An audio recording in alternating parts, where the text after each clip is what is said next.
need to raise the bar. Then drop it. We need to push forward. Then push against that. We need to carry the weight of expectation. Then throw it all away. We need to know the hunger. So we can fuel the fire. INC Sports Nutrition. Powering tomorrow, today. And we are underway in the under 12 girls 3 kilometre cross country event.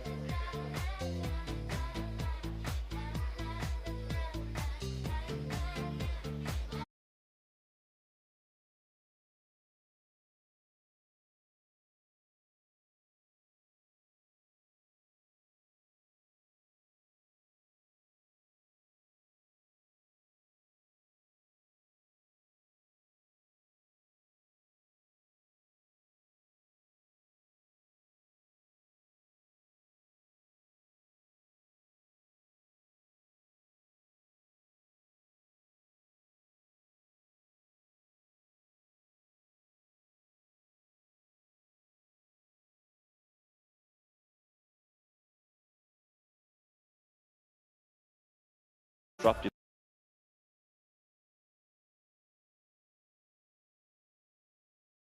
Bowl, and they'll be going up through the second of the mud pits.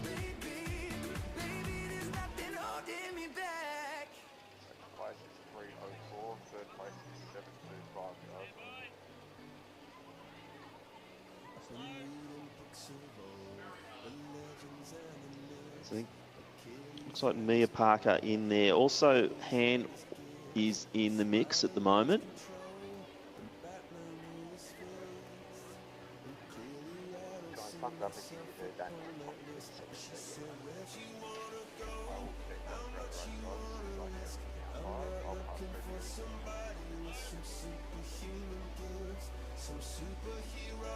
So it is a race in 2 at the head of the field now.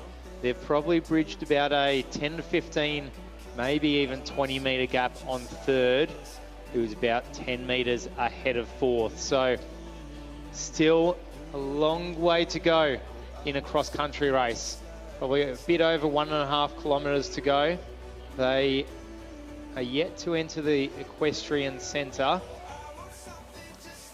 But that pack that we saw earlier with 8 athletes after a few hundred metres has well and truly split.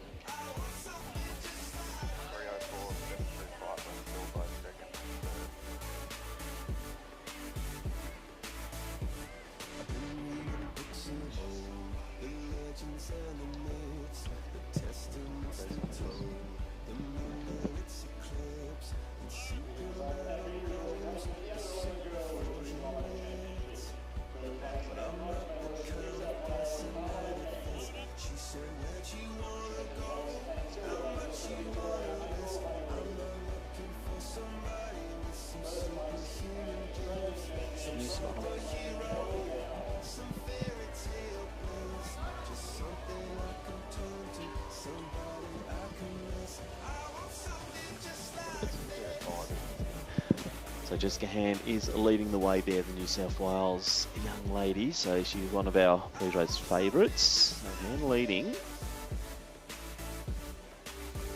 Then it could be Mia Parker in second position, the Queenslander.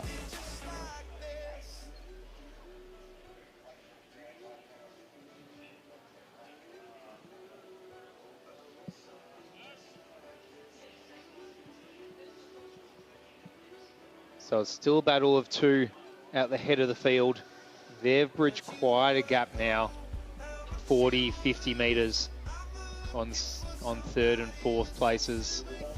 They certainly have. I think Josie Han probably looking the stronger for mine at the moment. She is starting to just edge forward a bit and looking quite strong, taking some great lines here.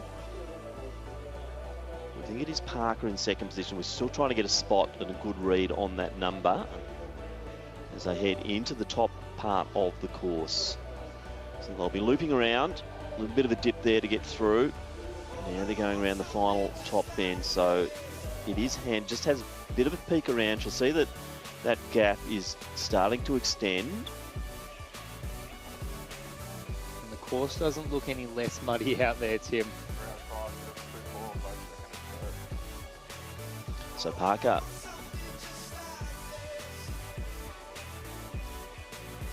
still sitting in that second position, we believe.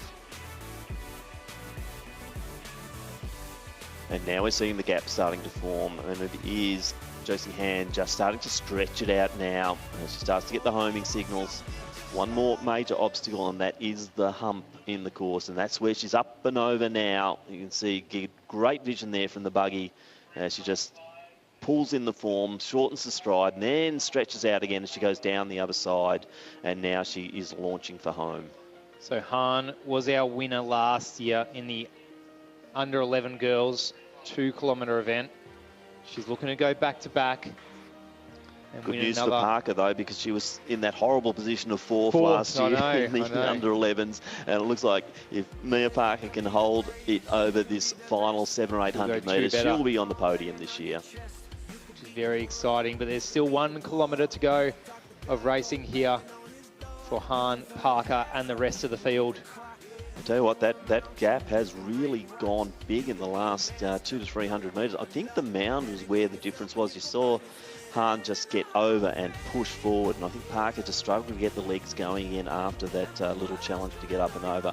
So can't really see third position at the moment. So Parker sitting in the second spot right now, but will she be challenged over those final 500 to 600 metres? And we saw a similar thing in our previous race, the under 12 boys. The mound was where a few positions were made up. We remember one of the athletes going from 5th to 3rd all of a sudden within metres of coming off that mound. So that is one of the spots in the course when you're looking at tactical awareness and making your move. If you're standing out there on course right now listening to us, that has been one of the spots where moves are being made. So we saw Queensland domination in the under 11 events. Now we're seeing the New South Wales domination of the under 12s. Archie Herb, clear winner there in the boys event, and now it is Josie Hahn from New South Wales over the final of the road crossings, and she's making her way through in towards the finish line.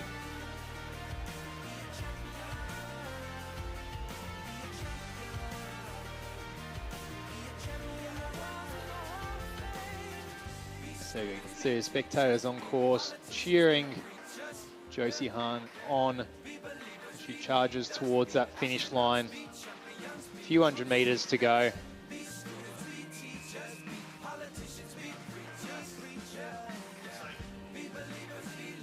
And only looks to be extending her lead on Mia Parker of Queensland.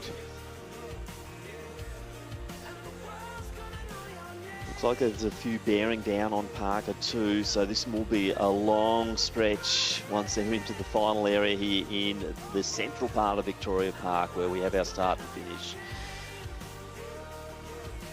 As I said, in the Victorian Champs we saw positions change in this area. This is where the moves can be made, so it's a long run into the finish line, but no worries here for Josie Hand though. She has got quite a convincing lead here and she will take the championship. So Hahn will go back to back. She's won the under 11. She's now going to be an under 12 champion. Looks like there's another New South Wales athlete coming through. Parker still in second position. And it's Caitlin Butler who is making the charge here. Can Parker hold her off? They are putting their heads down and going for it. Good win there to Hahn. And it looks like Parker will be rewarded. Brave running early, and Mia Parker will take the silver medal.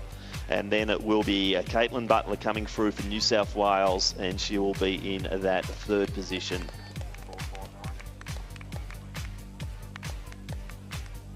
So Scout Koenig, also from New South Wales. Once again, it looks like the New South Wales team are going to absolutely floor the team's challenge here and take the win. Looks like Queensland will come in for second though, because we're seeing more of the maroon athlete uniforms coming through.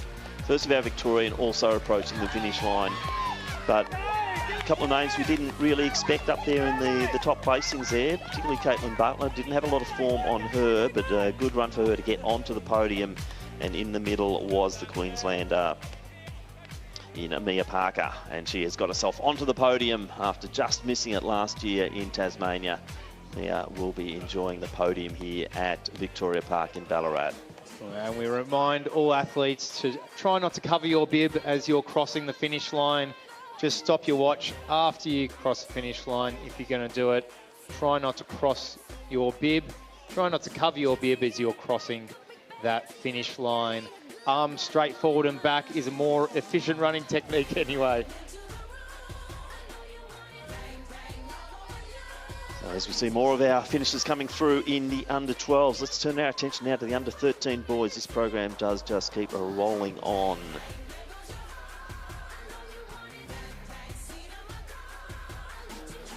So last year, the winner, Nathaniel Barrett from New South Wales, 11.53. The teams, New South Wales, once again took it out from Victoria and Queensland. State champions who are lining up from the ACT, we have Jim Gaffey from Queensland, Frankie Webster, Henry Kay from Tasmania, James Hall from the Victorian team. James Hall, we think, would be race favourite. Michael, he has been outstanding. He's the national 1500 metre champion in the sensational time of 4:11. He won that event by 17 seconds. Last year he won the under-12 competition from Gaffey from the ACT and Alexander Miller from New South Wales. So let's see how it goes through. Gaffey could challenge. Let's see how the early stages go, whether Hall is challenged early and Gaffey decides to go with him, but we'll see how it pans out. Absolutely. We'd love to see a challenge. We love close racing in cross-country events, as there is 65 competitors out there to challenge for the win today and do their best over this cross-country course here at National Champs. 75 competitors actually in this event. James Hall, absolute standout though, collecting world age bests and a proven track record in his short career as a runner at state and national level.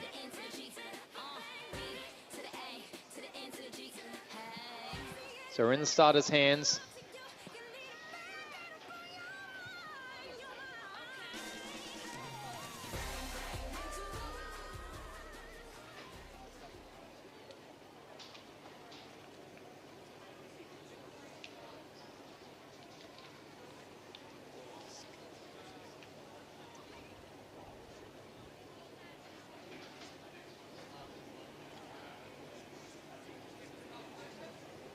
So less than 1 minute to go.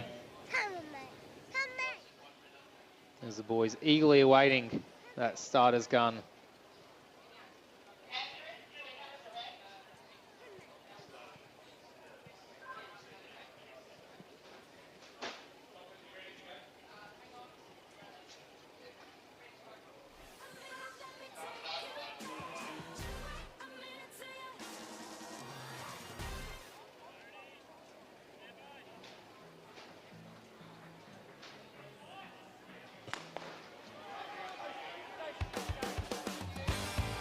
Nice and clean start this time. No falls on the line as we see the boys heading, streeting out. It's a nice wide start line, Michael. Gives them the opportunity to just sort themselves out.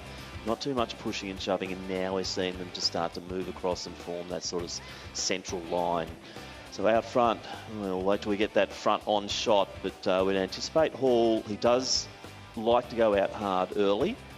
And let's see who has taken the lead early, and it looks like it's a New South Wales kit out first. And Hall just on the inside there. Now he's starting to make his way around. So 2 Victorians leading the way at the moment. So we've seen Queensland dominate the 11s, then in the 12s it was New South Wales. Can we see a first up home Victorian win here today? And given we are in Victoria, it might be nice to see a hometown win. 4 races down. We're on our 5th race now. It might be about time, I reckon, as James Hall shows why he's second at the favourite. moment. In second. Trying to identify our leader, as it can be hard to pick up these bib numbers.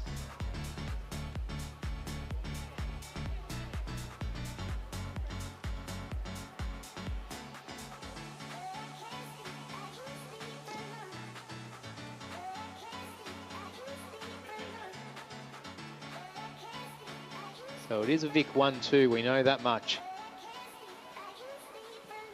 As our third placed runner is trying to hang on just off the back, and then the flood of athletes behind. So there is a break, 1, 2, 3, all Victorian at the head of the field.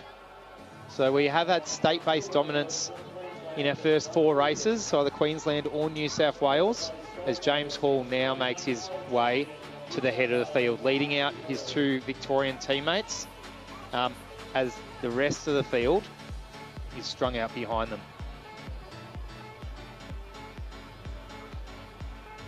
So a quick start, but still long way to go, maybe about 500 or 600 metres in, as they go over the log jumps. So the gaps are starting to definitely form early on in this, and it's the Victorians who are leading the charge. Then it's a really big pack who are in the chase position. So through the logs now, and they're all making their different choices as to how they approach them. We're seeing a few dodging and weaving and going, from side to side, but others are just going straight across and attacking those logs. It will be interesting to see as the races progress and the athletes get older and taller, if tactics change. If everyone just starts to hurdle the logs, because a hurdle might turn into a step, but for these young athletes, they're definitely hurdling those logs. And also, I suppose, a little bit of a difference from the Victorian Open. Yeah, the bit of a difference to the Victorian Open chance we had was a field of 500. You had no choice. When you're in that pack, you had to go straight over. But here, because the fields, you're looking at that 50, 60, 70 field, so they can get a little bit of space through the logs, and they can make their decisions. So our New South Wales, early on it was Victoria 1, 2, 3. Our athlete from New South Wales has nudged his way into the 3rd spot there. Still is James Hall leading out this race though. Actually looks like 2 New South Wales athletes putting themselves into 3rd and 5th. So as we said, there's still a long way to go. This race is far from over. They're probably about 1.2 kilometres into this 3 kilometre race. We have Victoria 1, 2. And there's a bit of a battle, absolute battle going on for 3rd position at this point.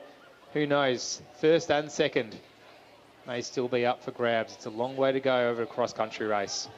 Hall now is just starting to really assert himself, though, as he enters into the equestrian centre.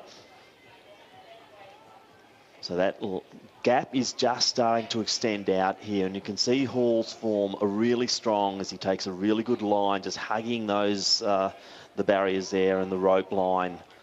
And he's out to maybe 20 to 25 metre break now at this stage. So Hall just starting to charge forward. We sort of thought he might have gone a bit earlier, but it's still relatively early in the, we're a kilometre, 1.2, 1.3 into the circuit now, and approaching the halfway mark. And Hall not being stopped or slowed down at all as he goes through the dressage area and back onto the grass. So it's good running along this. It's very flat out there. It's quite firm as well.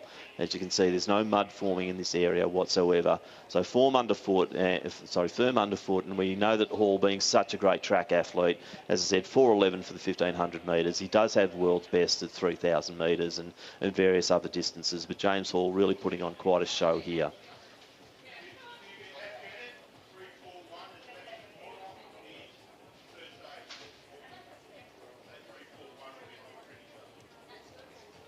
And we can see, it looks a bit misty on screen. If you're watching from home, or you might be here at Vic Park looking on the big screen and experiencing the conditions. It's not windy, it's not rainy.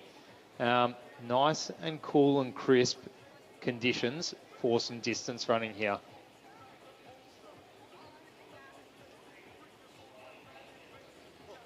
And we can see the neatly mown, freshly mown and manicured cross-country course that we've got here.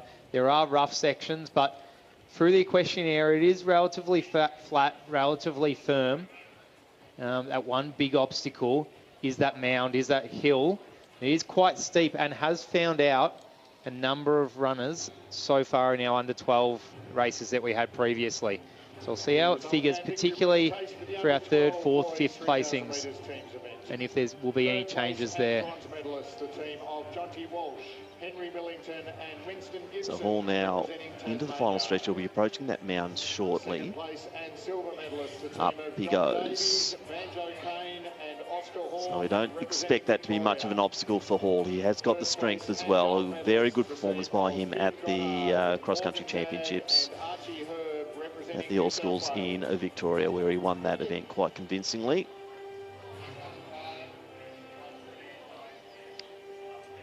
And we'll try and get a fix on... It could be... That could be Jet Hollingsworth potentially in the second position at the moment.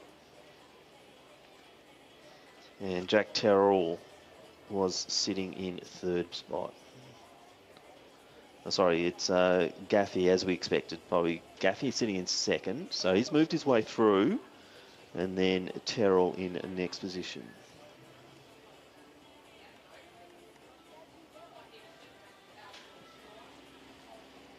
So Hall approaching the finish area now. Not a lot of distance between him and the finish line as we see James Hall putting on quite a show here at Victoria Park.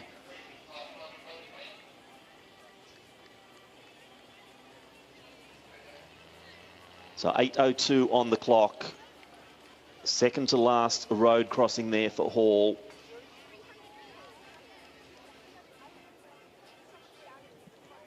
So Gaffey, the young man from ACT, expected to be potentially the only challenger for Hall. We didn't see much of him early though, Michael. He decided to hold back and probably just run for a good podium position, and he's done just that. Looks like Gaffey coming through nicely and currently in second position. But James Hall into the final stages now, and what an impressive performance once again from the young man from Victoria. Yeah, and as we expected of Hall, he's followed the script of being that red-hot favourite coming into the event, and we've seen front running all morning. We've seen one athlete charge out towards the front and just hold that lead. Pretty typical of our junior racing here. Especially today here at Vic Park, Ballarat. So Hall rounding the bend now. He'll be coming to line up and straighten up towards the finish arch here. And what an impressive finish line we have here in Victoria Park in Ballarat. And Hall, gee, he's gone up another gear, Michael. Look at this. He was just cruising along there for a while. He goes up a gear, and James Hall now will take out his second championship in a row. He's gone from the under-12s through to the under-13s. But James Hall will be crowned our gold medalist and Australian champion once again here at Victoria Park. Hall takes it 9:43. Impressive running from the young man from Victoria. And we wait for our second position coming. And it was Gaffey sitting in that silver medal position. And it looks like it is that blue uniform of the ACT. Looks like Victoria's still holding down that third position, so we'll have two on the podium for the team Big V. But Gaffey, he's going to take the silver medal here for the ACT, and one of our pre-race favourites. And Gaffey comes across the line, and he will be in second position. And there's Terrell, Jack Terrell for Victoria. So gold and silver for Victoria, and gold and bronze for Victoria, silver for the ACT. Actually nice to break up the New South Wales and Queensland dominance that we've seen so far this morning at Vic Park. Just adding a bit of different state flavour to our medal podium here. I think the Vic boys might be looking good for the team title there, so it could be a bit of a change up there. The Vic's getting onto the podium, on the top of the podium for both the individual and the team's event, but we'll wait for the results to come through fully. As you see, a little bit more carnage on the finish line once again. Some of the boys are dropping. It is tough out there. Yes, it's flat, but it's cross country. They're running their hearts out, Michael, and we're seeing quite a few dropping as soon as they hit that finish line. Still 3 kilometres, Tim. I don't think 3 kilometres can never be easy. No, correct. Especially when you're running it as hard as you can against the best in the country in your age group. And they are flooding over the line now. See a number of athletes. See some athletes representing individually, running on invitation as well.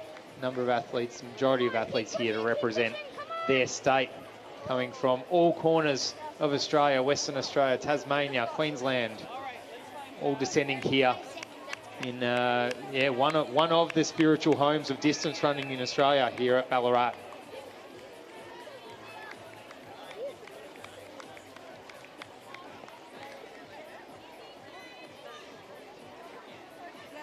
So we've got our under 13 girls coming up next, and then we have our the first of our para events, our para men's event coming up at 10:40. So under 13 girls, then the first of our para events coming up very shortly, which will be exciting to see. So with our under 13s, the 2024 winner was Heidi Mitchell from Victoria in 12:08, and Victoria did take out the team's event only by 1 point from Queensland. New South Wales a little bit behind on 26 points, 10 points for Victoria, 11 for Queensland. Now looking through our state champions, Anna Zabinski from New South Wales will be lining up. She won both their ANSW and also their schools championship. Grace Hunter won the schools up in Queensland. Ruby Greenhill is the Tasmanian schools champion, and Ava McGower the Victorian. And from Western Australia, Ella Masiello, she won both the Western Australian Athletics and also the schools championship over in the West. Now, according to Gary Howard, we're going to watch out for Andy Buchan from Queensland. She is pretty good. Bea Manuel should be in the medal hunt as well. And from last year's championship, the under-12s, they are all running. So Ariana Calabrias from New South Wales, she's back again. She won the under-12s in 2024 in Launceston. She's back. Also, Victory Trebulova from New South Wales. Stella Mace from Queensland. They were the top three last year. Let's see if that order changes in 2025. That's great to see. It's going to be anyone's guess for that win today. Hopefully a little bit of a battle out the front.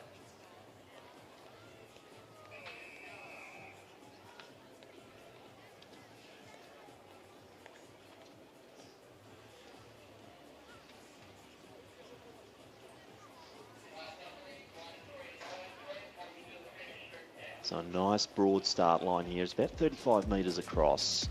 No boxes at this event. They're just making their way to the start line and finding their own position. It looks like a lot of the teams are grouping together. And so the first turn is a right-hander. So you'll see that those on the far right will be just sticking to line, and those on the left coming across.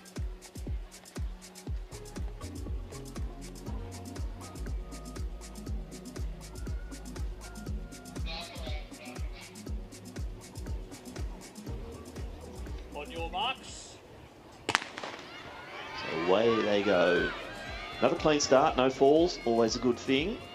And we're seeing the central area, the ones who are leading out. Looks like the New South Wales girls leading the way through there.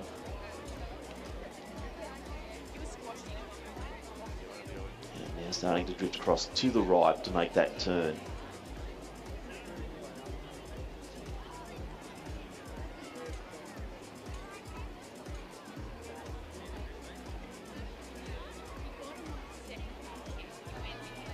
So the inside line, the place to be there. And now they're doing the first of the road crossings before they head towards the first mud pit. And New South Wales taking lead position here. Yeah, dominant once again. It was too much of a good thing to have a few Victorians out the head of the field in the last race as they go through that first mud patch, which is only getting muddier and muddier in our 6th event here today at Vic Park. Looks like Queensland surged through there too, so we'll try and get a fix on our Queensland runner. 3,000 metres. Third place and bronze medalist from New South Wales, Caitlin Butler. Second place and silver medalist from Queensland, Mia Parker. First place, gold medalist and Australian champion from New South Wales, Queensland are looking very, very strong out the head of the field. Probably bridging about a 5 to 10 metre gap ahead of a really thick pack of about 10 athletes behind. So there is an early race leader and then a pack to follow. So once again, not that uncharacteristic of the races that have gone previous to this one today. Under 11s, under 12s, under 13 boys, all had that one standout athlete who not too far into the race really took it on and showed the rest of the field that they meant business. I think it might be Andy Buchan coming through in first position at the moment.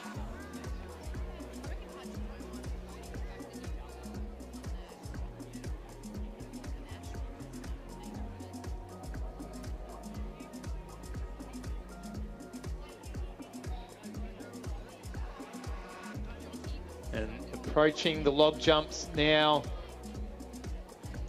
Although Andy Buchan does not jump them, she just runs right around them as she collects probably a 20-metre gap on the rest of the field. But there is a thick pack behind her. 3rd, 4th, 5th, 6th. There's a flood of athletes zigzagging, jumping. It's chaotic out there around the log jumps. But Andy Buchan has clear air ahead of this field.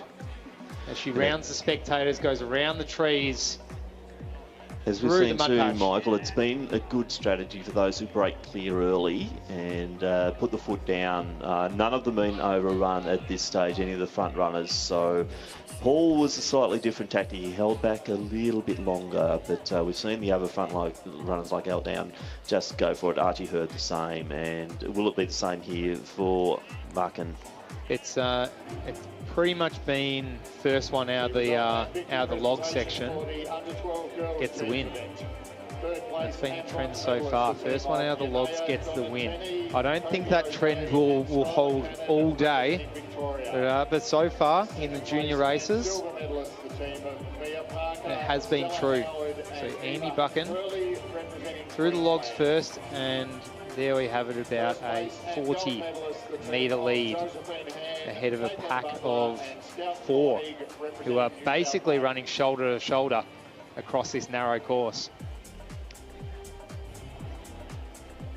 So this is where I think we're going to see the little obstacles play their part in breaking up that second group. So you can see at the moment they're just sticking together. Buchan just a clear lead at the moment as she approaches the equestrian centre and going through the gates. But will it be things like the mound that once again break them up, so come into that home, that run for home about 1 kilometre out? But Buchan just continuing to extend that lead, so none of the others are deciding they really want to launch out and try and challenge. So Andy Buchan really starting to clear out, but Victory Trebulova is one of the dominant runners in that next pack, and she was second last year in the comparative age group. So Trebulova up in the running again, looking to once again get on the podium in her age group. But group of 4, as Michael said, so it's not over yet, as we see Buchan now into the equestrian centre. Taking a wide line there, just taking the best line out of, and a little bit of a slip as she comes through. But Buchan totally in control, and as we're saying, this is really firm footing now as she gets into this area. If you're a good track runner, this is where you go, because you've got nothing between you and the ground. You're just forcing your way forward. No mud, it's firm. If they've got the spikes on, they'll be getting good traction as they go through, and she'll be heading towards that top end of the course. So Trebulova sitting in that pack. We'll watch and see who else is up there as we get more coverage from out on the course coming through to us. But Andy Buchan just marching her way forward to victory. Yeah, and as we know, up the very tip of the equestrian centre marks the halfway point. So Andy Buchan just over that halfway mark now, just over 6 minutes has ticked over through this race. She is approaching that mound that we know has broken up packs in the past, but typically the front runner hops, skips and jumps right over that mound as if it is nothing. Let's see if Andy Buchan will do the same. She goes over a little ditch there. So now rounding top end for Buchan and starting the long run home. And it is quite a long stretch to get back in from that top end of the equestrian centre. So you can see the buggy just leading the way for her, and still quite a pack sitting in those next few positions. We'll try and get some intel from out on course if possible to give people updates of who's who in that chase pack. But Buchan still leading quite clearly. A little bit of a twist and turn before they hit the mound. You can see the buggy now approaching the mound and starting its way up. And that group, I reckon they'd be maybe 40 to 45 metres adrift of Buchan as she now approaches the mound. Up and over. Good, strong running form from Andy Buchan. And she just floats down the other side. Opens up the form and away she goes. So Buchan very strong there. Let's see if we can get vision of the chasers as they come over the mound once again. And yes, they're down to the other side as well. Still a bunch of them. Michael is going to make their job a little bit harder as they come through. But Buchan, clear leader, and I can't see her being headed from this position. Yeah, it looks like a little group of 3, maybe plus 1 or 2 off the back of them, all challenging for that silver and bronze medal. Buchan has that lead, and as has been the trend in races this morning, first out of the logs, first over the mound, they're not losing by that point. And with a lead of about 50 to 60 metres, it looks like it will be extremely hard for Andy Buchan to lose that gold medal, but there's a massive battle for silver and bronze of about 4 or 5 athletes. Buchan does still have 1 kilometre to go though, so we do know anything can happen in cross-country running.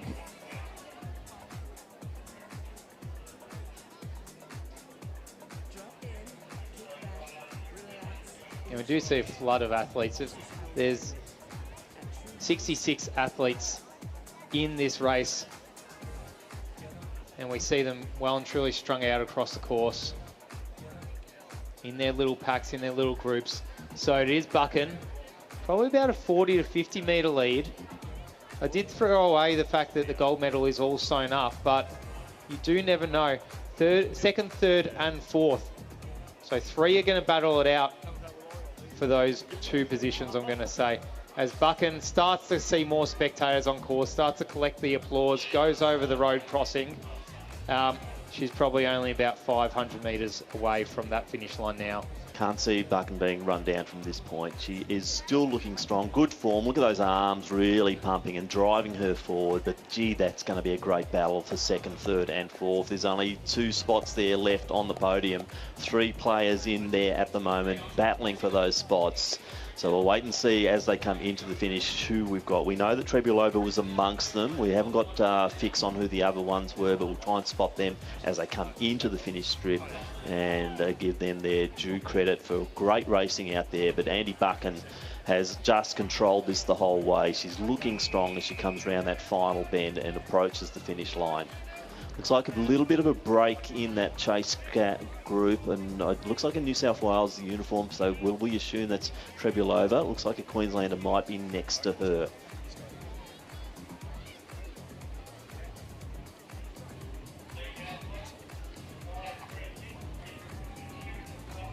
So Buchan into the finish chute now. So here she comes. And it will be Andy Buchan taking victory here in the Under-13 Australian Championship over 3 kilometres in the cross-country. And a great run for Buchan. She's not looking too fatigued at all. She crosses the line, a little bit of a grimace. She looks like a bit fatigued. And New South Wales are going to take that next position.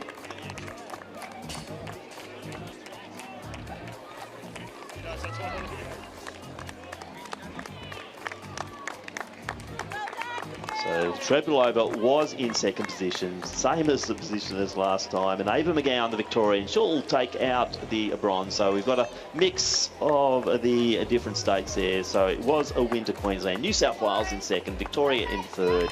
So great performance there from all 3 of the young ladies. We see more of our competitors coming through. That was Zubinski just crossing the line there. So the state champion has finished this 3 kilometre event. First time we've seen this morning, Tim, 3 different states collecting the 3 different coloured medals on the podium, which is good to see. Excellent. Mix it up a little bit, I reckon. Yeah.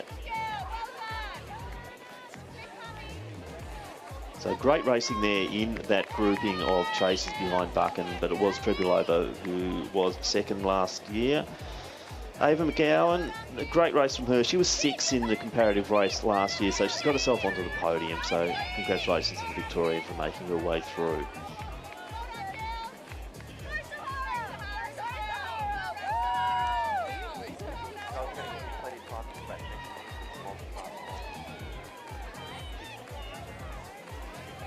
So, Michael, next up, we go to the para men, and it's the under-15s, under-17s, under-20s, and opens. What have you spotted in the field and who you're looking for?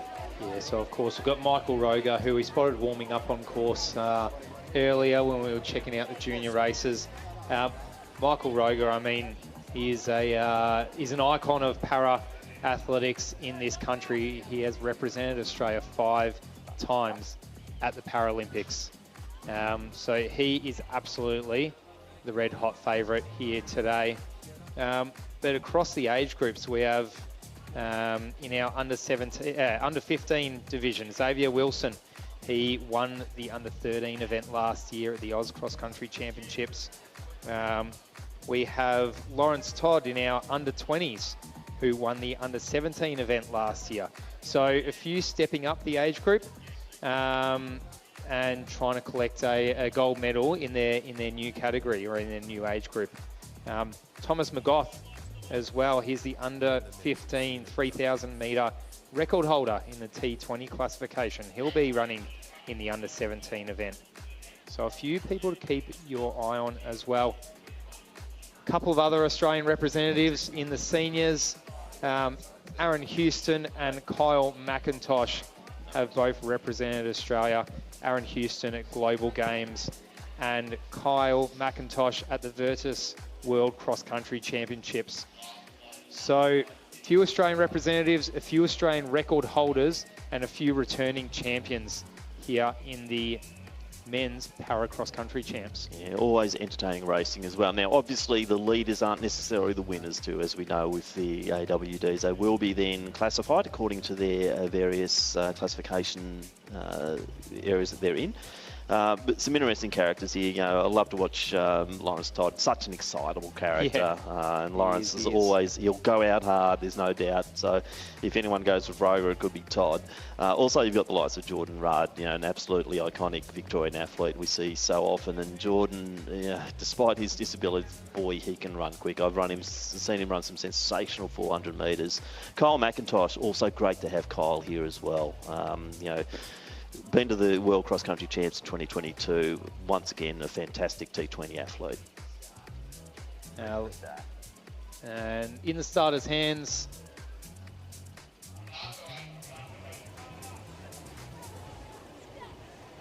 on your marks.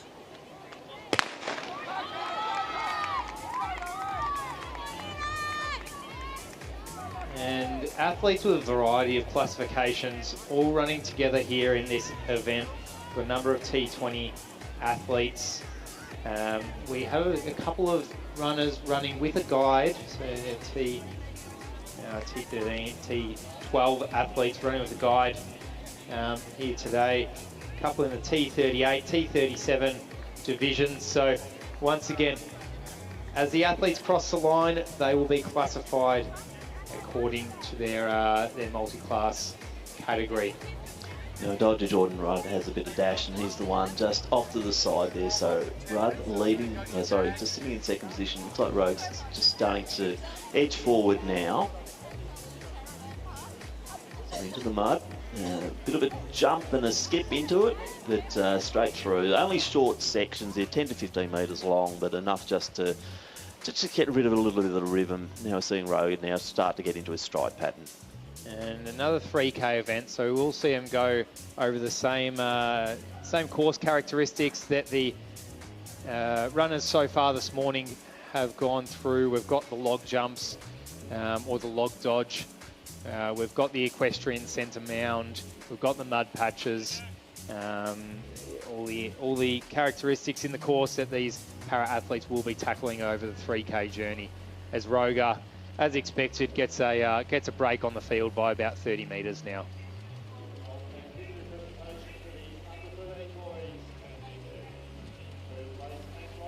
nice little bunch forming back. You've got first, second, and then third onwards there, starting to group a bit, which could be good. You can see Jordan just ease into the back of that. I'd expect Lawrence Todd will be up there about.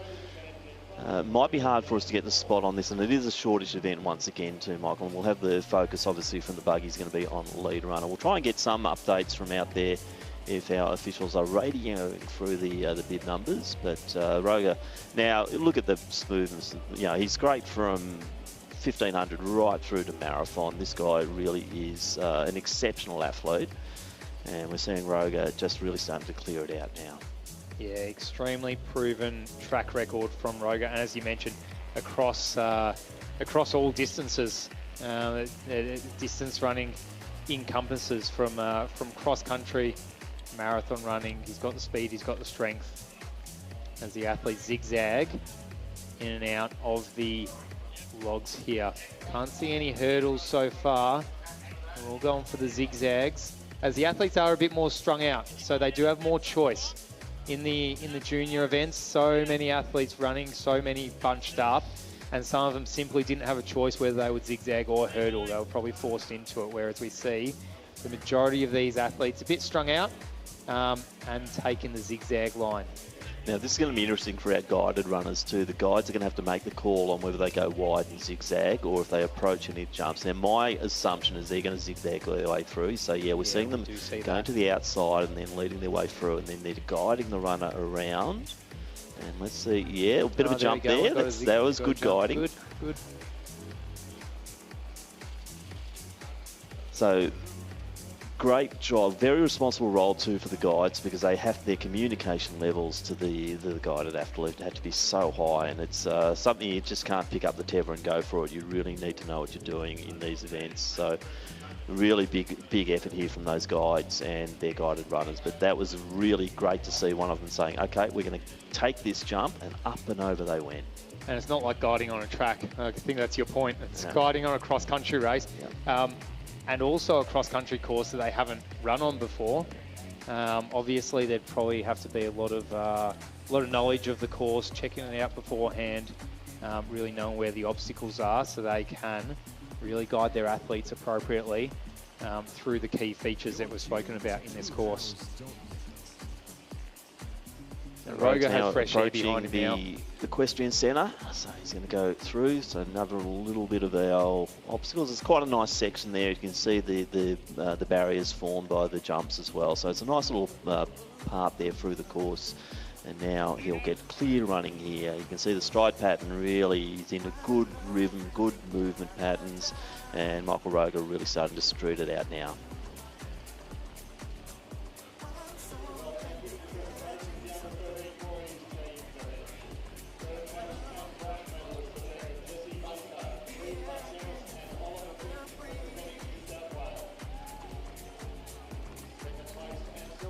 So our runners at the head of the field, starting to approach that halfway mark.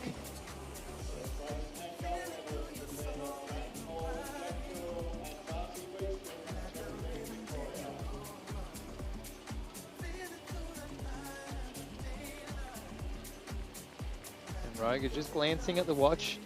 Is it to check heart rate? Is it to check pace? We know time doesn't matter so much in this event, being cross-country. Although, I say that, but it kind of does, being a adjusted classification event. I take that back. Every second actually does count in this more than any other event here today.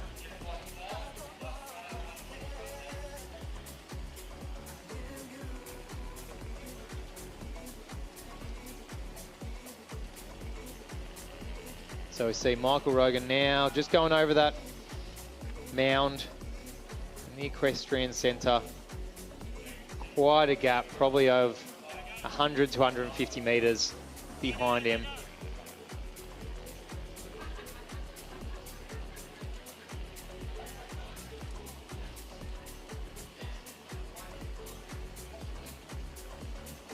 So seeing a little bit of sunshine starting to creep through now too, Michael. So I think conditions, once again, we're saying they're really, really perfect.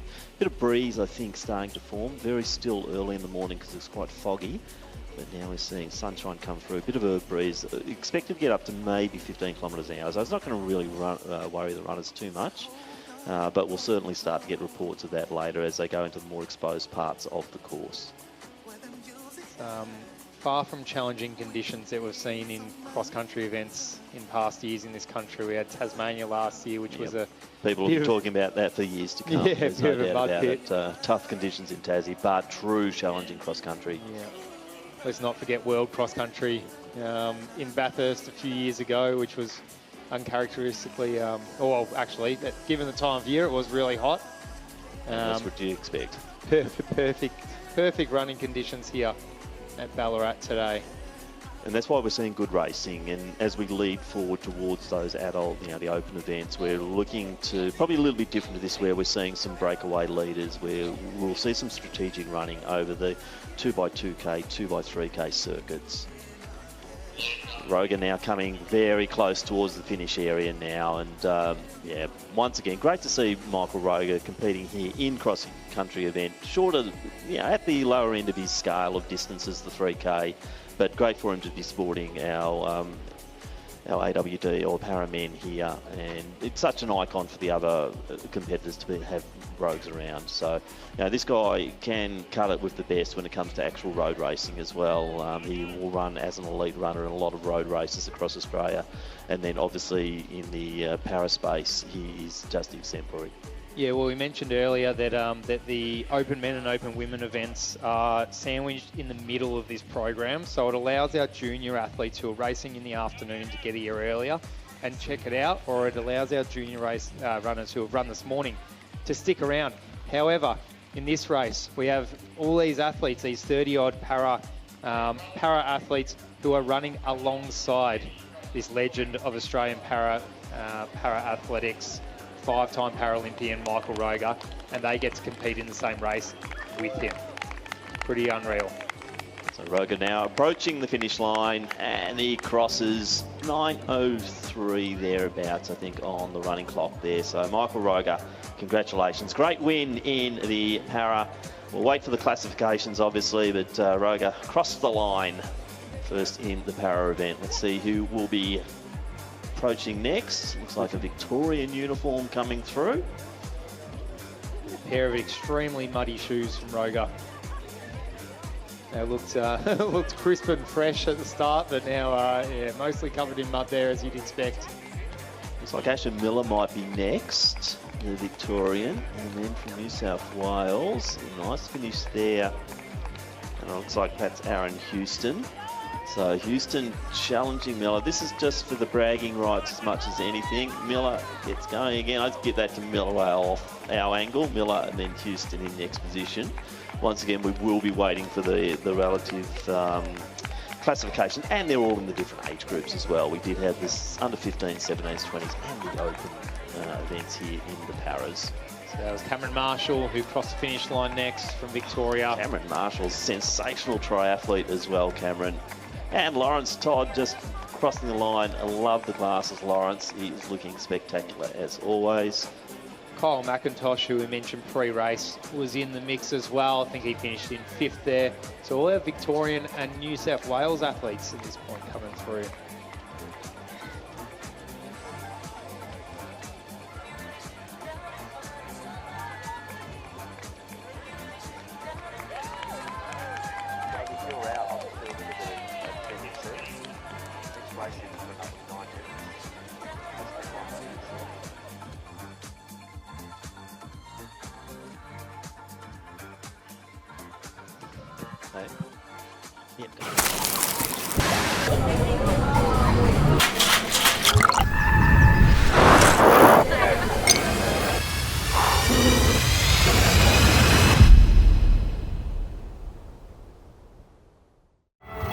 Nothing unites Australians like sport. In no sport runs through our veins quite like athletics.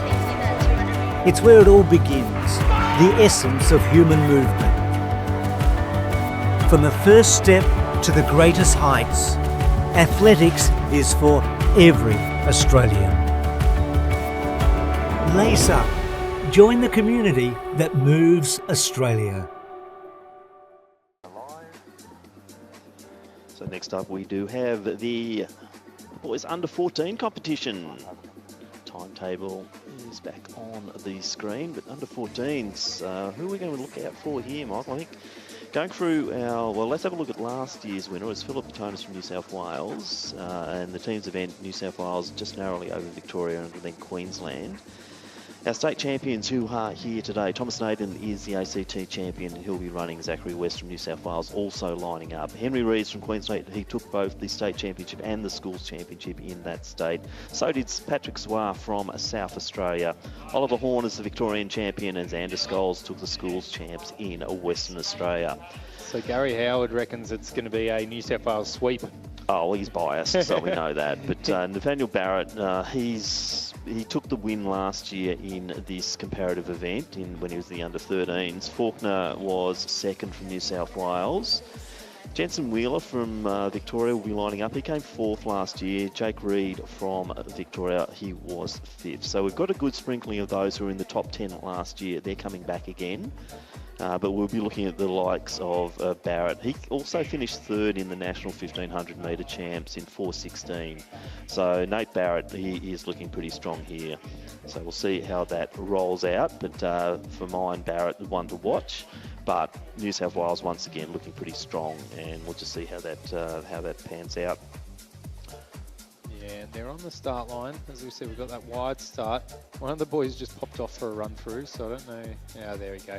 We do have, we've got 2 to 3 minutes until the start of this race. So we love it. It's very efficiently timetabled here at our national championships, with events popping off to the minute. So if you're keen to see one of the events that's later on this afternoon, or as the day progresses, we've got events going all the way up until 4:55.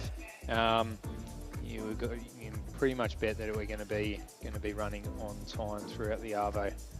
Yeah, they are doing a very good job out there of getting the competitors from call room. Now remember, for those who are turning up a little bit later, that the call room is on the far side of the track. Don't go to the start line. Make sure you do go to call room on your allocated times, and that is located in the fixed building over near the soccer pitches. So make sure all competitors are going to call room first. And another reminder too, don't cross your arms across your bibs when you're finishing. Keep it nice and open for our judges and our photo finish team to read you as you come across the line. So more sunshine coming through now, Michael. There's a bit of cloud down to the south. Some of that looks a little bit threatening. But I'm not sure if there's any predicted rain. I don't think there is. We're looking at a dryish day, but the sun now coming out, and that'll dry the course off a little bit. We have got those few mud patches out there which have got a bit of water in them, and I don't think that they'll dry off anytime soon. Yeah, more and more blue sky popping out, which is what we like to see. So less than a minute now to the start of our under 14 boys. Big field once again. We're seeing that 35 metre start line really getting crowded, but luckily they're not too deep. They can stretch themselves right across. And what we're seeing generally when they kick off is those in the middle are really surging out forward. Those on the right just sticking to the line, and those on the left having to drift across as they sort of get closer to that first right-hand turn. But it's usually that central position. It looks like this Team Vic might be sitting in that position as they get ready to go in this under 14 national championship. And just did a quick weather check. It doesn't look like there's any rain in the vicinity.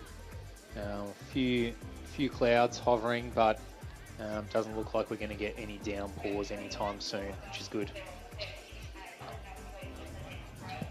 So 78 starters on the start line now. Under 14 Australian Championship 3 kilometre cross country.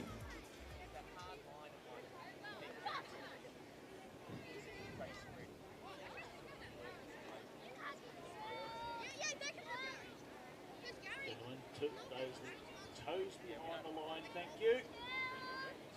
On your marks.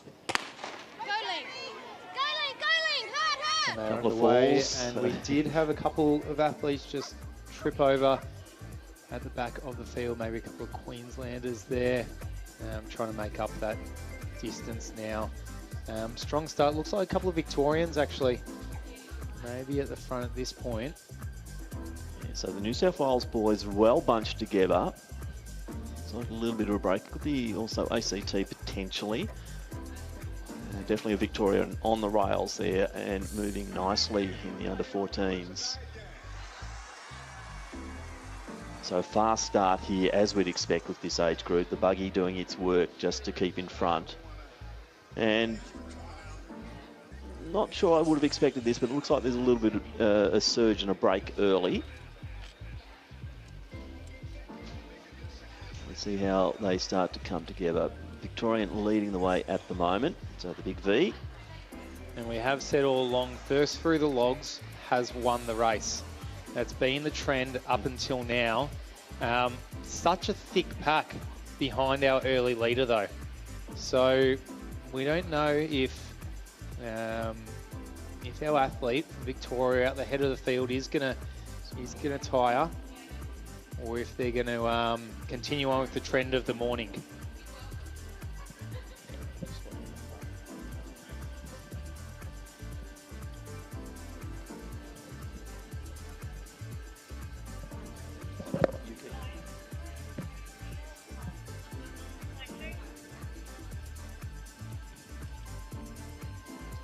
And quite the lead now, about 30 metres ahead of the rest of the field is our leading athlete. And we just see from our drone shot there, the mud just gathering around the course. We're not expecting rain in the next few hours at least here, which will keep the course somewhat firm, but the more footprints that go over it is just going to tear it up more and more. But an early lead as he does progress into the logged section. He gets his pick of whether he wants to hurdle it, whether he wants to zigzag, as the athletes further back in the field are pretty bunched. They might not get such a choice. First hurdle, second hurdle. So he's just choosing a straight line, going one over the other, over the other. Once again, a gap of about 30 metres to the rest of the field, and they are quite bunched. There's no clear second, third, fourth, fifth back in the field, but it is our Victorian athlete who is making the race his own, and he will be the first person out of the log section, which so far today has secured each athlete the win. So Jasper Brown is our man leading the way, bib number 985. So Jasper Brown out early. Haven't got a lot of form on Jasper in the under 14 age group. He actually came third in the Victorian Championship here. Not too far behind the leaders there, Oliver Horn and Jensen Wheeler. But looks like Jasper Brown has decided he's going to try and make today his day. And let's see if he can maintain that lead. So he's a bit over a kilometre into the course now. Brown leading away. Chase pack there, lots of the light blue there. The New South Wales contingent stalking, I'd say, at the moment, Michael. They're just sitting back and just seeing they would not have expected this from Jasper Brown. Certainly not amongst the pre-race favourites. So Brown has gone for it hard and early. But as Michael said, everyone who's come out of the log jump first has gone on to take it. So can Jasper Brown maintain that position? Or are the New South Wales boys going to work like the Kenyans and do a big team effort here and try and just run him down over that final 2 kilometres? 2 kilometres, still a long way to go. So they're crossing through into the equestrian centre now. Brown leads the way. I'd say the boys behind are just starting to edge into that lead. Yeah, and Oliver Horn, the winner of the Victorian Championships, is actually in this race. So quite a turnaround from Jasper Brown, who did come in that third position in the Vic Champs, now really taking it to the field.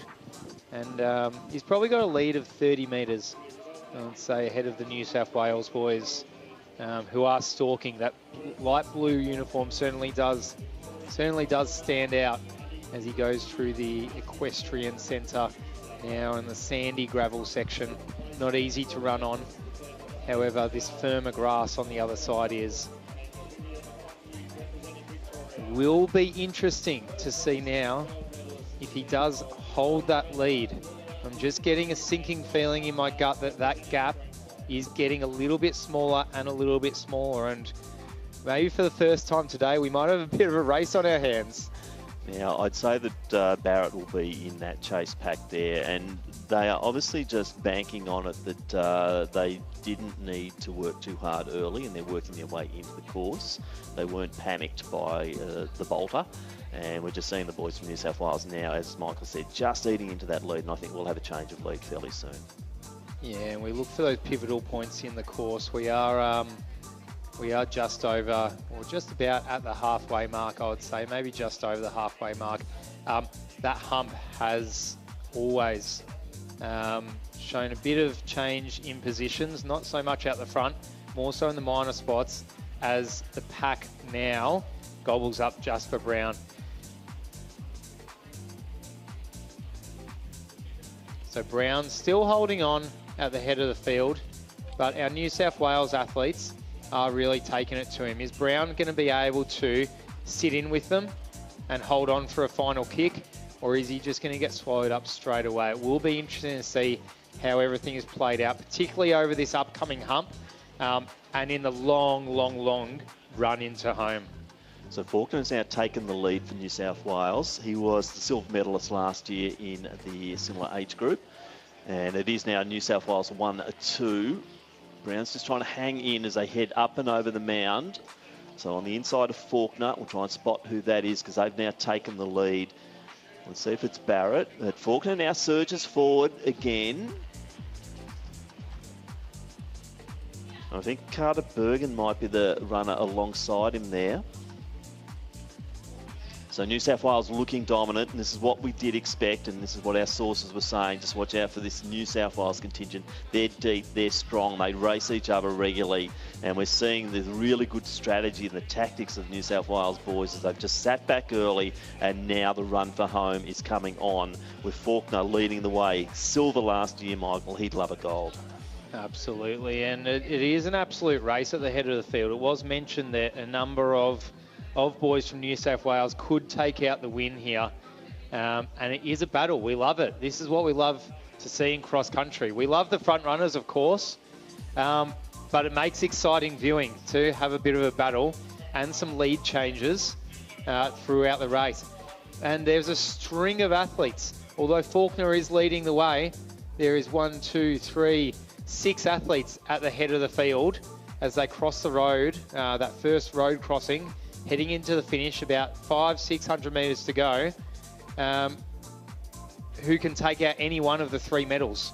We are going to see a great finish. Mac Oxley is also in the lead bunch, or in around contention at the moment. Interesting to see where Barrett is. You know, for 4:16, 1500, you wouldn't want to be near him towards the end, but it is Faulkner still carving out front. Oxley, I think, was sitting in 2nd position.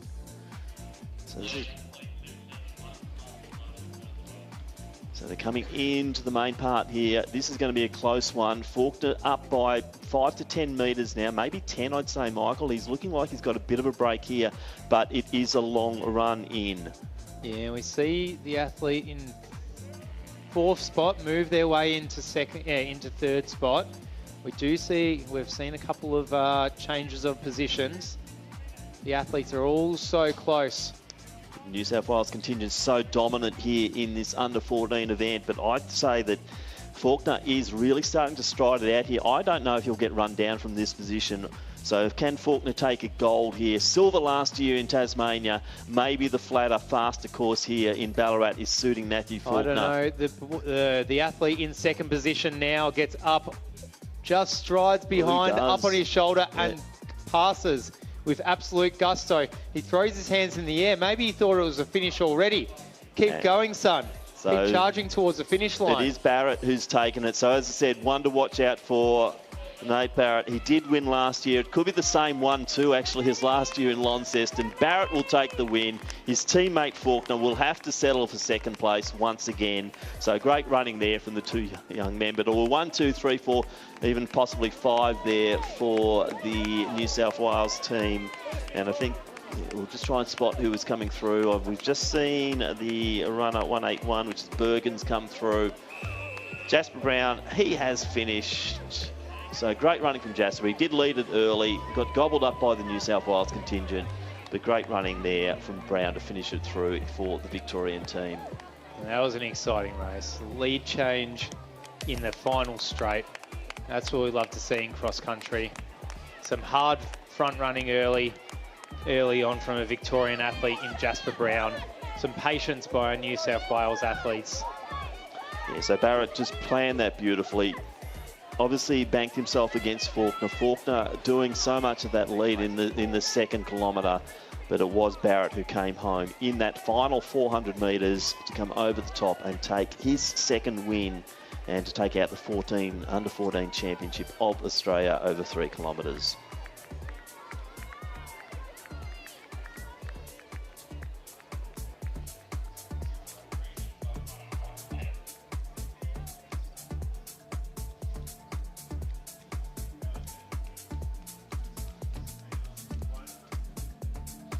So another big field will line up for the under 14 women. They'll be starting at 11:15, so a few minutes away. Amelia Sheridan took this one out last year in 12 minutes. South Australia took the team's title in the under 14 girls in Launceston. Okay, so looking through the field here, Elsie Hamilton, she took out both the ACT and the New South Wales Championships. Kaya Riles took out the Schools Championships in New South Wales. They're lining up. Lucinda Barnes took out the Schools and the QA Championship in Queensland. Eva Flint, she did the double also in South Australia, so definitely one to watch out for it. From Tasmania, we have Stella Knighton, the state champion. Anderson Mole from Victoria, been a bit of a standout on the domestic scene here. Ran a sensational 5K road race in the Lakeside 5, where I think she was about 4th overall amongst the seniors, and only just behind Sarah Klein, who's going to the World Champs in the marathon. 16:40 something, I believe, for Mole over 5K. So we'll see how. Haven't seen her at a lot of the cross countries in recent weeks, so let's see how she lines up today. And from Western Australia, Fika Potter, she's got double championship there for the schools and also the Western Australian Athletics Championship. So Hamilton is good, we know that. So Gary's given us the details on her. Eva Flint, the South Australia, is another one to watch out for. And also Gracie Sheridan could be a definite medal contender. And Kaya Riles, also from New South Wales, to watch out for. Fika Potter, she's a 4:31 1500 runner, Michael, so that's got credibility. And she's also Australian Junior Aquathon champ. Thanks to Raf Bow for some details there on Fika Potter from Western Australia. Last year, Heidi Mitchell took it out. She's not back here. Lucinda Barnes from Queensland was in 2nd position, and Addie Taylor from Victoria was in 3rd. And for the National 1500 metre championship, Elsie Hamilton, she ran a 4:30 and Potter the 4:31 to take 1st and 2nd. So the top 2 from the National 1500 are lining up in this age group. It's exciting. Yeah, so it might be Hamilton and Potter, couple of ones to watch here.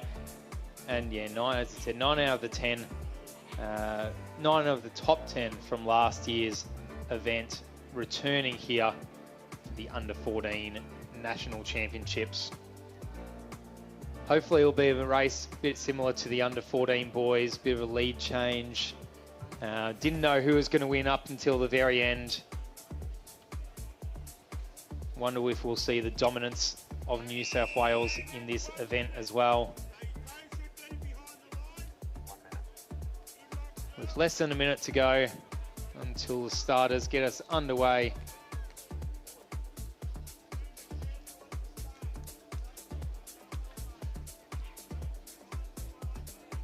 So after this event, we've got the para women 3 kilometre cross country. Then we have a bit of a break in our program. So already approaching the halfway mark of the National Cross Country Championships. Underway. Field of about 60, I believe, in this one. So the middle area, once again, launching out fast.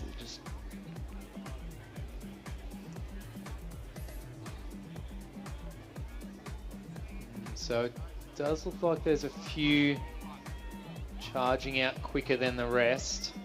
Might be a little bit of a breakaway from the very start, as we have seen in pretty much every race so far today, as they go over the first road crossing and through the first mud patch. And unfortunately at this stage, no buggy camera footage, so we're just relying on the drone. We'll try and get some of the marshal calls on the bib numbers as they go through, but it's nicely packed as they go through the first mud patch. So no breakaways as yet. Generally we see just as they come through there that someone might make that little bit of a surge as they get onto the flat land, but a group of about 10 out front at the moment, just trying to get a little bit of a breakaway.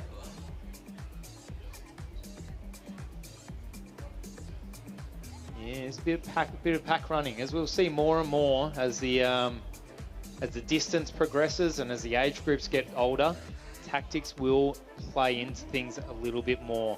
1, 2, 3, 4, 5, 6, 7 athletes, I would say, at the head of the field before a little bit of a break, and then the flood of athletes behind as they progress to the famed log section of our cross-country course here at Vic Park.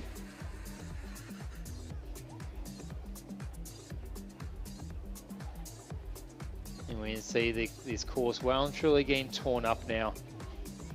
We're at the about 10th race of the day here, and it shows. It's only going to get muddier and muddier from here on out.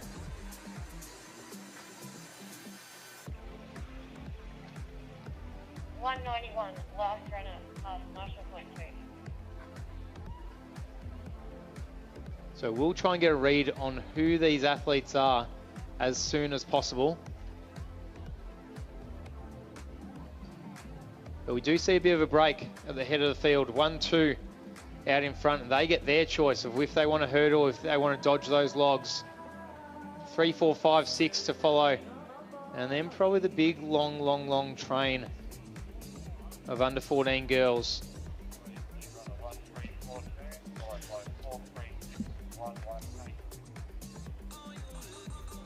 So it's Vivian Barley, the Western Australian. She was second to Potter in the championship there. Not far behind, only 2 seconds adrift. So Vivian Barley's launched out.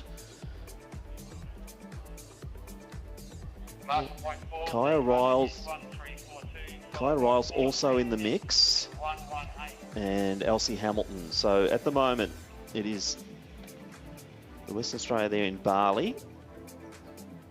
And then Riles, and then Hamilton in that order.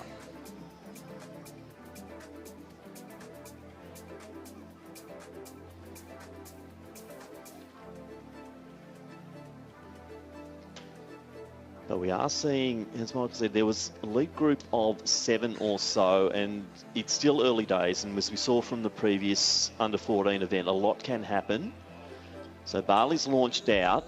Riles, who has got good form, she is the schools champ from New South Wales. She's looking pretty good. Also, Elsie Hamilton, who won the ANSW champs and also the ACT champs. She's certainly one to watch out for.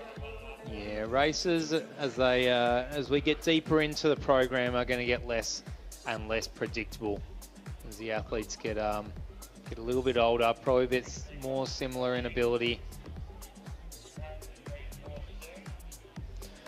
Yeah, so approaching the equestrian centre now.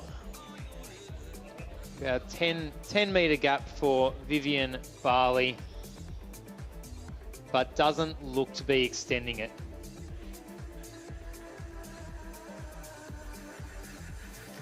So Riles and Hamilton sitting in good position. Then there's a good bunch of 3 working together as they start to go through these bends.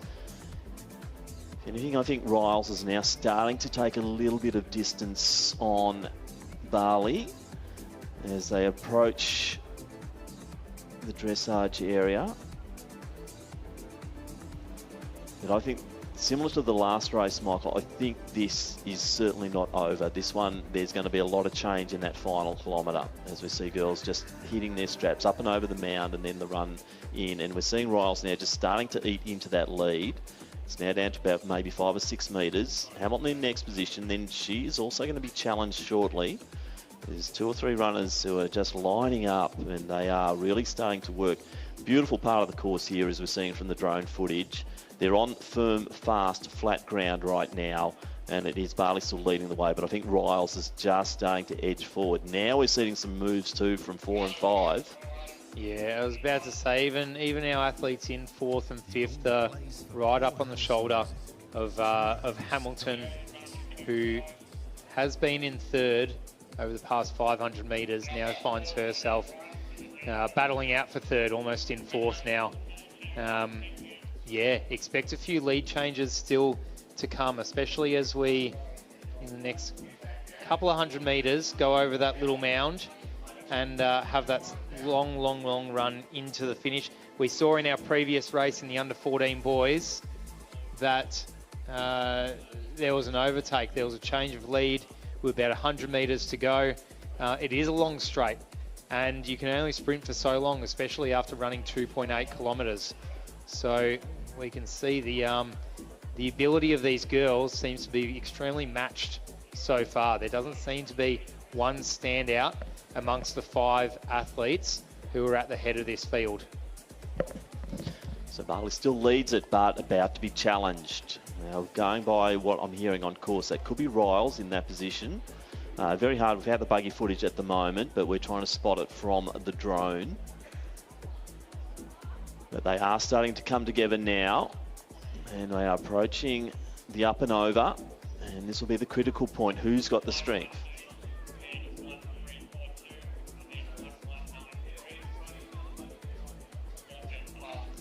So 518 could have been the call there, which is, I think, Barnes. So Barnes might have moved into that position. So we'll just wait for confirmation on that from out on course. But things are certainly happening out there at the moment. And I believe we have had a change in lead.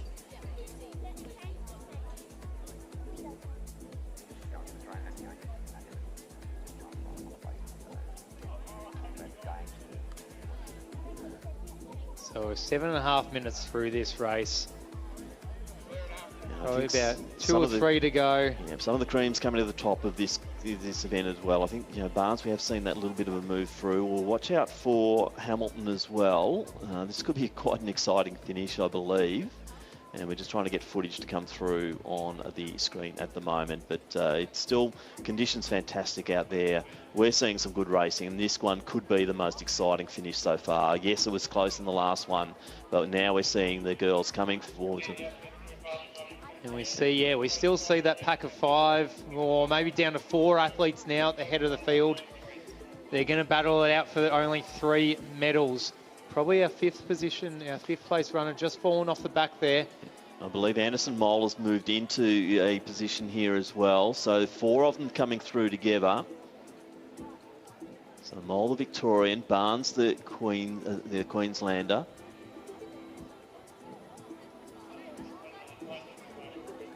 And only about 300 metres to go. They've passed the road. They've passed the road crossing. They're seeing more and more spectators now. Very, very soon they'll get eyes on the finishing chute, and then it will be on.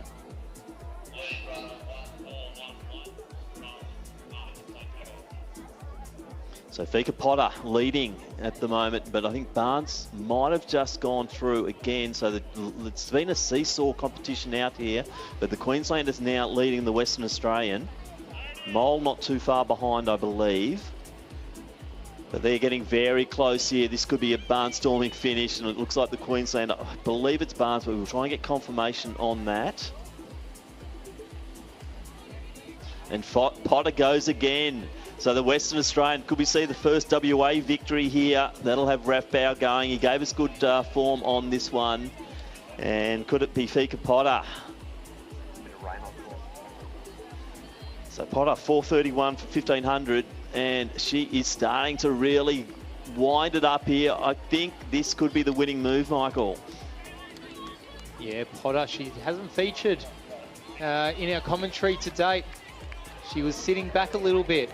She's waited, and much like the winner of our under-14 boys event, waited until the right moment to make her move and make her mark on this national cross-country event. As she charges towards the finish line, metres to go, and collects the victory. So Potter takes it. Mole in second position. Barnes, she fought so hard for that, but Barnes will get on the podium. She'll be in 3rd position. What great racing. So strategic racing there. Fika Potter great running. Anderson Mole will settle for second. Could have been probably the race favourite going in, but it will be second for Mole.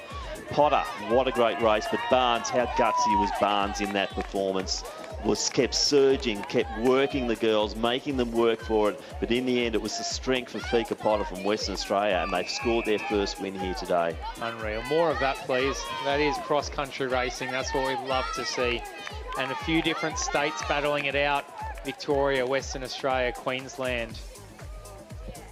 Filling up the podium in the under-14 girls.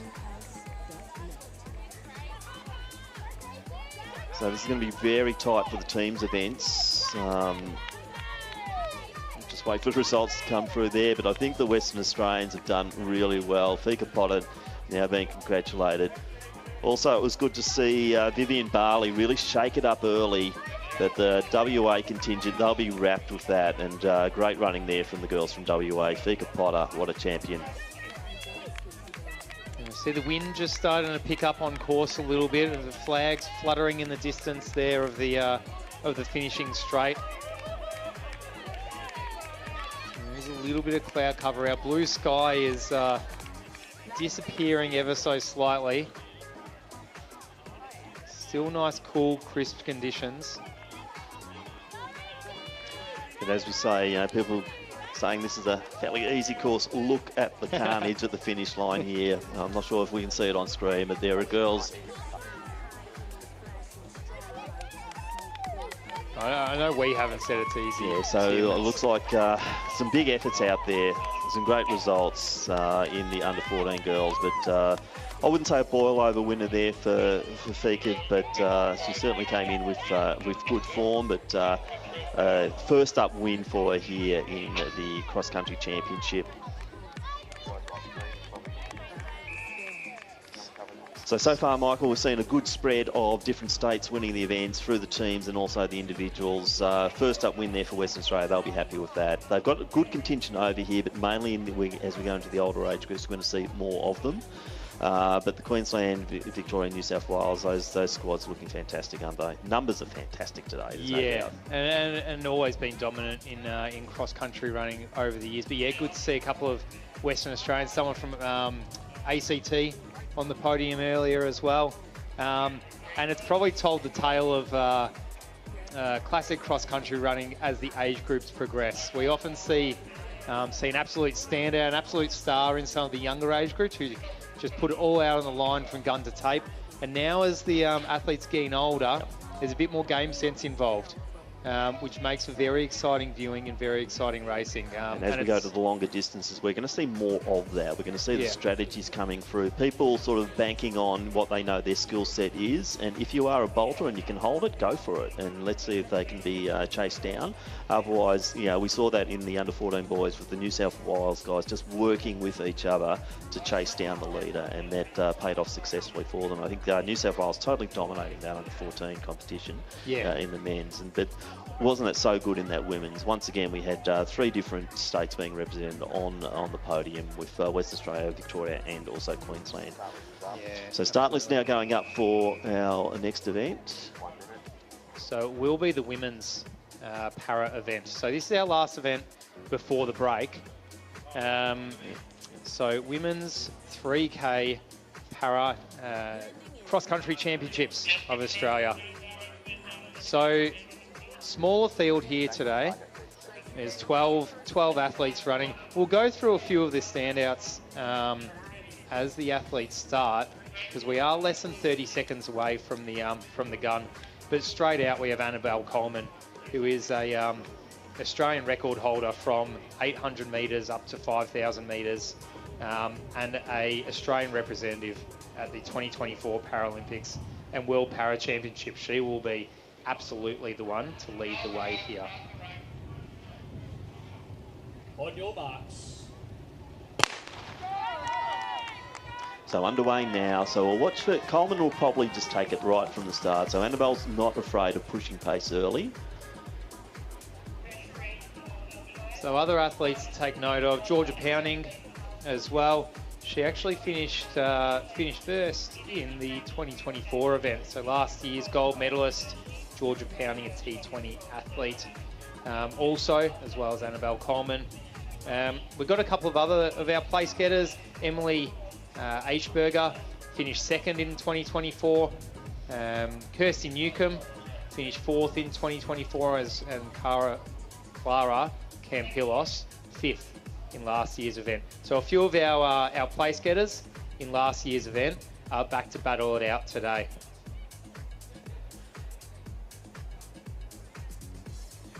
And of course, we've got a couple of different age groups here. We've got the under 20s and the seniors. So Eleanor Downey was second in the under 20 event last year. And Zoe Schultz is the other competitor in the under 20 section here today, who is a bit of a standout because she is the Australian record holder for T38 over 1,500 metres, both in the under 15 and under 17s. So a couple of different age groups battling it out today.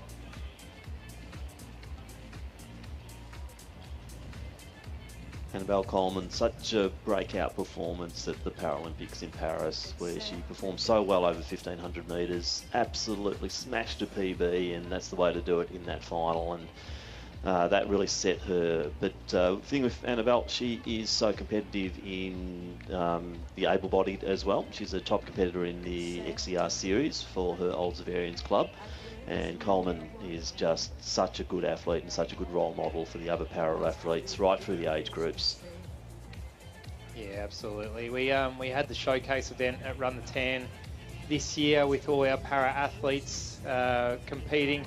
Annabelle Coleman has her list in the top 10 on the honour board there at the Tan track in Melbourne, and a number of these other athletes here listed. Georgia Pounding for one, regular competitor and quite a quick athlete around that Tan track. 3.8 Ks over a couple of big hills. Course not too dissimilar to the track here, I guess, minus that one big ruling hill up Anderson Street. Similar distance, let's say. Now, similar to Cameron Marshall, who we saw in the para men's, Georgia Pounding also is a multi-eventer. So she was over in Spain not so long ago doing triathlon, doing really, really well. So both her and Cameron are so good at the swim and the bike and the run. And you see them everywhere too, which is fantastic. And Georgia, very excitable character. She's always a good addition to any event and gets the mood going. And great to see Georgia out here once again in the cross-country event, which you would be loving the 3 kilometres cross-country. The result and victory presentation for the Under-14 Boys Championship. Third place and bronze medalist from New South Wales, Isaac Robertson. So we'll get a bit of a read at some point on who is who in the top few positions here. Of course, a reminder that these finishing positions and times do get adjusted based on classification. So we have T20 athletes, we have T38 athletes competing. They actually are the only two categories or classifications that are represented here in this women's para event. So mostly whoever crosses the line in order will finish in that order, with the majority being T20. However, we do have Kirsty and Zoe being T38. So there will be adjustments to be made for final positionings at the conclusion of the event. However, yeah, a little bit unique in this one. Almost every athlete is under that T20 classification. Of course, we have two different age groups, as mentioned earlier as well, so under 20s and seniors. And we can only assume that Annabelle Coleman is that athlete charging ahead at the front. And we know for sure, though, it is Eleanor Downey sitting in second position and Georgia Pounding in third.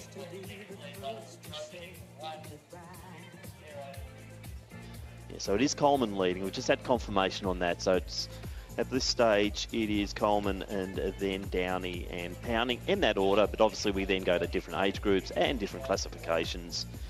So Annabelle, she is in the T20s. So too is Downey, and so too is Pounding.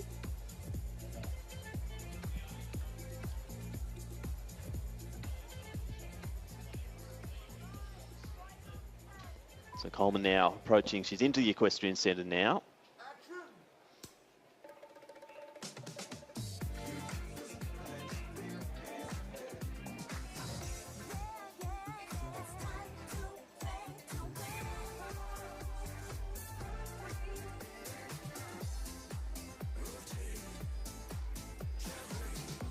Pounding safely through a little red mud area there, or the red dirt area of the dressage centre as she goes on to the remaining section of the equestrian centre. As we're saying, this is the fast part here. It's flat. It's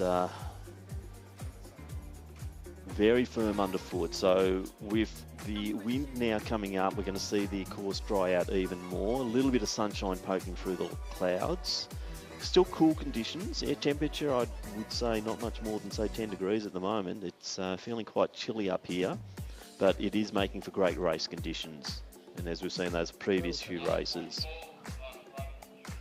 it really has been on, and some great changes of lead as they come into the final stages of this cross-country course at Victoria Park in the beautiful Ballarat.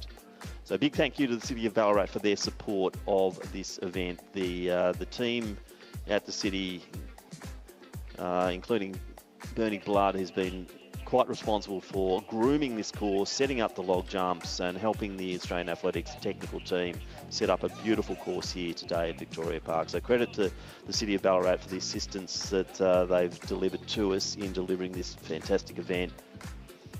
First of 3 years here in Ballarat, so get used to these chilly conditions. Let's hope we can turn on similar conditions in successive years as well, because this is sensational running conditions. And as we're seeing from the competition, it is then coming through into great racing. Absolutely exciting to have the event here locked in for 3 years down at Vic Park in Ballarat, and to have the state championships here this year as a test event. Could sort of tinker with the course, have a look how things worked. So far, it looks to be doing wonders. And as I said, the challenge will be potentially, do we look at various configurations to this course, or do we look at potentially a different venue within Ballarat? There's still things to be determined over successive years, but certainly this is a great venue. The start-finish area here, I've been to a lot of cross-countries and national cross-countries, but this, the way this one has been managed and set up, it's a beautiful venue, really spacious, great for the spectators as well. You don't have to go too far out there to see a lot of the athletes, and it really is a spectacular venue to conduct a cross-country. But what will we do next year? We'll find out. Yeah, exactly. You need to have a good run-in and a good finish for a cross-country event. Otherwise, it just gets so messy. Out on the course, pull all your obstacles in, your chicanes, your log jumps, that's fine, but you need that long run-in, which is, a massive advantage of having the race here at Vic Park. As we see, it is Annabelle Coleman in her Oldsvarians Athletics Club uniform. Quite a gap on the rest of the field in Downey and Pounding. She's got about 1 kilometre to go as she's exited that equestrian centre section of the course. Maybe a little bit less than 1 kilometre, I would say now, as she crosses the road for the final time. A little bit of mud forming at that road crossing. You can see at the end of the matting that it's getting a little bit churned up there. I think as the opens get through and start running multiple laps too, we might see a little bit more of churning at certain spots, particularly the 2 mud piles in particular. I did think it was generous having a bit of an opening there after the road. I thought I could have probably hurdled that little little fence there. The mud patch might be challenging enough, I reckon. Yep. And so final road crossing here for Annabelle Coleman. She comes into the finish zone. She's probably about 450 to 500 metres out now. And Coleman looking quite clear as she comes through.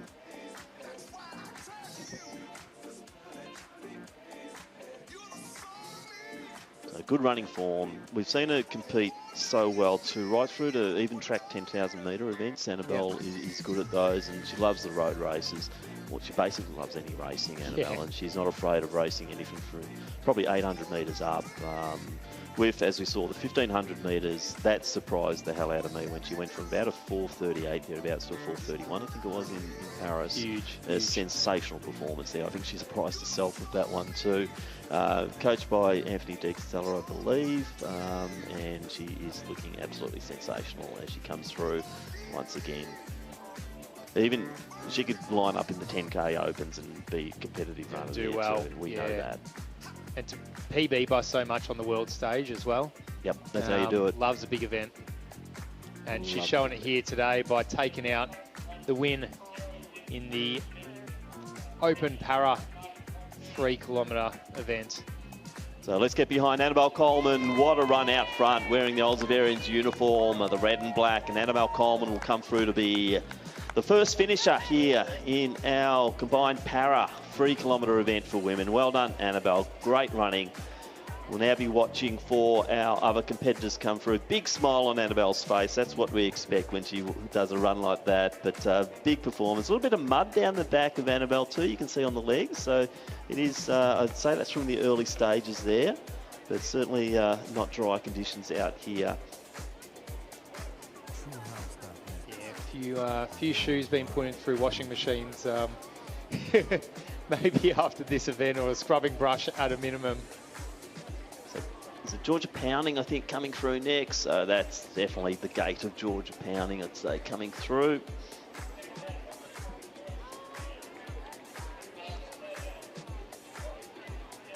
So Georgia Pounding, as I said, multidisciplinary athlete, Georgia. She will finish with a big smile on her face, as she always does. And Georgia Pounding will come through to be second across the line here. Stops the watch. And we'll now be watching for Eleanor Downey, was sitting in that second position for a while. And let's see how she finishes here at Victoria Park. Big hugs there between Pounding and also Coleman. They do train together, very good friends, and it's good to see the two teammates from Oldsavarians repping here at Victoria Park on the national stage.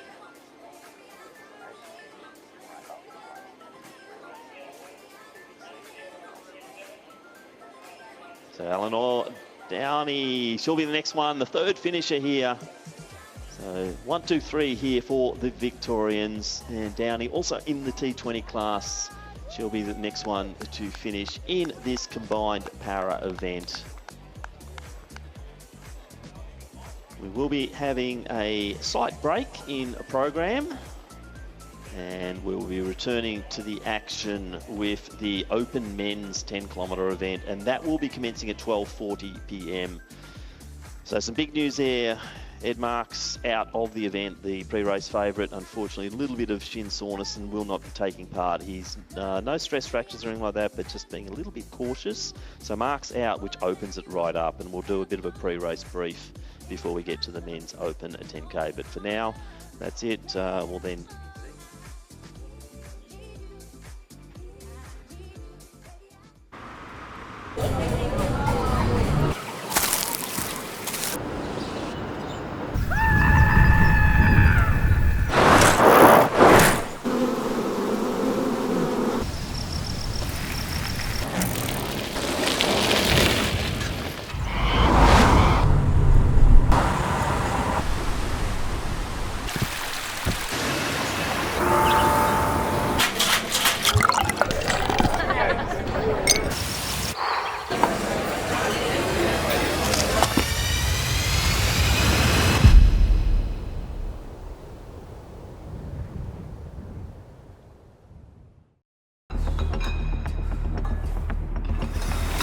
to raise the bar, then drop it, We need to push forward.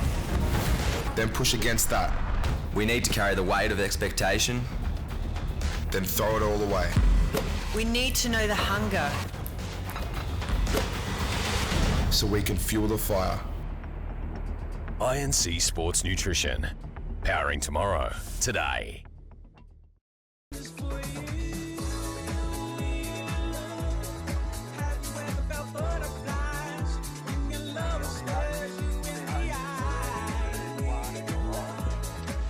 welcome back to our coverage of the Australian Athletics Cross Country.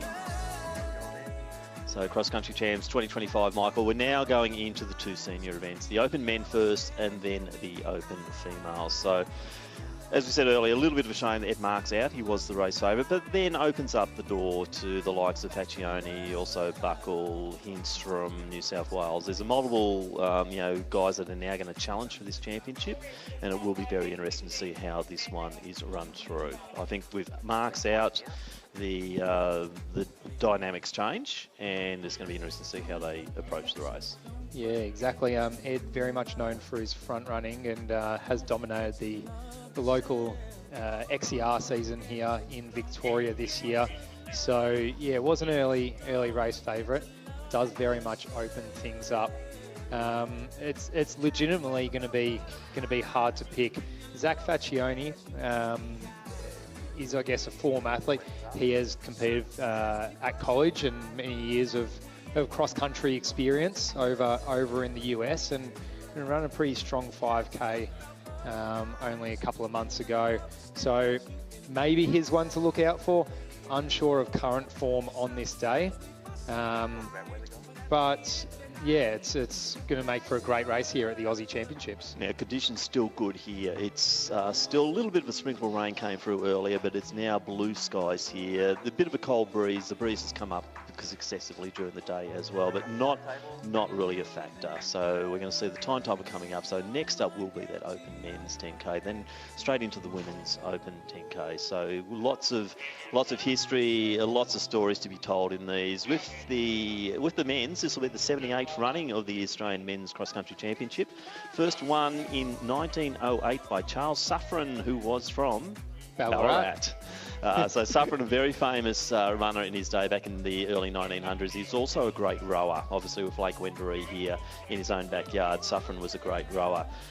Ironically though, where he won that first cross country was Victoria Park. But not this Victoria Park. Not this Victoria Park. It was in Sydney. It's now a housing development. So that was 1908 that he won. It was a race course back then in 1908, and he won the championship representing Victoria. Very famous, 1 year later, 1909, the first manned flight in Australia ever took place at Victoria Park. So a guy called DeFiles, I think his name is, he flew for about 120 metres, and that was the first flight in Australia at that Victoria Park. As I said, it's now a housing development, so the Victoria Park racecourse is gone, but very historic. First sight of an Australian Open Cross Country Championship, won by Charles Suffren from Ballarat in Victoria Park. So back here we are again, 2025. Time has marched on and we move to this Victoria Park here. It is the 78th running, as I said. Now, looking at some of the statistics, in the teams event, Victoria have dominated, 53 wins, 21 for New South Wales, and then one each to South Australia, Western Australia, and the Kiwis came over and stole it 1 year as well. So New Zealand have had one team win. Individually, we've had 37 Victorians win this individual title, 16 from New South Wales, 8 from the ACT, and that would include the likes of De Castella. So the famous Rob De Castella was representing ACT and Victoria in the National Cross Country. Tasmania's had 3 individual champions, Queensland 2, South Australia 2, and Western Australia have had 4. So that's a bit of stats. Last year, Seth O'Donnell obviously won this event down in the rugged conditions in Launceston. So Seth took that out and Victoria won the team's event. Now, for the state champions who have turned up, Jordan Crowley, who is Rian Cowley's brother. He's in the ACT. I think he's in the Air Force, and Jordan was the ACT champ. He's lining up here today for the ACT. From New South Wales, Luke Hintz will be their favourite, so he took out the New South Wales champs. Fairly tough conditions there in Willandra, as always. Desmond Cutter from Queensland, and unfortunately, as we said, the Victorian champ, Ed Marks, is out.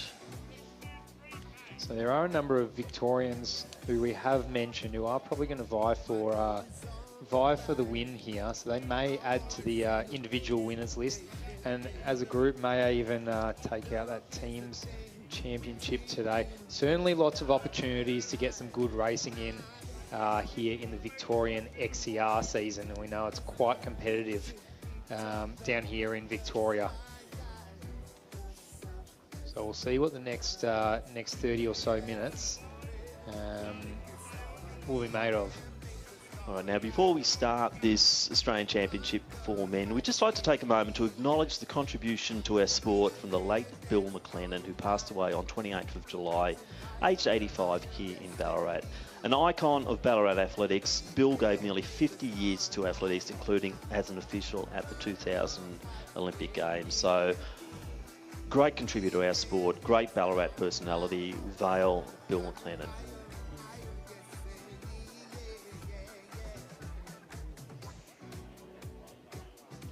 So about 2 minutes to go now Michael, before we kick off. So I think we're both a bit excited about this. We probably won't need the buggy and the drone as much because we should be able to spot a few of these characters out there.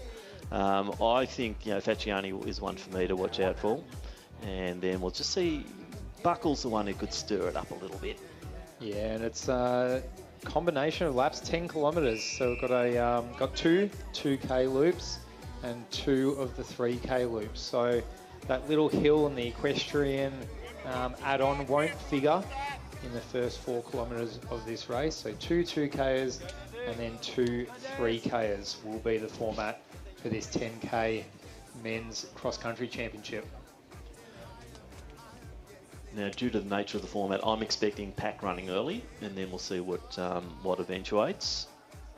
Yes. And that's what some of the top contenders are also considering will be the way this will pan out. Especially it's 2x2, 2x3. Let's see how it goes.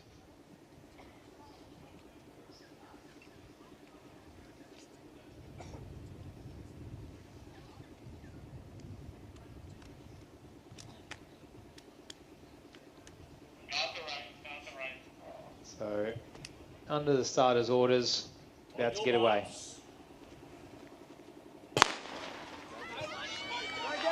And there's really no incentive for any individual to be taking it out from the gun, making a break early on in this 10K journey.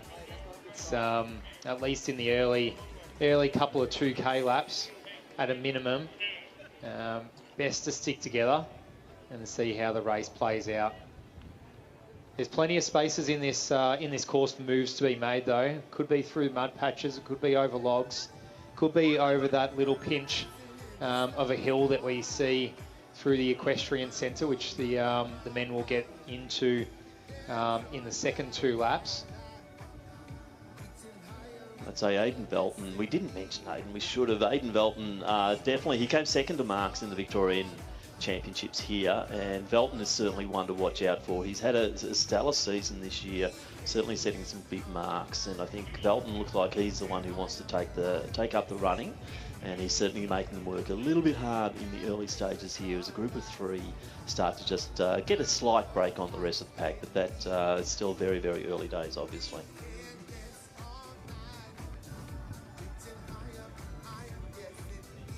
So does look to be Facioni in 3rd position there, just judging by the uniform that I can see. I'm going to stick my neck out there and say that.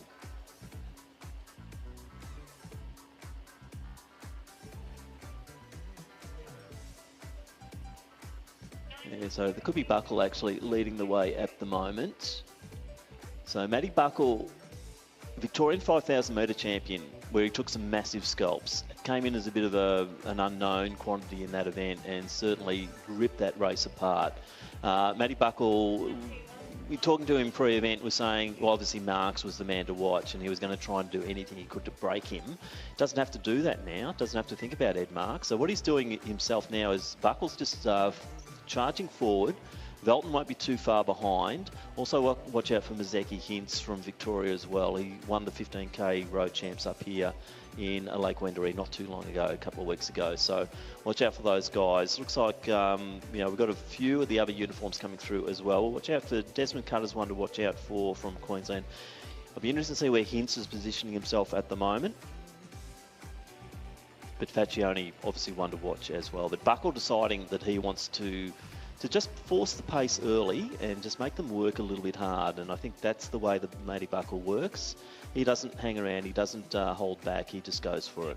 Yeah, and to be honest, Tim, we were there commentating the 5,000 championships that Matty Buckle won, and we kind of embarrassed ourselves. We discounted him early. We thought it was Isaac Heen or Haftar Strinzos's race to win, so we won't be discounting Matty Buckle here at the National Cross Country Championships.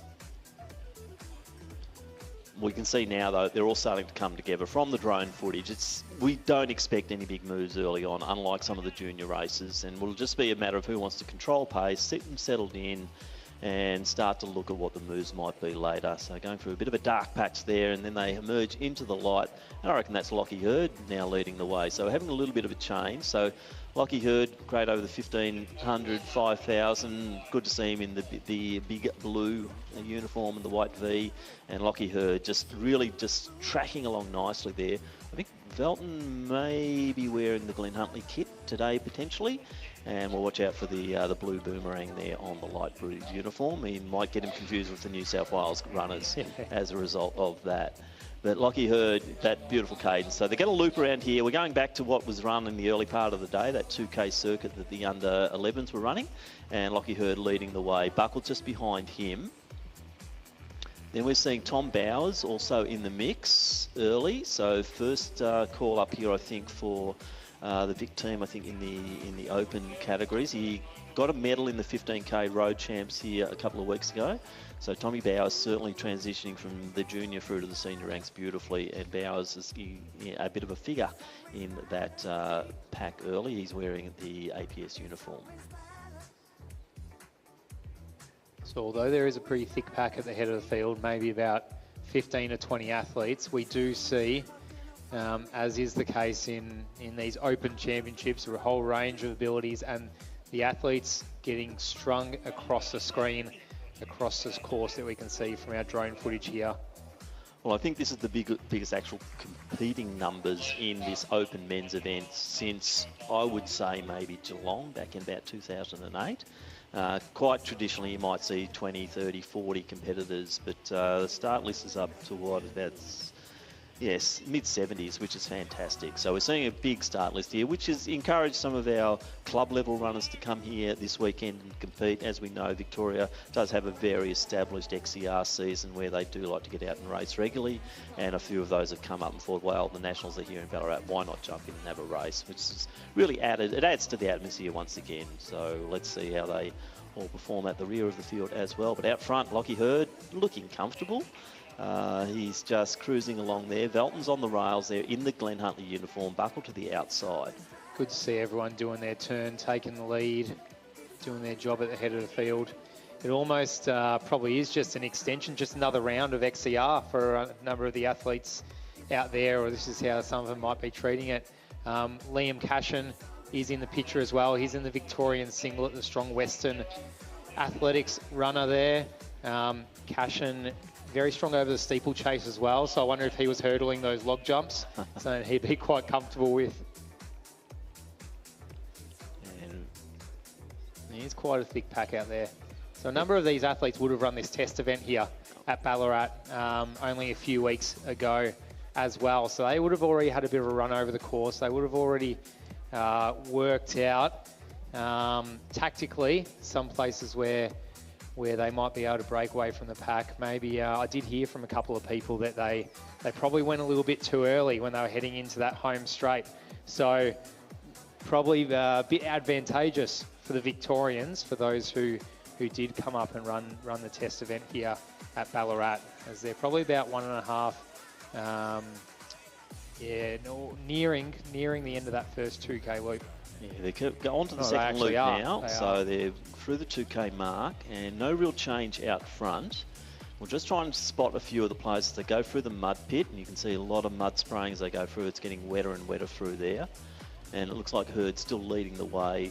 Interested to see where Hintz is. Also Longworth from New South Wales. He's a 29-30 type 10K runner, so he's got form. He came third in the New South Wales Chance, but that's over that very tough course down on Willandra. So I think Longworth will be much better suited to this flatter track here in Ballarat, especially with the leg speed that Longworth does have. We've also got quite a few, let's introduce some of our internationals as well. We've got Felice Gavillon from Tahiti, or French Polynesia. Also Rapini Matatoga from Cook Islands. Connor Melton, the New Zealand cross-country champ. So we'll see if Connor Melton is a bit of a player in that lead pack as well. And also Abel Thiuni from Papua New Guinea, and he's the 1500 metre champ from Papua New Guinea. So great to have that, a little bit of international flavour in here as well. And our man from Cook Islands, Rapini Matatoga, he actually ran the World Cross Country Champs in Serbia, the last running of that event.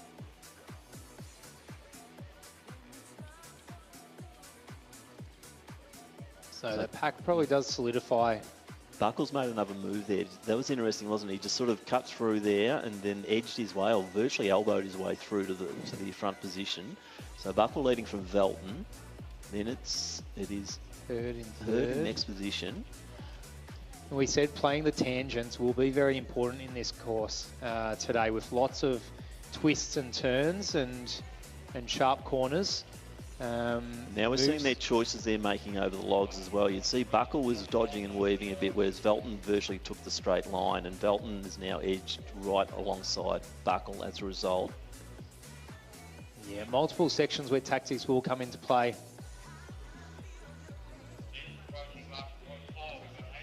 And only 3 kilometres through this race, still 7 kilometres of good racing to come. As they come out of the logged section, Buckle and Velton going 1-2. And Herd just in that third spot. They're almost pushing a bit of a gap now ahead of the pack. So it's very, very far from over, but it is those 3 that are trying to string out the field. Maybe putting on their foot on the gas a little bit now and say, all right, let's get things rolling. Let's start to tick the legs over a little bit and let's see who can hang on. And I think that might be Facioni sitting in that 4th position, just trying to bridge that gap and come through, because even though it is early days, you don't want to let a pack like that get too far ahead, particularly when you have got the finishing speed of, say, a Buckle. And Herd's another interesting one. He's stepping through nicely to the longer distances, but was primarily a 1,500 metre runner. And I think that is Facioni in the green uniform who's just made his way forward. So Velton just having a look over to see that Herd just once again takes the lead. Now they've started to come back in together again. And it is Herd leading. Facioni now on just to the outside of him, Velton on his shoulder. Liam Cashin in the mix as well. There he sits in 4th position. But as you mentioned, the pack is starting to come back to him. There's a moment where the elastic band was about to snap, but it didn't. It just loosened off, and everyone's back in that pack of about 15 athletes. Maybe what it did do, it sort of caused a 5 or 6 at the back just to fall off the back of that train. Or I have a feeling that Matty Buckle might be teasing a little bit out there as well. Might put a little bit of a surge on, then ease it back, and just test them out to see who's got the pace. Interesting to see Facioni decide, okay, I'm going to come up now and I'm going to be start to be part of the pack and the lead, but they're letting Herd do, with that smooth style. He's a beautiful looking running Lockie Herd, and he's just setting that really lovely tempo and temperament. But it's Buckle who is more of the grinder, and he's the one I think will be smarting this out to see if he can sort of make a break at a certain point to try and kill them off and get rid of the opposition. Velton, I think, is just going to sit and sit and sit, and this is what he did in the Victorian Champs. Won't do a lot of the work out there, I don't think, Aiden, unless he's forced forward. But I think you'll find that it will be Herd will lead them through for a little while longer. And then just watch for Buckle to make other moves. Facioni, he's got a lot to prove here today. And I think Zach will be looking to be right in amongst it. And he will be very powerful at the latter stage if he can convert that 5K form through to the 10K cross. Yeah, I mean, they're obviously all endurance beasts out there today. But so you've got someone like Lockie Herd, who's probably earlier in his career, maybe stronger over the 800, 1500, but has gone over distance in more recent years. Velton has had an extremely strong season on the roads this year, as Herd just takes a sip of water and throws a bit over his head. Now, I have spotted Connor Melton. He is in that lead pack, the New Zealand cross-country champion. So great to see Connor here repping New Zealand. He's a taller figure, and I think because he built a very good field over in New Zealand to take that championship. I think Toby Gualter was second. He's got a high-profile career. So Connor Melton's hadn't heard much about him, but he's obviously got a bit of form to his name. And let's see how he will perform against the best of the Aussies here.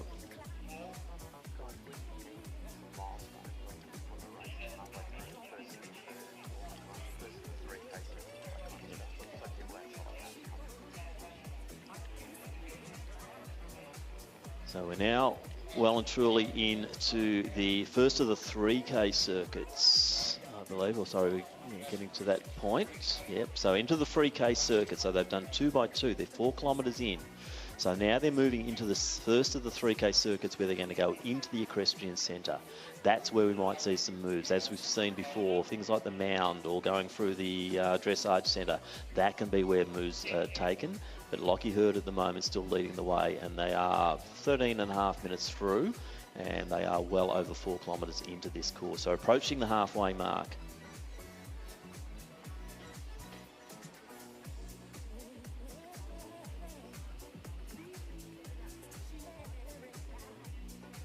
So once again, Velton just sitting into that second position, having a little bit of look around, and you'll see that he has got Buckle and Cashin not too far behind. Tommy Bowers is about 1 out, 1 back on Buckle. I think Melton's lodged beautifully in the middle of the pack. Ashenef, the other Victorian, also in the midpoint there. Well, watch out for Hints, I'd say, would be in there. I'm just having difficulty with this footage to see where he is exactly. And I think I did see Andre Waring, who we mentioned early in the race, right at the back of this front pack. And yes, he is. So Andre Waring, what a story he is. He's just come through from being in the G race at Milers Club to being an Australian representative, particularly at the cross-country champs in Bathurst. And Andre, probably not in the form of his life at the moment. He was 2-3 years ago, he was just stellar. And now we're seeing a few moves, actually, Michael. I think we can see a few things starting to break out front. But yeah, it'd be good. It's good to see Andre up there and certainly battling with the lead pack.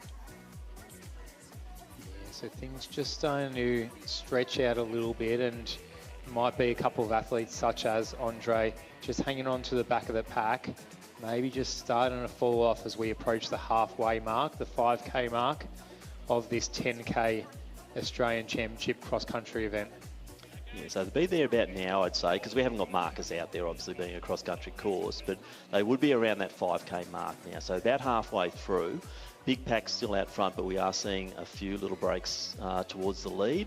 And is this the time that they're going to really start to go? As they head towards the equestrian centre the first time, you can see the mullock heap off to one side there. Really nice part of the course here. It just flows beautifully, dodges and weaves, and we're seeing, it looks like Buckle is the one who's made the little charge there with Velton going with him. So it would be kind of cool, someone like Buckle to take out this championship, being a athlete who resides in country Victoria, having this championship in Ballarat, Buckle being a Bendigo boy himself. So he's doing everything that he can to put himself in that position to take out the win. As you said earlier, he's a bit of a gut runner, Buckle. He'll grind until he makes his way to the finish line. Velton just hanging on to his heels. They are 1-2 out the front of this race so far. Facioni just off in the background a little bit. He's definitely not done with. You can't discount someone with like the class of Facioni, but it is Buckle leading the way and dictating the race at this point. Interestingly, though, Buckle did not run the Victorian Championships. I think he was still in recovery potentially from an event in Gold Coast. So Velton knows the course. He came second here, I think, to Marks. He certainly did. So Aiden knows the course, knows what to expect. Matt, this is the first time over this territory now. But as we said from his 5,000 metre race, he's not afraid to really put it out there. So we will see a lot of determination from Matt Buckle. He's a quality athlete, as we know, very fast over the 5K. Probably got a superior 5K PB to Aiden Velton. We'll check on that.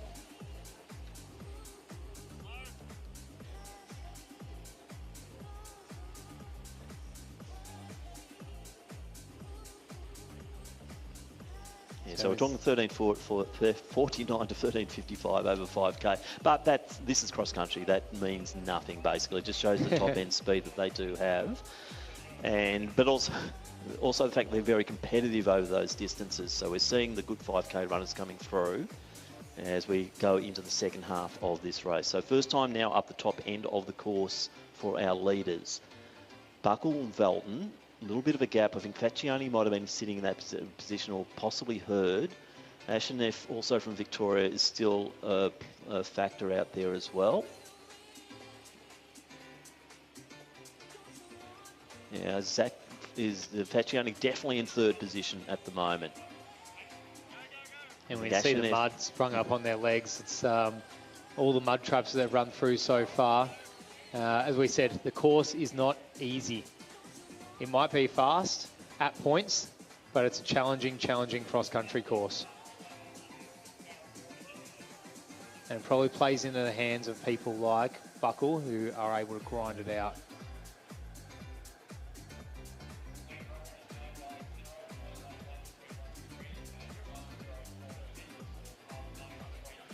So going over that hump that we've talked about so many times so far today through our junior races, it is where moves have been made. Probably not at this point in our senior race will we see a decisive move, but wait to our last lap when this leaves with only 1K to go. So over 6K into the course now. They'll be coming through to do one more loop around. They'll come back into the spectator zone, so they'll sight that finish line, and then they're going to spin back around and head out for one more loop of the 3K circuit. So the 7K mark approaching fairly soon.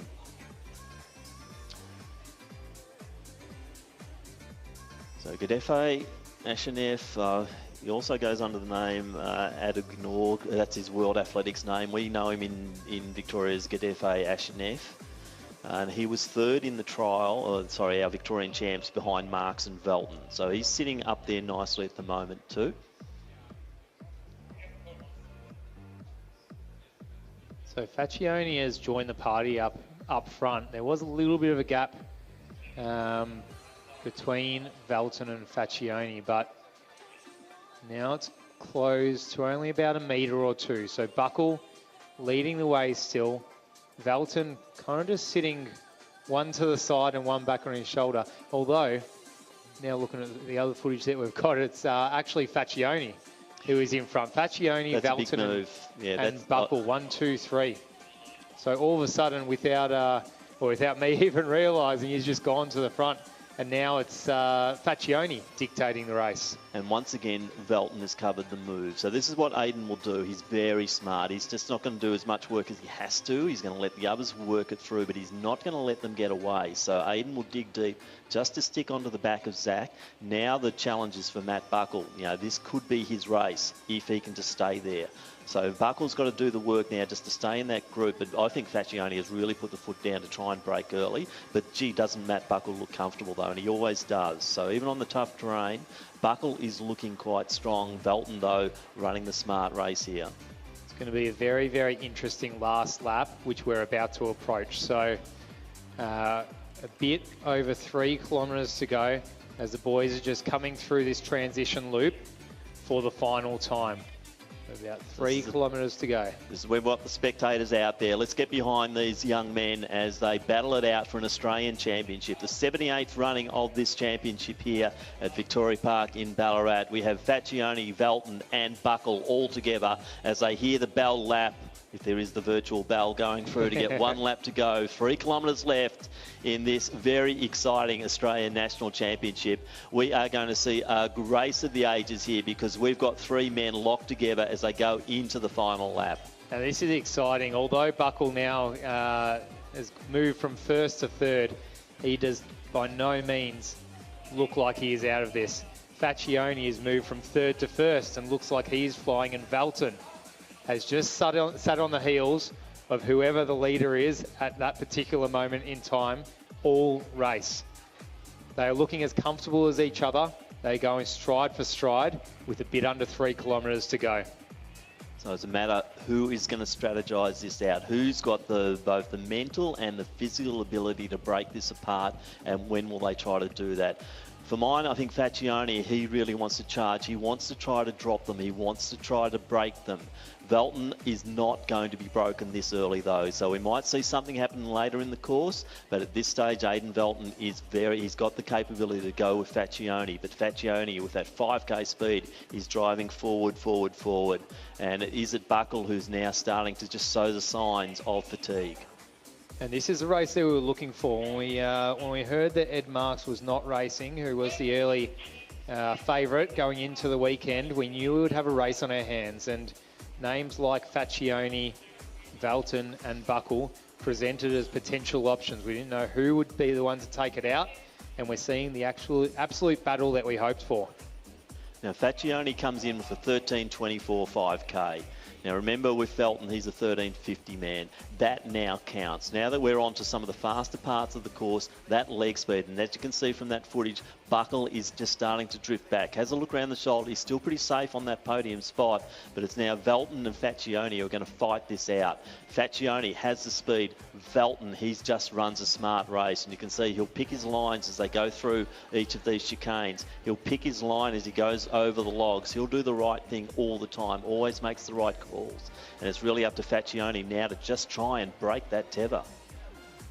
Yeah, still a few technical sections of the course to go. Going over these logs right now, over or around, as we just said. Going through the mud patch and the clay bottom of the equestrian centre is all still to come. But once they get out of that little clay or sandy equestrian patch, it is pretty firm ground and fast running from that point. So that might be where we start to see moves made. It's kind of in the hands of Facioni right now. Velton's going to do what he's done all race and just hang on to his heels. But how long will he be able to do that for? Looking back down the field, I think Cashin was in the next position. Then you had Hurd and Ashenef running side by side. So it's at the moment, because we now claim Facioni is Victorian.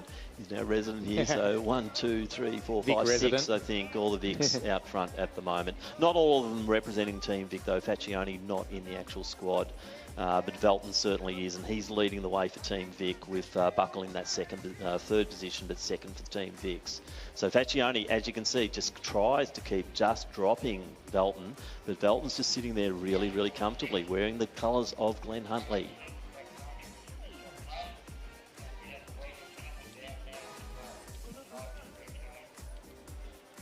So about to enter the equestrian centre for the last time. No change out front. The only change is Buckle is now not really in the picture for the first two. The difference now may be up to 35 to 40 metres. Buckle did have a break over Cashin though, and then another gap back to Hurd and also Ashenef. As we see the buggy now going through, I'd say lap runner on the inside there.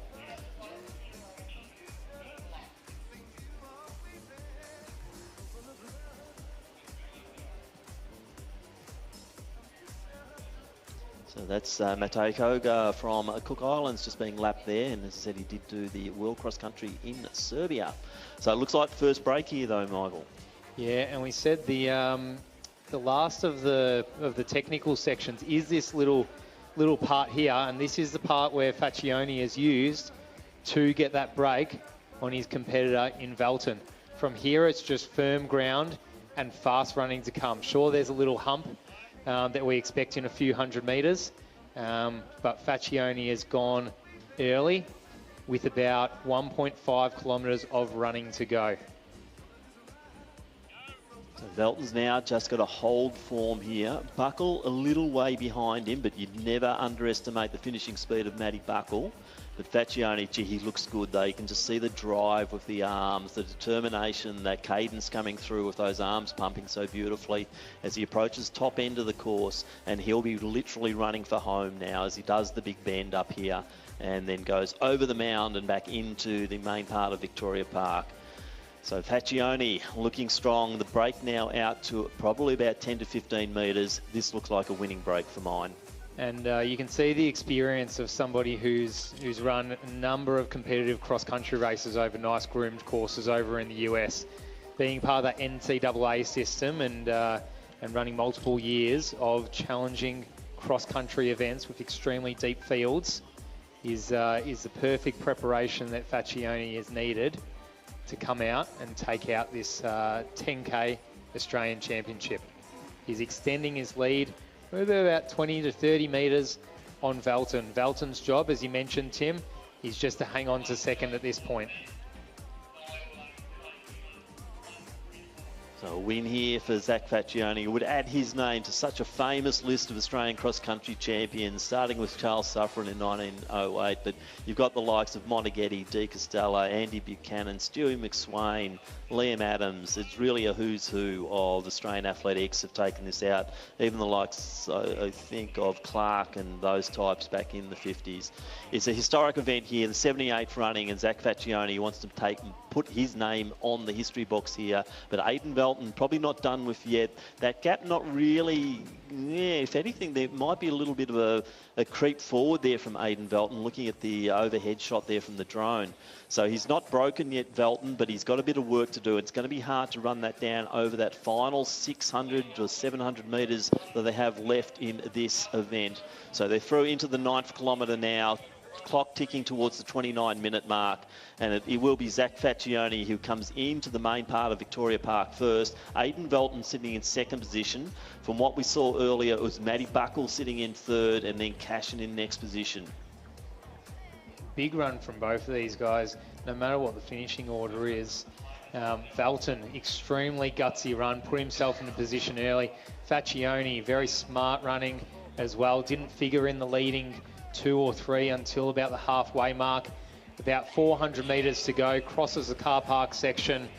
The first car park section, starts to see more spectators crowding the course, lining the course. If you're a spectator and you're not in the finishing chute, please get out there and cheer on these two great runners home. Facioni, Belton, they are your 1-2, as Facioni can almost see that finishing chute.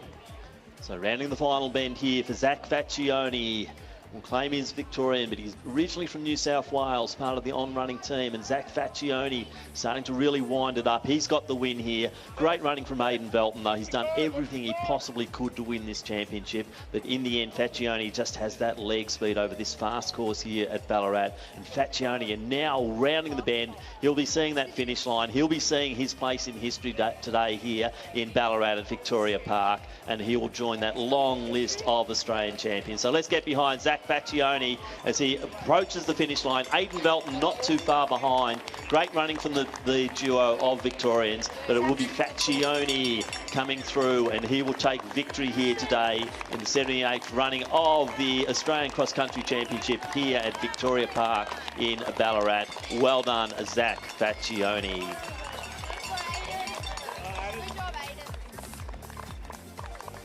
Aidan Belton, Michael, very impressive run. He's arrived on the Australian scene, there's no doubt about it. Belton, brave running. And Matty Buckle, he will be rewarded here with a position on the podium. With the New Zealander, he's going to come through and he will take the 4th position. Connor Melton, so great running from Connor, but it will be Buckle onto the podium there to take 3rd for Victoria.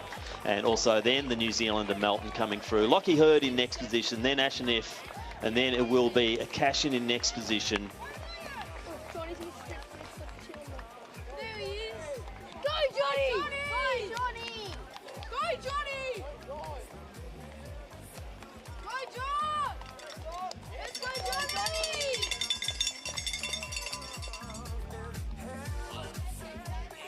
Now they come flooding through. The finishing time of in the vicinity of 29:30 for Facioni, not too far behind Belton. Now the clock ticking over, finishing time 30:30, should I say.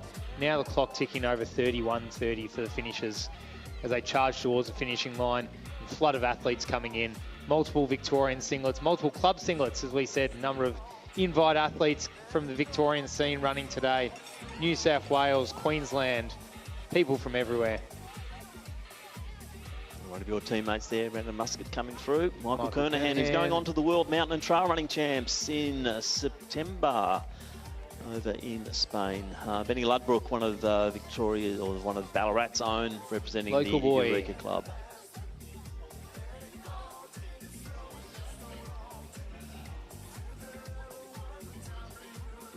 And Baisha coming through.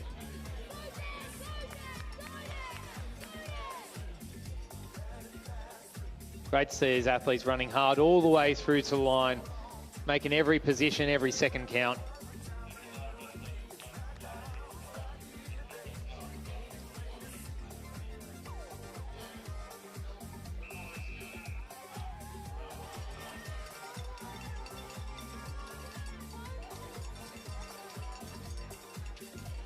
Desmond Cutter from Queensland crossing the line.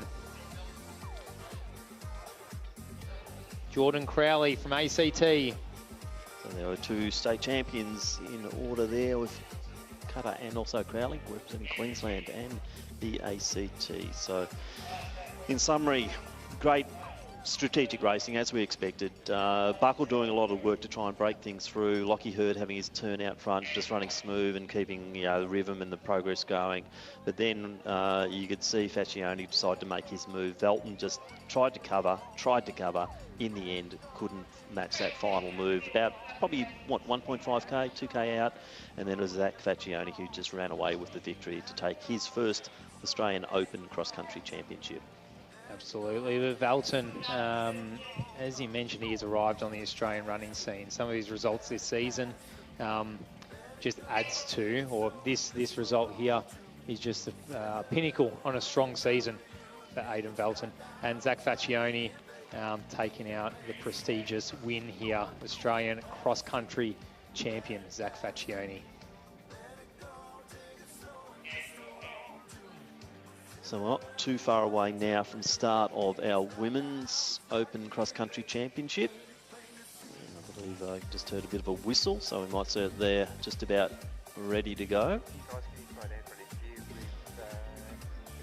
Yes, but we are going to go to interview with Zach Facioni and Tommy Thorpe. Zach Facioni, Australian cross-country champion. How was the course out there? Oh, a little bit muddy, but it's a good course. Really good fun. Not super hilly, but enough interesting bits to make it, classic cross. Yeah, it was good. It's been a long season for you. You started this year with a number of the Summer Series meets over on the track in the 3K and the 5K. How's it been stepping back out into cross-country? I know it's been probably a hot minute since you've done a cross-country race. How was it? Yeah, it's been a while, but I've always loved cross. I mean, that's, where distance runners really start and kind of make their name for themselves. So it's awesome to be back. It's definitely been a while. I think the last cross race I did was World Cross last year. So, yeah, I mean, I love being back. This is bread and butter, so it's good. Yeah, it's great. So it's been obviously 5K this year and the cross-country stuff. What's the goal going into 2026 as we have a World Cross-Country year?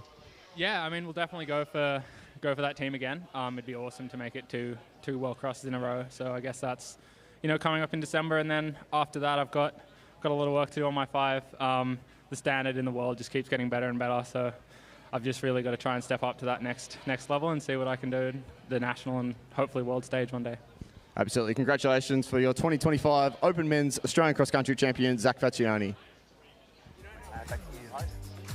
So great running there. We can see our Open women now starting to get themselves lined up and ready for the same 10-kilometre circuit. 2x2, 2x3 kilometres ahead of them.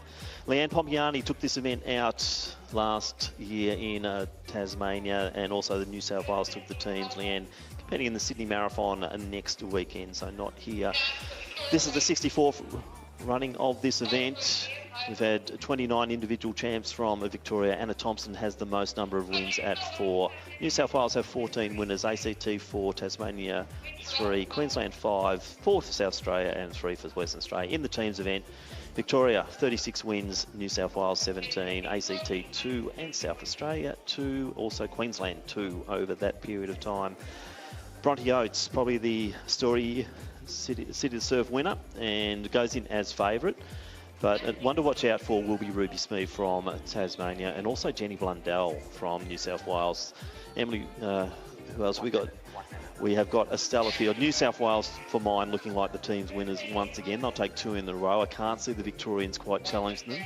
They'll have the likes of our Victorian champion there, and Catherine Dowie will be lining up. Also Bianca Puglisi, who went to the World University Cross Country Champs. John Bay Viljoen also here. So it's a reasonably good team from Vic, but I think that New South Wales depth and strength with Jayla Hancock, Cameron Fronin and Blundell, it's a good squad. Yeah, absolutely. And recent form of Bronte Oates winning over the hills out at the City to Surf over 14k. So like Jenny Blundell, she keeps popping up every few years and is outstanding. You can never discount someone with the class of Jenny Blundell. So yeah, as you said, Tim, she absolutely will be someone to watch, joining her New South Wales counterpart in Bronte Oates up the front of the field. So we're only a minute to go, or less than a minute to go, to the start of the women's event. as they make their way up to toe the line.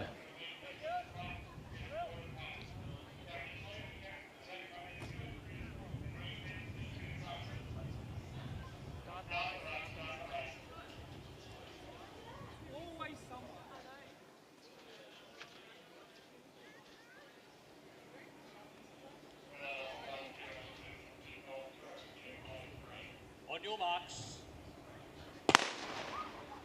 So underway now in the 64th running of the Women's Open Australian Championship 10-kilometre cross-country event. Field of around 50, which is once again probably one of the bigger fields we've had in many, many years here in Ballarat. So it's good to see that the girls are coming out and competing over this open distance. Once again, Michael, I don't think we're going to see too many moves on that opening 2K lap, but let's see what happens.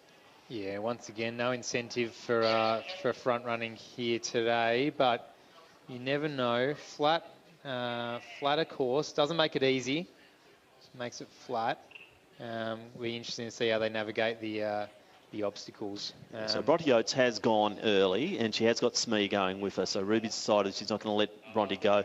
Smee's really tough. She's cross country probably more her thing than the road, but she obviously been doing really, really well on the road. She performed quite brilliantly also in the City of the Surf, but Smee's deciding she's not going to give it Bronte her own way. You'd probably say the same thing about Bronte as well, being more on the endurance side, winning over the City of Surf, having a strong run at Zatopek back in December.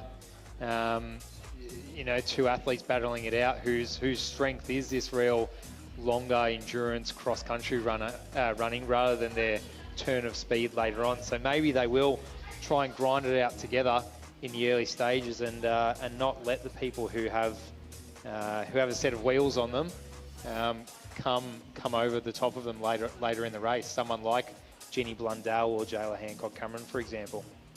Now, talking to Bronte pre-race, she's looking out for Georgia Hansen, who's on that comeback trail, and also Ruby. She does respect Ruby immensely, but also she's looking to the Jayla Hancock-Cameron, her New South Wales teammate, as being someone just to watch out for in a race like this. So she's aware that Ruby's good and consistent, and that's what she's thinking about. Ruby, for her part, though, she knows that Bronte is the race favourite. She's also got Georgia Hansen. She's mindful of Georgia's abilities, and she's also mindful of her experience. Plus, Jenny Blundell, as we said, the Olympian, the 1,500-metre Olympian. Jenny Blundell has leg speed, and we saw that in previous races. If you don't want to be near a 1,500-metre specialist, if you're side-by-side 500 metres out. But Bronte Oates now deciding, she's proved me wrong because she is starting to blow it apart a little bit here in that opening lap. Maybe not a bad strategy. Do the front-running thing. She knows she's race favourite. Maybe she's going to make the others think, I'm just running for second, third or fourth. Yeah, we sort of said there's no incentive for getting out hard, but I guess you got to play to your strengths. And as we've said, that gut running, the running people off their legs would be a strength of Bronte's. So she's only about one kilometre into this race. She's made a decisive mood. Well, Ruby actually anticipated this. In my discussions with her, she was saying, I believe that Bronte will try and front run it, and then the rest of us as a pack will have to just try and work together. And that's now what we're seeing with a pack of 4 sitting probably 10 metres behind Bronte Oates. So Bronte leading the way through. Ruby definitely a major part of that pack. And even if you are a really strong runner, it's always going to be a bit of a risk running out in the front of the field by yourself. We saw it work for so many of the juniors at the start of the day today, but this is not under 11s, under 12s, under 13s. This is not junior running. And to have other people to work with and to build off and work together over a 10K cross-country course is an advantage. You are sort of putting yourself out there, being that single person ahead of the pack and being the one to set the pace with no one else around. So it is a risk. It'll be very interesting to see if Bronte Oates is able to pull this off. Bronte Oates now approaching the main chicane area on the 2K loop, where picking line is vitally important. They'll be drifting from one side of the course to the other. And you're seeing just behind her, I think that might be Blundell in next position. Hansen's also up there with Smee. So that chase group, and Bronte hasn't got away at this point either, Michael. So yes, she charged forward, but that chase group, as Ruby alluded to, if they can work together, she's not going to get it all her own way. So now we're seeing them coming through to the concluding stage of that second 2K lap before they launch onto the 3K. And this is where we saw in the men's race, first time out there, that things started to happen and the fields really started to get pushed. But we are seeing here a bit of a challenge because Bronte Oates is not getting it all her own way out front. Yeah. And we're seeing that I think that could be Blundell, but we will confirm that as they're moving through the course. And it's hard to know at this point as well, without seeing super close-up footage of these athletes, if it is the athletes just in second, third, fourth, pushing up to Bronte and putting a bit of a surge on to close that gap. Is Bronte getting a little bit tired from that surge that she's put on? Or is she sort of thinking, all right, I've gone a bit too hot early, let's just pump the brakes on, let the other girls come back to me, we'll sit for a bit, and then I'll charge a bit later on in the race. Definitely hard to know what everyone's sort of thinking and what tactics are going into play at this point. We do know that Bronte is still the one to catch out the front, and the three athletes behind are working together as a team as they come through 2 kilometres of this 10-kilometre journey, 1 lap down.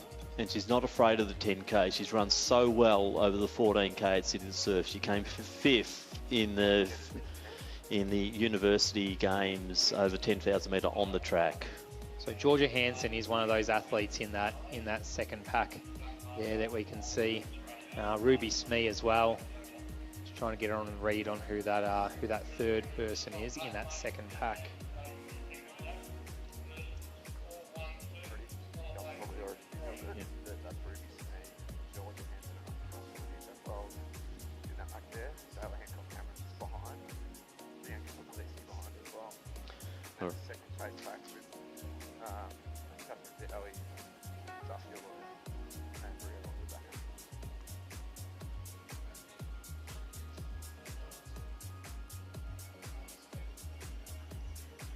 So we're pretty sure that's Blundell sitting in that chase pack alongside Smee and also Hansen. A little bit of a drop back then to Jayla Hancock Cameron from New South Wales. Puglisi, who was at the World Uni Cross Country, she's in next position. And she's got the Victorian champion not too far behind her, and that's Catherine Dowie. And Dowie is in quite a pack. So into the 3K circuit. So first time they'll be heading off into the equestrian centre. You can see Bronte now navigating through the mud. Breezed through that beautifully, and I think the gap is now starting to build. Yeah, I'd just say slightly. I'd say it was around that 10-metre mark when we were trying to figure out what tactics were at play. Maybe only 500 metres ago, but it certainly does look like it's opening up a little bit. Still plenty of racing, a bit over 7 kilometres of racing to play out, but some pretty strong runners as well in Smee and Hansen, who are in that pack, who are looking at the heels of Bronte Oates. So Oates leading. Like Smee now into second position. Just a bit of a shout out too, we do have some internationals in this one as well. Monica Kalua from PNG, she is racing. Also from French Polynesia, Amandine Matira. She's a great triathlete. Also Kira Paz from Guam. And also Brooke Ross from Cook Islands, the Cook Islands Triathlon champ. And Tanya Tan from the Northern Mariana Islands. She's an Oceania champ. She's got a 17:31 5K PB, so Tanya Tan's one not to be. She'll be right in that mid-pack somewhere, I'd say, Tanya. But talking about packs, we've got a group of 3. They are chasing, but I think we are seeing Bronte Oates establishing a bit more of a lead here. And we Blundell see the track just struggling a little bit, maybe at the rear end of that. As we said, Ruby Smee's got the strength, hasn't she? Georgia Hansen has the finesse. Georgia ran brilliantly in the 10K road race recently on her comeback race. Was only just pipped by Sarah Klein, who's off to the World Champs to run the marathon. Then we can see more of the pack runners coming through there. But let's see how this plays out, because it is going to be quite interesting with that group of three and who's got the goods over the 3K circuit now that they're into the Equestrian Centre for the first time. Yeah, and we mentioned this about Lockie Hurd, and it would be similar for Georgia Hansen, somebody who, towards the start of their senior career, would have been more that 800, 1500 sort of style runner, but has moved up in distance. Obviously, Georgia going on to win a national cross-country championship only a few years ago. Still has the wheels on her, but has sort of built that endurance as she's got older. So very much an athlete who can turn it on and is quite versatile. So she's in that pack. She's one running in the black and white Box Hill uniform for Victoria.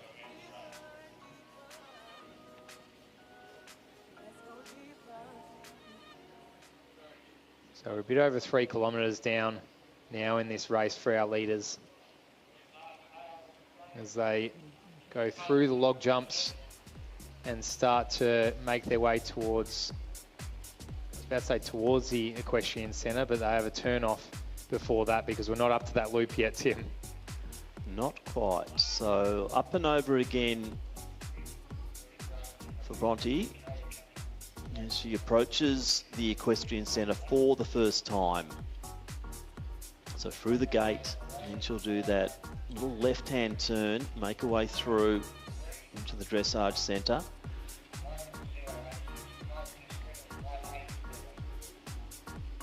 So of course, 2 2K laps and then 2 3 kilometre laps. So athletes now half to 3/4 of the way through that second 2K lap.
No real change out front, as we're seeing Bronte Oates approaching the 4 kilometre mark now, and they will be entering into that first circuit, then into the Equestrian Centre.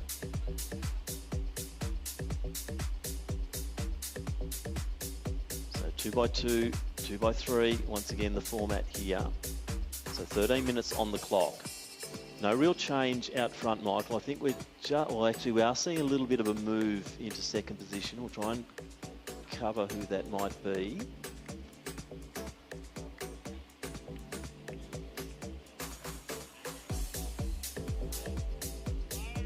So we are going through that transition point. The second of our 2K laps is just being completed by our leaders. If you're out on course or spectating,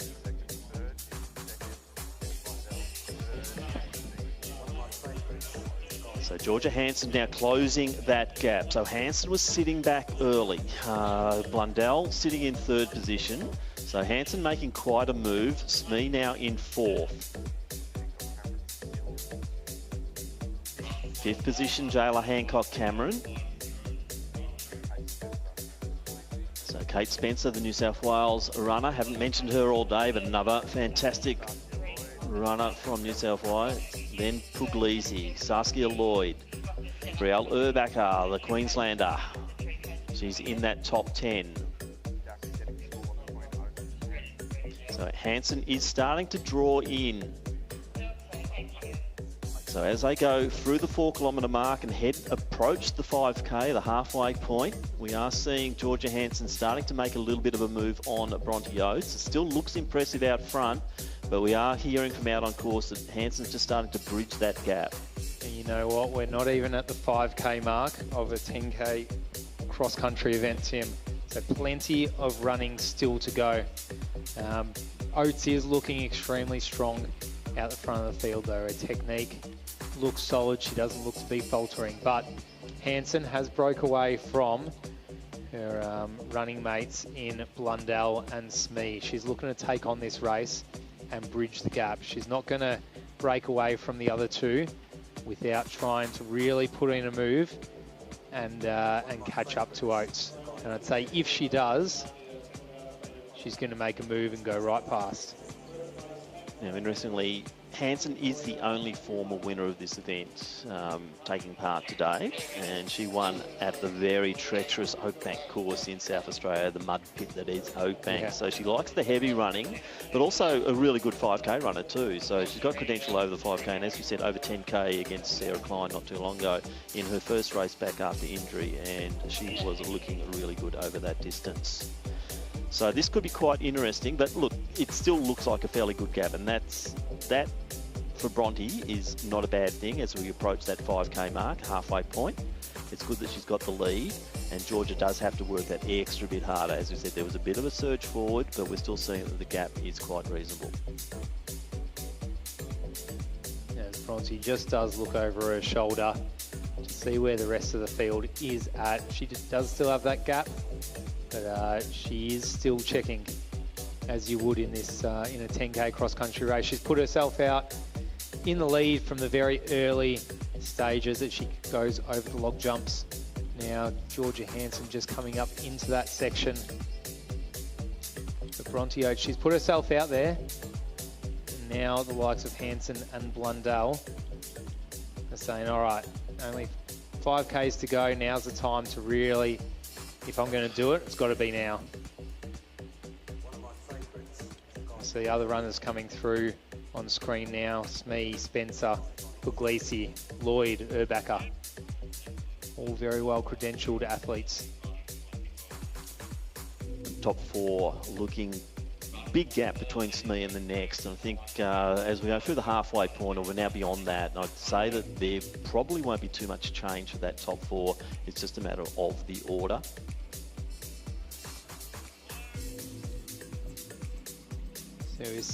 We mentioned Hansen making a move to try and catch up to Oates, but Blundell's almost getting back on the heels of Hansen here. Yeah, and that gap isn't really closing all that much between Hansen and Oates, I would say. Yeah, well, if anything, I think Blundell is now starting to get back onto the heels of Hansen, which will probably help both of them if they try to work forward towards Bronte. But Bronte looking very controlled at the moment. And she does approach the equestrian centre for the first time. So onto the longer loop now. She goes up and over the mount, across the road, and she'll go through the gates into the equestrian centre.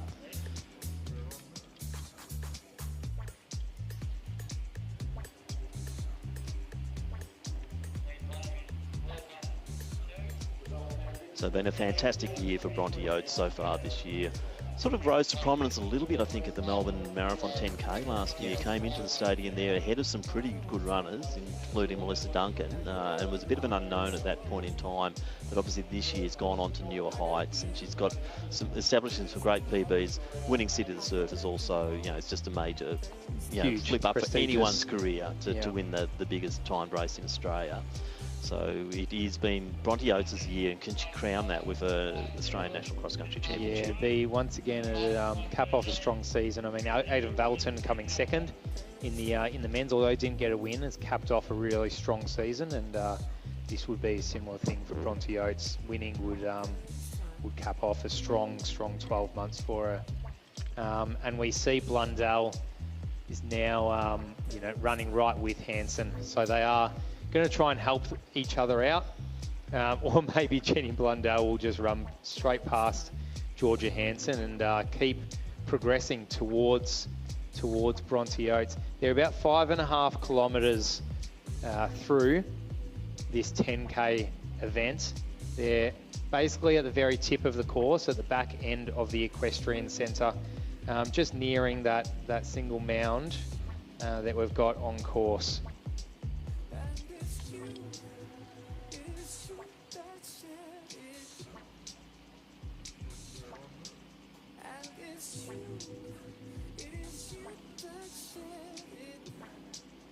So yeah, Blundell does just edge her nose ahead of Hansen. Hansen just getting a bit of sit on Blundell's heels, but they are working together. They have been for the past few hundred metres as they work together to try their best to catch Bronte Oates. But what a run Bronte Oates is having. She's gone out from the very start, gone out hard, bridged the gap on the rest of the field, and she's holding it. She's got to do it for another almost 4 kilometres. But it's very, very impressive running so far. Well, she did tell me she comes in fairly confidently into this event. Obviously, the lead-in races for her university 10,000 metres, then the city surf, gives her good grounding, and she does actually enjoy cross-country as well. Moving well and smoothly across the ground. I think this faster course probably suits her, but then again, she did win the state champs down at Willandra, which is a tough course. So she can do it either way. I think Bronte Oates, you can just see her form getting up and over the mound there, and then she'll float down across the other side. Blundell and Hansen are about to approach the up there, and up and over they go. You can see the arms there working for Jenny Blundell. Good hill running technique and form for her. Georgia just easing back a little bit on that downhill as we see Jenny just getting another couple of metres on her coming off the lip. So really important that they keep thinking what they're doing with each component part of this course and not just drift away. So Georgia will now have to work a little bit harder just to get back onto the back of Jenny. Not saying she can't do it, but that was a good move by Blundell to use those arms to get up and over the hill and then force it over the lip and over the top.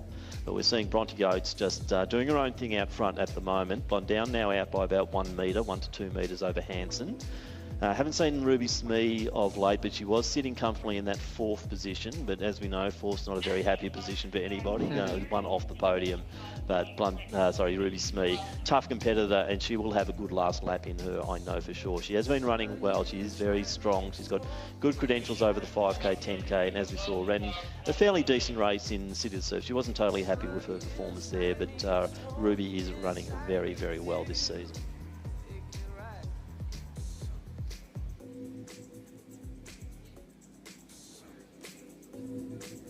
We can see all 3 of those athletes on the screen right now, and that gap isn't getting any wider, and it isn't shortening either.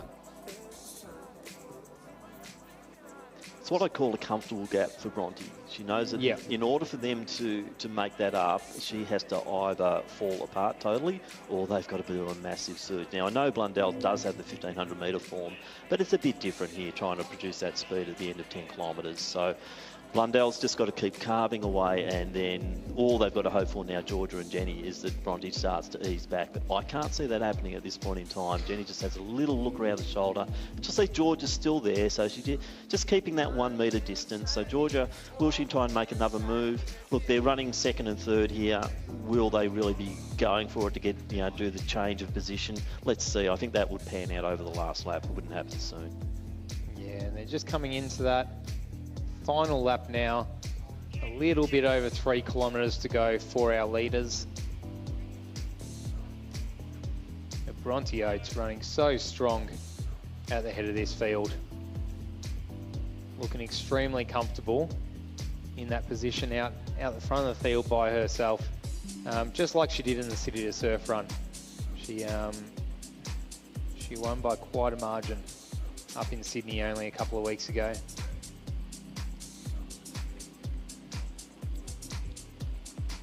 So as passing the spectators, collecting a round of applause. 1 lap to go, 3 kilometres, one last 3 kilometre loop for Bronte Oates and for the rest of the field. 3 kilometres to go.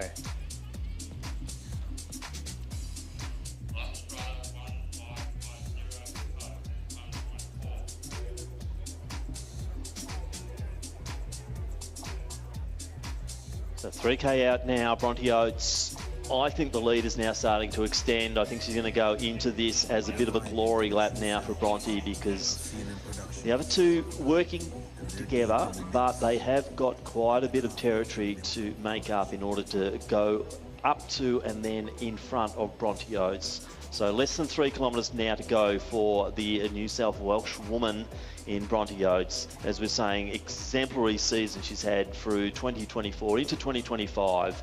5th at the university games in the 10,000 metres on the track, and a sensational time there as well. So this young lady really seeing the breakthrough in this season and crowning that potentially now today with an Australian Cross Country Championship here in Ballarat. So a big, big year for Bronte Oates. Great management team behind her as well. She's really well looked after, and let's see if she can just keep going on and on in Australian distance running ranks here, because she's certainly looking to be one to watch out for in the future, as we see such a great era coming through for us at the moment, isn't it, Mike? When you look at the likes of Jess Hull and Lyndon Hall once again last night running another PB, and it's just amazing to see what the girls are doing out there. Abby Caldwell and also Claudia Hollingsworth. It's we're in a golden period. We still talk about the 1950s, but the 2020s are turning into being a fantastic period for Australian athletics. And Bronte Oates, she's putting a name right up there amongst them, because I think we're now seeing what is a real break here, and I think she's going to go on and record a very, very strong victory. Yeah, we had Leanne Pompiani winning by 16 seconds last year. It's going to be a similar thing today by the looks of it. Quite a margin that we have for Bronte Oates. And as you said, Tim, unless she falls apart, which she absolutely does not look like doing, she's going to win by a pretty considerable margin here at the Australian Cross Country Championships. We've still got 11 races on the program after this one's, Tim. So the Masters men and women, 30 years plus events across all the age categories, is going to be the next one on the program at 1:55, starting in about 10 minutes, just after the Open Women's finish, followed by our men's and women's under 15s, 16s, 17s, 18s and 20s in that order. So still a lot of racing to go here at Victoria Park in Ballarat. And once again, big thank you to the City of Ballarat for the support they provided the Australian Athletics Cross Country Championship in 2025 and beyond. Course set up, always an important part. The support the city have given, and financially and also physically, it's been sensational, and that's why we've been able to produce so far what's been a really, really good national championships here in Ballarat. So we see our leaders just zigzagging through the logs, not opting for the hurdle method. They are zigzagging through, pinballing through the chicanes. And what will be interesting, actually, in these closing stages will be this little battle for second and third between Blundell and Hansen. Although it does look like Blundell has bridged a little bit of a gap now of about 5 metres on Hansen. Will be a bit more of a battle for the silver medal than it is for the gold at this stage. We're just seeing Blundell go through the real messy part there. That's the one they're complaining about now, Michael, and through successive races that's going to get even muddier. They're all trying to pick their line through there. But Jenny, I think, is now starting to stretch that lead over Georgia into that second position.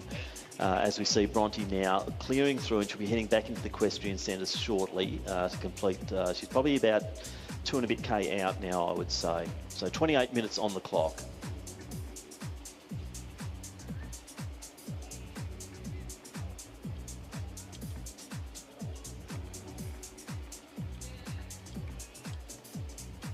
So it's great to see so many spectators on course, Tim. It's as you mentioned earlier, it's a course that is pretty spectator friendly and accessible, being 2K and 3K loops. You're never too far away from the action, so it is great to see, not just around the start finish line area, people lining the course, but it is really good to see out around the equestrian area, out around the mud traps. People everywhere just sneaking a glance of the runners around course and providing their support. Probably gets a little bit lonely out in the equestrian centre. There's a bit of a trek out there, yeah. But as you can see, there's not many people there around Bronte at the moment.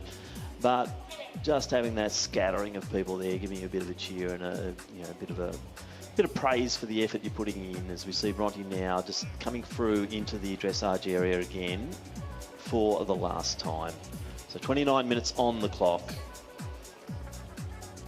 Can't see her being run down from here at any, so she's not showing any signs of weakness. That form's been the same from the starting gun right through to now. So you're just seeing that beautiful tempo, that rhythm, that cadence as she's going, working the terrain when she needs to, but otherwise just being in that beautiful float mode where she's just moving beautifully across the ground. So a harder surface here, and we're seeing that come through, that, you know, that speed is really being generated. Yeah, and this was the moment in our men's race that Zach Facioni passed Aidan Velton and made his move and bridged his gap. We can't say the same thing for this race, as the gap was already pretty decent from Bronte Oates, although as we have looked back on our second screen here in the commentary box, we can see Jenny Blundell is now about 40 to 50 metres ahead of Georgia Hansen. So she's well and truly pushed her way to try and put second place out of reach for Georgia Hansen. So Oates, Blundell, Hansen, quite a gap between the three of them at this point. And Hansen, once again, we said we haven't seen Ruby Smee on our camera for a while, so Georgia Hansen might have that third position pretty well sewn up. 1.5 Ks to go for our leaders. So literally on the home stretch now. She's coming out on the straight part, coming out of the equestrian centre. She's got the mound to do one more time.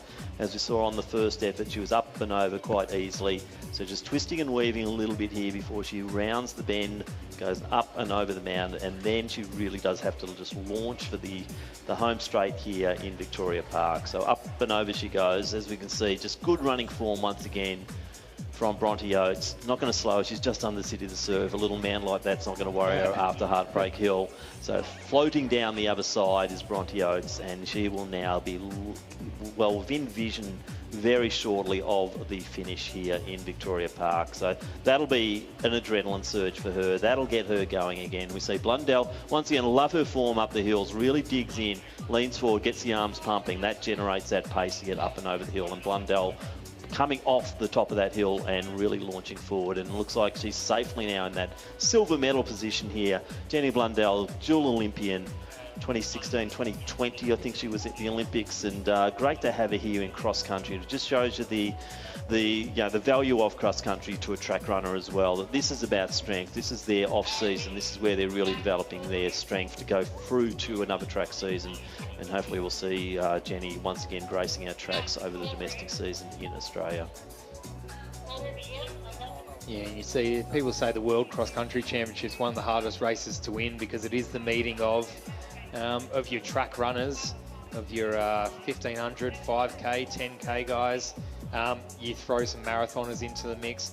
Of course, we've got Sydney Marathon, our first world marathon major in Australia, next weekend. So this particular cross-country championships today does miss a few of our country's best marathoners out on course, but we do get a real mix of runners who have different strengths. Our premier track runners, our marathoners, and our out-and-out cross-country specialists. Bronte Oates now approaching our finish area, not too far away now. Let's get the finish line crowded to acknowledge our champion here for 2025. So Bronte Oates. So 500 to 600 metres to go for Bronte Oates. If you're not lining the finishing chute right now, get yourself over there. Give her a big round of applause. She is going to take it out from gun to tape. It's been a gutsy run. She's put it all on the line. She deserves a big round of applause as she comes through towards the finish line. It's about 400 metres to go for Bronte Oates. So Bronte Oates looking to take out the Open Championship, also the Under Free Championship of Australia as well. So Bronte Oates not too far away now. So let's get the excitement levels up on our finish line as Bronte Oates approaches it And she will be the 64th winner of the Australian Open Cross Country Championship for women. Bronte Oates, New South Wales. She will be crowned champion here today at Ballarat. What a superb performance. And Michael, hats off to Bronte Oates. Absolutely, such a good run. Very, very hard to do, to make that call, to take it out early, to say, this is my tactic, I'm going to put it out on the line. It's going to hurt, but you know what? I'm going to collect an Australian championship. Congratulations, Bronte Oates, Australian cross-country champion 2025. So fantastic running once again. Bronte Oates, what a year she's had, as we keep saying. City of the Surf winner, 5th in the 10,000 metres at the Facioni Championships this year. As we see Jenny Blundell coming through, she's a happy girl from 1500 at the Olympics to the Ballarat cross country here. 1-2 for New South Wales. Looks like they'll be odds on to take that team title, as I suggested. It's Jenny Blundell, one very happy girl after running a sensational cross-country performance here. And Georgia Hansen, she'll be next one through. Ruby Smee not too far behind her, but Smee will have to settle for 4th because Georgia Hansen will take the bronze medal here today in the Australian Championships over 10,000 metres of cross country, and Georgia is one very tired young lady. Ruby Smee not too far behind her though, the Tasmanian, very well respected athlete across Australia, and Ruby Smee, she comes through to take 4th position.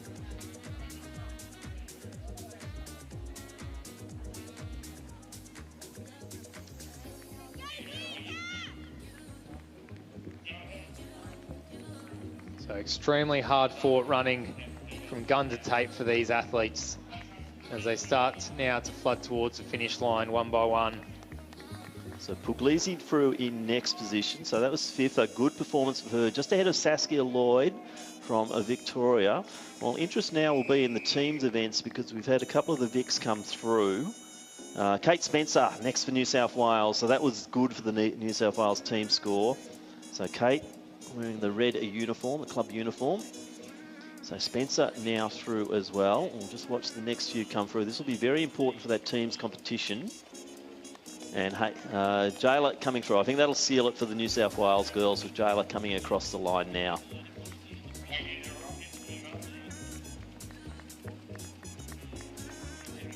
Like Riel Urbacher also through, the Queenslander.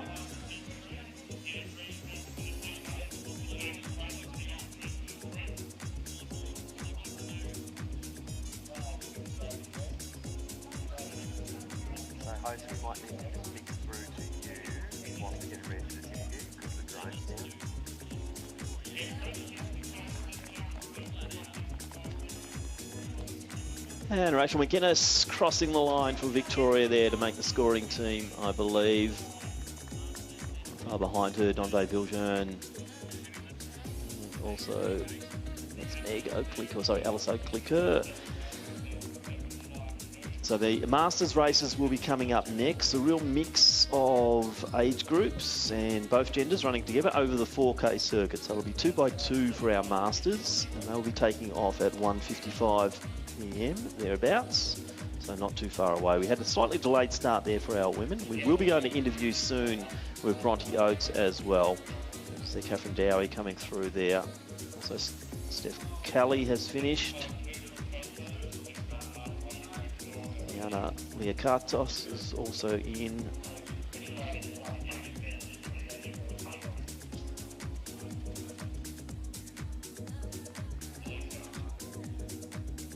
So it's going to be a whopping 105 athletes towing the line in our Masters event. Our 4K, 2K loops, and as we said, a mix of age groups from we've got 30 plus all the way up to 80 plus, Tim.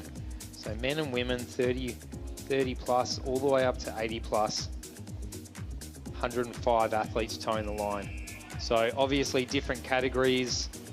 Results will be calculated at the conclusion of the event, which you can check out on the Athletics Australia website. So there'll be multiple races within races. You can bet that all the athletes out, or many of the athletes out there, will know who their main competitors are within their age categories. We'll obviously be calling the athletes at the head of the total field.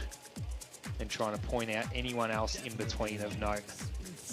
Just looking at the start list, which are going up at the moment, and it's a bit of a who's who actually. There's some very famous names. I think I spotted Paul Arthur from New South Wales. He was a former elite. Russell Desai-Chin, another great New South Wales athlete, represented that state in road and cross country over many years. And as we see, off they go in our Masters event. So we'll try and track this a little bit as they go through.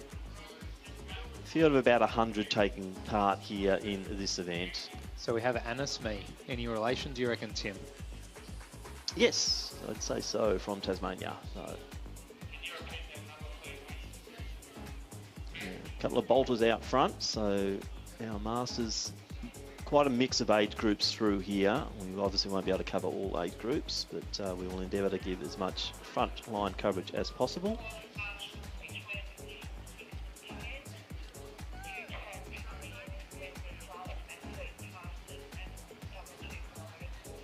That looks like a Victorian Masters uniform, but we are going to throw to Bronte, and Tom Thorpe will once again take over interviewing honours and have a chat to our winner, Bronte Oates. Bronte Oates, newly crowned female Australian cross-country champion of the 10K. How was it out there? It was really fun. A good cross-country course, lots of mud, but yeah, had fun. Absolutely. So you've had a big 3-4 months over at the World Uni Games over in the 5K and the 10K. How have you found coming back to the cross-country after a big track season? Honestly, I much rather cross-country, so I was glad to be back to do that over the track. Fantastic. So it's obviously been a big, long year. What's the plans for 2026? Is World Cross Country next year on the radar? I definitely hope so. So I'll be at the trials for that. Fantastic. Congratulations to Bronte Oates. You're a newly crowned Australian champion. Well done. Congratulations.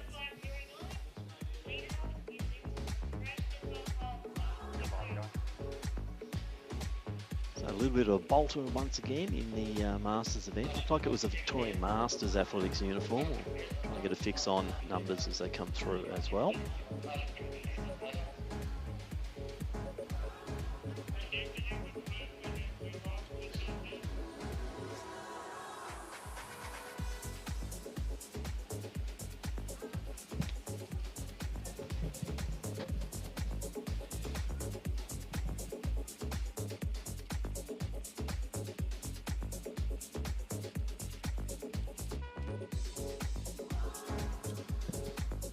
So 2K laps. They have some of the common features that we've seen in our other events here today, including the log jumps or the log dodge.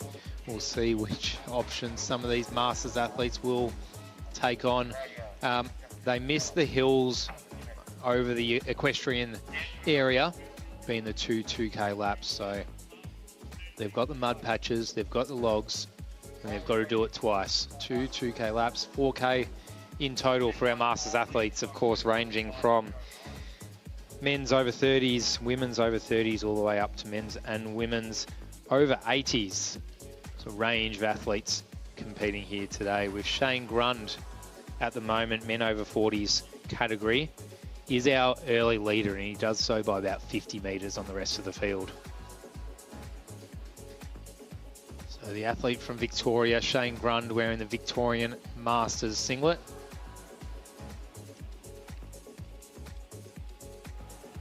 I think Shane holds more parkrun course records than any other person in Victoria. He does tend to do the parkrun circuit. Jumps around a bit. Yeah, and we would have seen his daughter Chloe in one of the earlier events as well. So Shane certainly gets out there, and he has got a good turn of speed.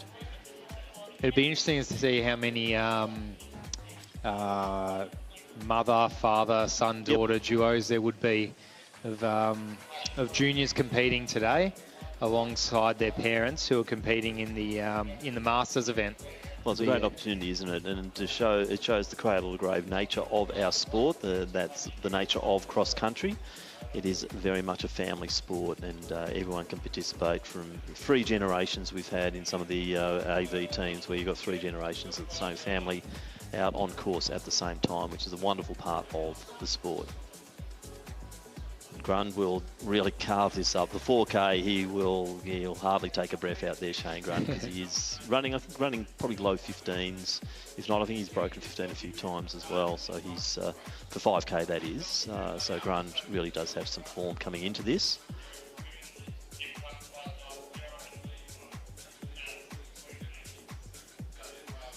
So we are about 1.5 Ks through this first loop. So pretty soon we'll be seeing the athletes. We do see them go over that first road crossing, second road crossing coming up. They will come into the spectator area pretty soon and begin that second of 2 kilometre loops.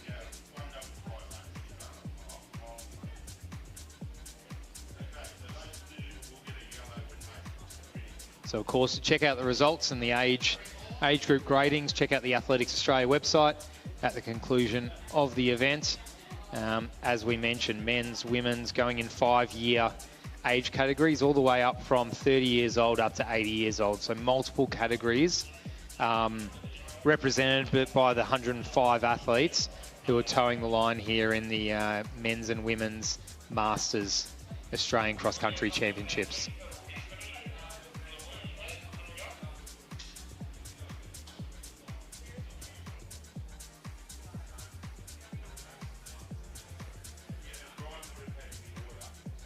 Coming through the spectator zone now, Shane Grund leading the way in the Masters event here. He's in the 40-plus category, and he's got a clear lead as he comes through the tent area, and will commence the second of 2 laps for this 4-kilometre circuit.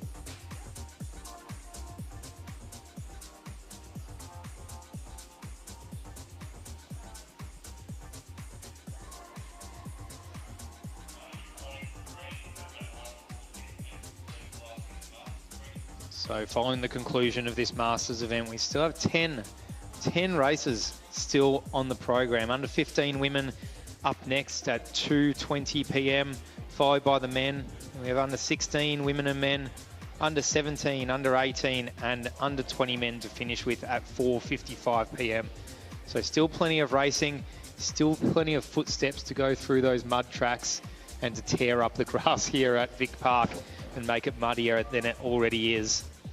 So still plenty of racing, seeing lots of 2K loops still on the program now. So it's going to be a while till we revisit the Equestrian Centre. Yeah, lots of racing still to come.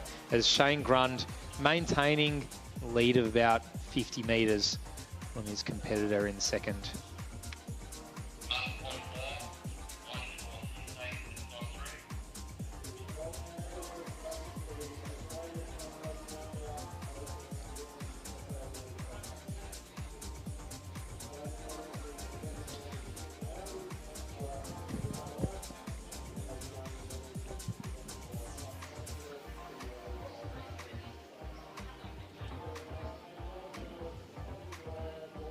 So about 2.5 Ks down. 1.5 to go for Grund and the athletes at the head of the field.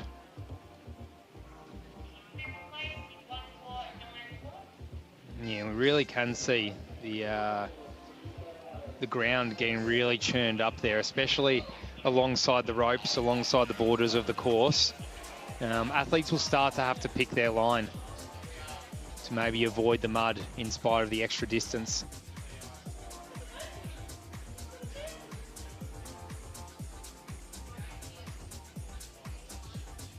So approaching the log jumps for the second time, Grund. His competitor in second, who isn't all that far behind. We just haven't got a read on who that is. They probably actually maintain that 50 to 60 metre gap for a lot of the race. So Grund opting for the hurdle or the log dodge rather than the log hurdle. Although I'll eat my words there as he just hurdles over a couple of those logs.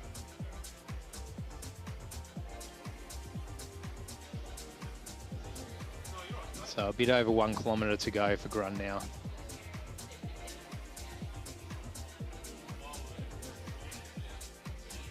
I wonder how many shoes have been lost in the mud so far today, if any.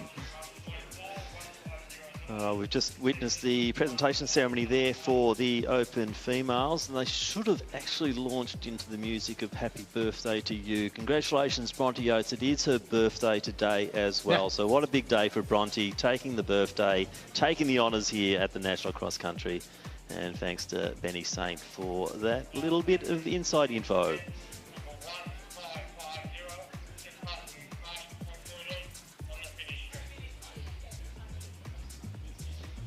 Looks like Zach Ashkenazi sitting in second position at the moment. So Zach's been setting world records for various track distances in his age group. He's a 50-plusser, so Ashkenazi's certainly having a great season as well. I was certainly commentating one of his milers clubs, or maybe it was one of the Box Hill meets where he broke a record there, and he's been running sub 4 minute 1500s as a 50-plusser.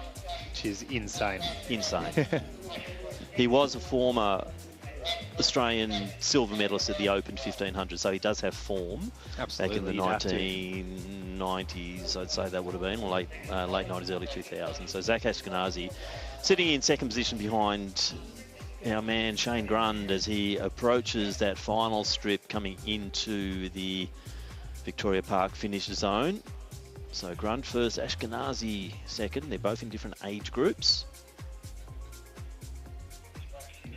So impressive running here from our Masters athletes, as expected. Hopefully this is something that might build in successive years, more of the Masters deciding to have a bit of a run in the championship, particularly if they do have, or if they've got a reason to be in Ballarat, but also if they've got family running as well, you know, to come through and actually get out there and have a bit of a trot. 4 kilometres, good distance. Even you could do that, Michael Facioni. Yeah, absolutely. It's less than a park run after all. And you are approaching Masters age. Yeah. Approaching. This is 30 plus, isn't it? So only about less than 500 metres to go, let's call it. Based on the eyesight of us commentators. But he'll be approaching the finishing area very soon. So if you were around the finishing chute as a spectator, get out on course. Start to give him a round of applause. So the time clock is just hitting 12 minutes now. So very impressive running here from Grund. So he will be probably high 12s, low 13s, I'd say. So that's very sharp running here today over this cross-country course. I think he'll be sub 13. This is quite an impressive performance. There you go. And let's give him a round of applause. He's entered the finishing chute. 100 metres to go. Shane Grund in the 40-plus category. Congratulations, Shane Grund. You are the Australian Masters cross-country champion. Unofficially 12:37. That's sharp. So let's see where Ashkenazi is. Probably not too far away. Yes, I recognise that gate. So Zach Ashkenazi also wearing the Vic Masters uniform in the 50-pluses. World record holder, and Zach will also be under that 13-minute mark, well and truly under 13 minutes here for 4K cross-country in Ballarat. So congratulations there to Shane, and also Zach taking the 1-2 positions.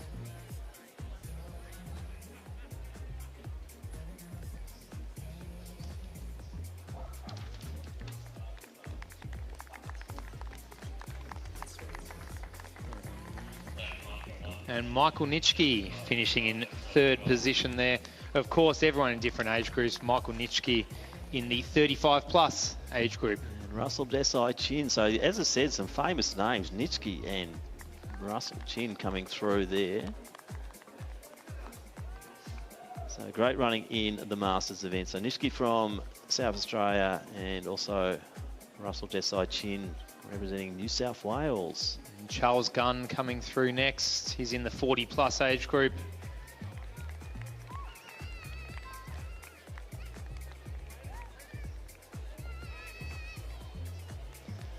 And Australian Athletics. Apologies. So Adam Bishop coming across the line there. Guys, what I might do is just get you to read about what's coming up for the rest of the day, then we'll go to a TVC. So Michael, still a big program coming up. So we're through the Masters events.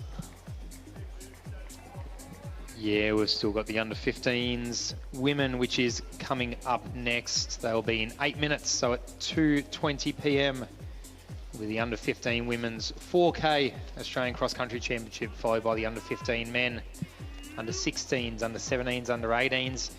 The day caps off with the under-20 men at 4:55 p.m. So still 10 races to go here at Victoria Park in Ballarat for the Australian Cross Country Champs. And you guys are clear. You can do some TBCs.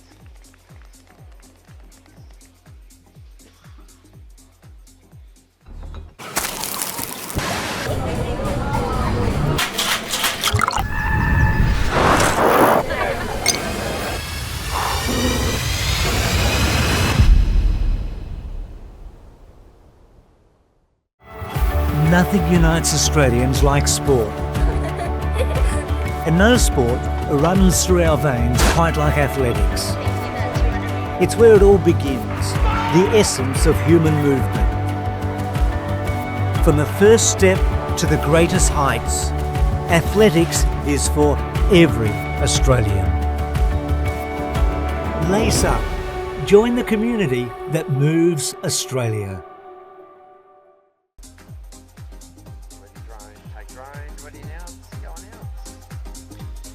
So next up we will be going to the women's under 15 4 kilometres, so 2x2K circuit once again, Michael. So very interesting event, this one.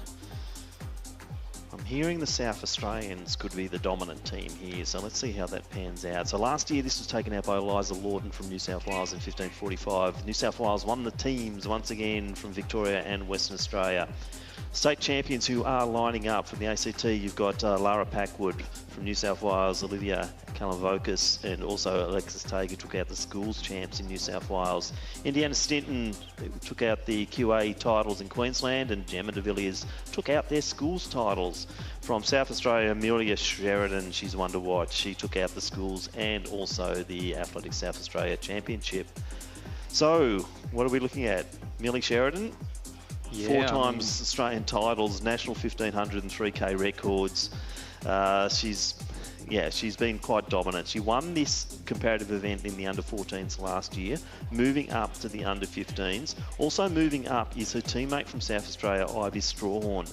She is also a really good chance. She got second in last year's championships. Violet Smith from South Australia also in the field. Also Indiana Stinton, as we said, she is representing Queensland, plus de Villiers, the Queensland team. For the Victorians, who we got? We've got Paige Tuddenham. She's a Ballarat local, so she'll be repping Victoria here in the under-15s. Yeah, what's sort of impressing me the most is Millie Sheridan came over and ran the Victorian Championship event on this course. So that's shows a bit of local knowledge there from the South Australian, somebody who's not from Victoria. So National 3,000 metre championship for Sheridan in 9:26. Impressive running over the 3K on the track. Also 4:25 for 1,500 at the Nationals. She won that as well as the 3,000 metres. Alexis Tague, she's the New South Wales runner. She's a 9:58, so sub 10 minute 3,000 metres and a 4:35. She came third in that race in the National 1,500 metres. Snelling came fourth in 4:40. Jacob also in 4:40. Squires 4:42 and Tuddenham 4:45. That's the National 1,500. So we've got some of the big, well, a lot of the big players here from last year's under-14s women's cross-country event, but also your 1,500 and 3Ks with race about to get underway in the hands of the starters.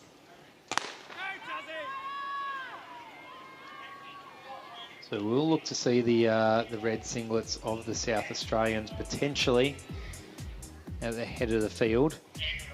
The athletes or the races are getting, the athletes are getting older compared to the morning. So we're seeing tactics starting to shift through the day. Earlier primary school age races very much was one early leader charging towards the head of the field and taking it out from gun to tape. However, as the days progress, we've started to see a little bit of pack running here and there. And it's only about 150, 200 metres into the race, but there is no clear single standout so far as they head across that first mud patch.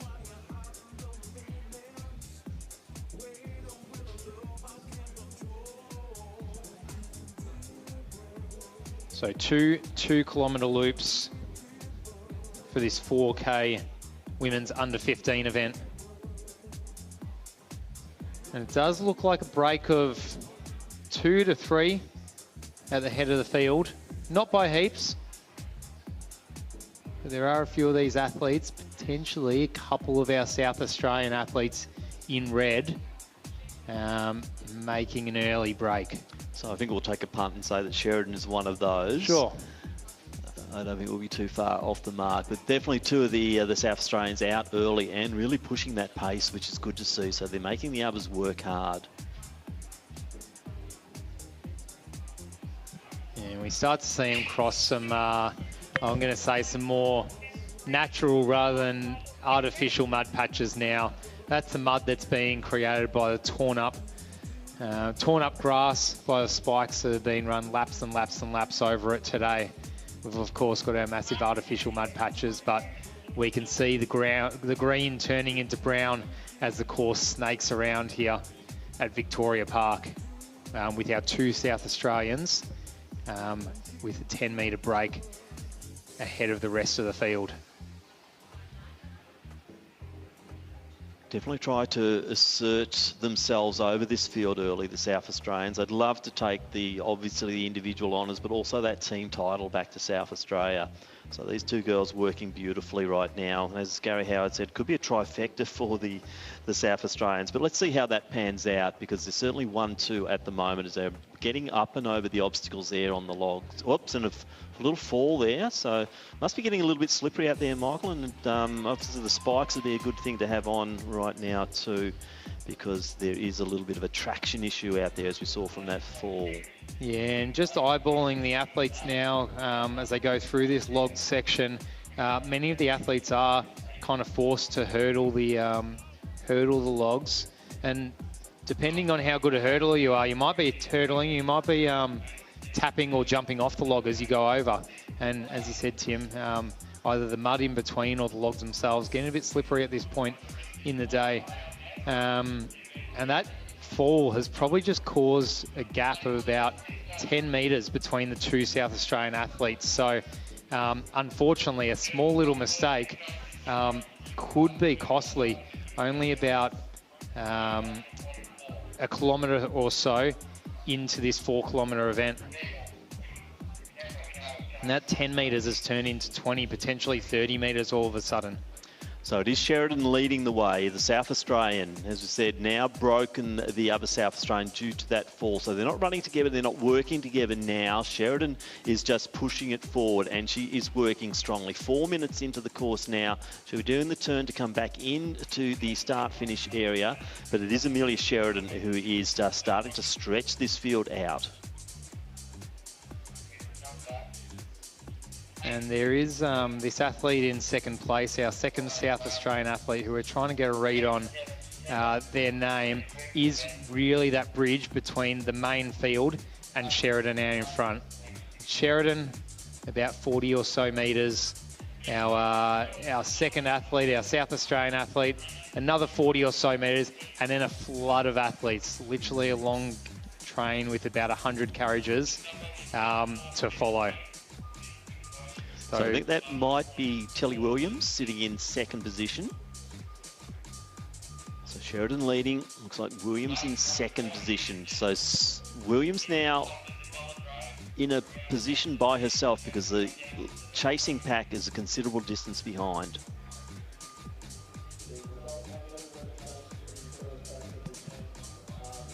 So now we're about 1.5 kilometres, or a bit over 1.5 kilometres through. Pretty soon we'll be approaching, we're going over that first road crossing, and we'll be approaching that connection between our 2 laps, that transition between our two 2-kilometre laps. So approaching the halfway mark here at Vic Park for the under 15 women 4K event. And it's always the case that the leaders look so strong, so relaxed, so confident in their stride pattern, in their arm action. We can't even see the athlete in second as Sheridan Yeah, Sheridan's just doing it her own way now. Yeah, and I think much sort like of was expected. She is such a proficient athlete, but look at that movement. She's such a good cross-country runner as well as being a track runner. And it does convert to speed. If they're quick over the 15 and 3K, they're going to be good over a 4K cross. Especially on a course We're like just seeing this. that movement through the ground and across the ground. Millie Sheridan's just looking very sublime as she just makes this look easy. And I think Williams still sitting in second position, but we'll try and confirm that as they just start to come through and enter into their second lap here.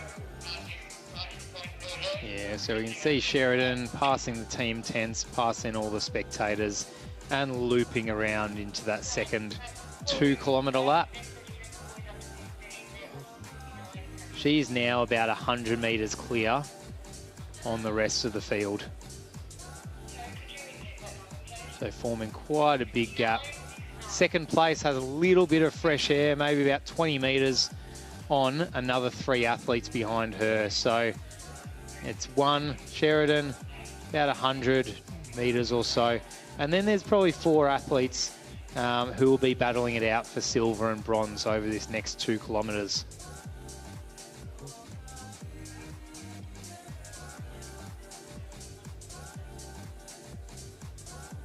So going over the road crossing, about to get into that that next mud section for Sheridan, but she'll just skip right over it.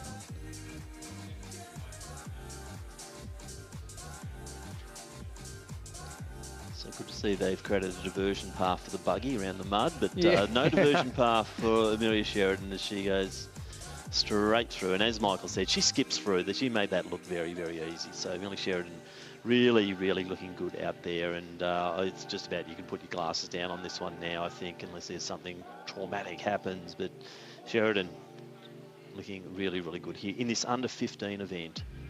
I've kind of only just noticed this, but I love the amount of spectators who are lining the fencing around the mud pit. It's always an exciting sort of area, looking to see who's going to come unstuck or lose a shoe, or bit of interest in the course, and the amount of spectators kind of shows that. Yes, they're the same ones you see crowding around the water jump at the steeplechase, Yeah. or on a treacherous section of the Formula One Grand Prix where cars crash. Yeah, absolutely. So look at this, Millie Sheridan just out, streets ahead now.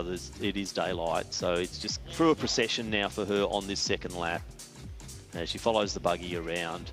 Try and get a spot from the overhead here to see where second is, and they're just it looks like they're starting to come together. I think Williams might have been gobbled up there a little bit. I can't see any figure solo. The only solo one at the moment is Millie Sheridan out front, so it looks like there is a little bit of a movement in those minor placings, and hopefully we can get on top of those as they start to come into the finish zone.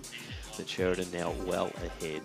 Yeah, it's got to be 200 metres gap now between Millie Sheridan and the athletes behind, but in that group behind there is still 5 athletes.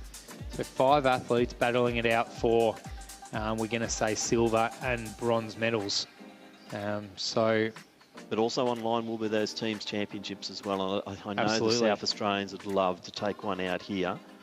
And if they can finish a few up in that top few spots, as Gary sort of predicted, then they could be taking home a team championship here, which would be great for the state of South Australia. And it's interesting to see Millie Sheridan probably playing it safe, zigzagging through the logs rather than hurtling over them. Not sure if she saw what happened to her teammate on the first lap, or just thought, I don't need to try and save time by jumping and going straight here. I can take my time a little bit, be risk-free, and just zigzag in and out. That's what I'd be doing if I was 200 metres in front of the pack. And now into the last mud pit, takes the wide line there, so avoids any trouble once again, and then enters into the bowl area. So the others are now coming through the logs, and they're also dodging and weaving to a certain degree.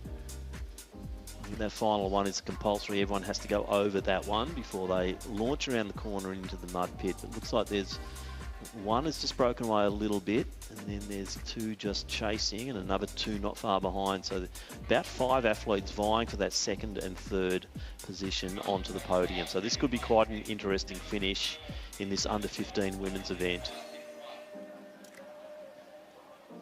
So perfect weather out there for cross country today. 12 degrees here in Ballarat as it currently stands, barely a breath of wind, judging by the flags or the feeling that we have here at Vic Park today. A little bit of cloud cover, but no rain in sight on the radar.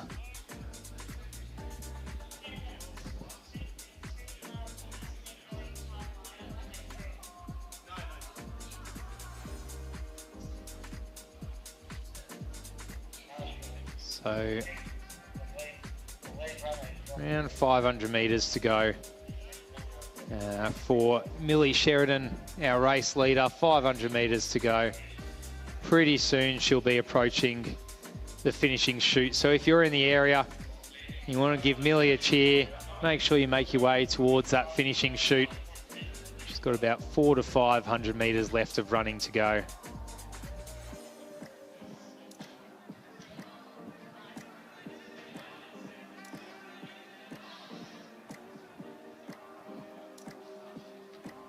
So one more road crossing here between Millie Sheridan and victory in the under 15 Australian Cross Country Championship over 4,000 metres.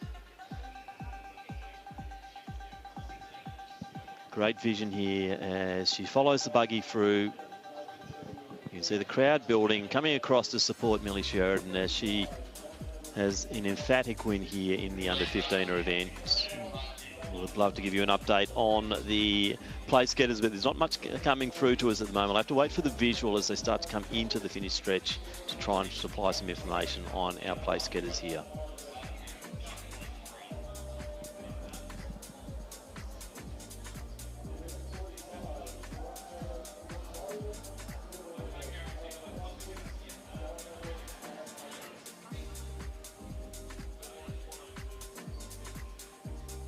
Got to be only about 300 metres to go for Millie Sheridan. Really approaching that finishing chute now. We can see the spectators starting to give her a round of applause as the buggy comes through. Impressive the arm drive, isn't it, from Sheridan? That's where you're seeing a lot of that power being generated. So she reminds me of an athlete I used to coach, was a very good cross-country runner, had a similar action with the arms, was able to really drive, and that just propels them through and across the ground beautifully. But it could be a little bit over-exaggerated potentially, but no, I think for Sheridan this is working beautifully, and we're seeing that translates also to pure speed when she runs on the track as well. And Millie Sheridan only about 100 metres from victory in the under 15 women 4-kilometre event here at the Australian Cross Country Championships 2025. Give her a round of applause to our under 15 national cross country champion, Millie Sheridan. 13:50 unofficials time there for Millie, and as we see now, they're coming through. 6-7, that's Strawhorn who's come through, so it'll be a 1-2 there for the South Australians. So it is Ivy Strawhorn. It's going to come through to take that next position, and then it's going to be our Queenslander. And I think that was Indiana Stinton, so no surprise there with the Queensland champion coming through. Not far behind her was Gemma de Villiers, the schools champ. And then the first of our Victorians coming through there as well. That was Chloe Baldock. So top few through here now. Great win there to Sheridan. 1-2 for South Australia. Now they'll be watching for the girls to come through because they will want that team's title. And another couple of South Australians there. I'd say they probably would have taken out that team's title, maybe Queensland to challenge. Back to the Masters women's presentation. Women's 55. Bronze, Carolyn Buell. Silver, Maria Abfelter. Gold, Christine Sutton. Women's 60. Bronze, Janice Hodgart. Silver, Vicky Gunn. Gold, the action will keep rolling on now. Next up will be the under 15 men's championship. Once again over the 4K, the 2x2K circuit. We've got a string of those in a row at the moment.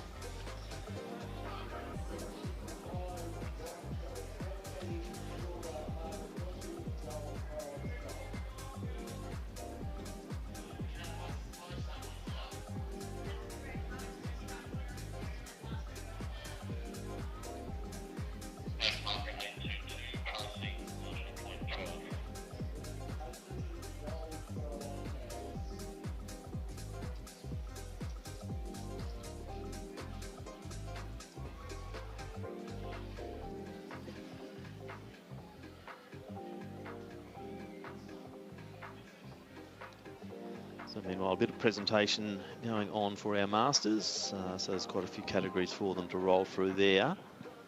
But we'll hopefully have the start for our under-15 boys fairly soon, and they are actually underway. They're underway. We said All that right, so timing is efficient here at the Australian Cross Country Champs. 2:35 start, so they are they're underway. A few hundred metres in, so give us a rundown, Tim. All right, so 2024, Evan Roboff from New South Wales took this out in New South Wales and once again won the teams. We've got the full list of state champions here representing today. So Riley Stanworth is the ACT champ, he's here. Philip Batonis, he won the New South Wales champs, both of them, the schools included. Also Benjamin Skinnard from Queensland, he won the dual championships up there. Tyson White also repeated the dual in South Australia. Cameron Bodner from Tasmania is here. Benji Carford from Victoria. And Austin Serratis won the WA champs, and Matthew McNally won the schools champs in WA. So look, it's quite an open field here, but Shinard is certainly one to watch. He's the silver medalist from both the National 3K in 9:04, and he ran a 4:18 to come second in the National 1500. Batonis is another one to watch out for, though. So Batonis from New South Wales, he was 4:21 for the third in the 1500. And he also has a bit of go, and he won this year, or the comparative event last year in Tasmania. Oscar Woodhouse from Victoria was second in that event, and Joshua Field from Victoria was third. They're all here, so it's going to be, let's try and get a bit of a vision on it, but it's certainly going to be quite an open race here. But Shinard and Batonis, two obviously to be looking out for. Yeah, and it's great to see a lot of these younger age groups, the underage or the junior categories.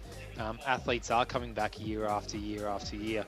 So to see 9 of our top 10 finishers from 2024 back here in 2025 is is really encouraging to see, and it means it's going to be a close race with so many great runners out there. We will get a bit of a read on the field, but we can see that there is no clear leader at the moment. It is a bit more of a bunch than it was so in the under-15s women event with the two South Australians taking it out from the gun. Yeah, there is a bit of a pack forming out the front of the field, which will make for great racing. They're about 1 kilometre or so through this event now. 1 kilometre through.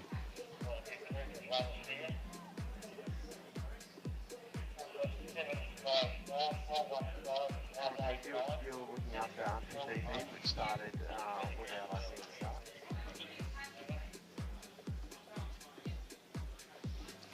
So Queensland and New South Wales, these athletes do just get about a 5 metre or so gap on a secondary pack of about 6. So early stages, but we don't see the dominance of 1 or 2 athletes like we did in a lot of the other junior events so far. Yeah, Shinard is leading the way, the Queenslander, so he's just forcing pace nicely at the moment. Going with him is one of our New South Wales athletes, and that is Lorenzo Payanessa. So Lorenzo, he came 7th in this comparative event last year, so Payanessa definitely one to watch out for. And he was also 5th. He's run a 9:28 3K, Michael, so Payanessa does have some form on the board. He's currently sitting there in that 2nd position. Looks like New South Wales might also be in 3rd, so I'd expect Batonis to be around there in the mix early as well. He won't let them get too far ahead with the class and the quality that Philip Batonis does have. But Shinard, as Gary Howard said, just watch out for this kid. He's pretty impressive. He's, he knows how to run races from 1500 through, and this 4K cross country certainly will not frighten him. Yeah, Payanessa just starting to fall back into that pack now,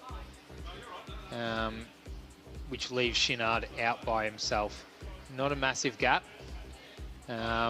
only by a stretch of a few metres. And actually, as I say that, Payanessa is that Payanessa, Tim? No, there's been a move there, and I can't quite get the number, but it could be Batonis. If anyone looking at form guide, it'd be Batonis, the one who's starting to make his way through. Yeah, as they approach the 2K mark, they're at the halfway mark of the race. They're going through that transition between our 2 laps now as they go past the team tents, past all the Ballarat Athletics Club tents, going into that second lap. So that is Batonis is in second position as expected. So they've now broken away. So as 2 race leaders now clearly in the lead, Chinard and Batonis. Good move there by Batonis. He wasn't going to let Chinard get too far away given the pace that he does have over those shorter distances. So Phillips decided, I'm going to be part of the party now, and he is certainly serving it up to Chinard now from Queensland. So it's a Queensland and New South Wales duel out front, which is good to see. 2 competing states. So strong in their junior programs. Big numbers down here in Ballarat. You know, we've got record numbers over this whole carnival over the weekend. It was really good to see, and fantastic to have the interstaters travelling to Ballarat to do this event here. And we're seeing now Batonis starting to really work his way into this. Well and truly seen the range of age groups and abilities here at the National Cross Country Champs, from 10 years old up to 80 plus years old, and from a number of states around Australia and a number of countries around Oceania. So it is really, and 1,800 competitors, as you mentioned, Tim, one of the biggest contingents of cross-country running, as Batonis just bridges a little bit of a gap, nudges his nose in front of Chinard of Queensland. So once again, it's still going to be a ding-dong battle as they progress through this second lap. They've probably got about 1,200 metres of running to go, but Batonis leads Chinard with about a 20 to 30 metre gap to 3rd and 4th.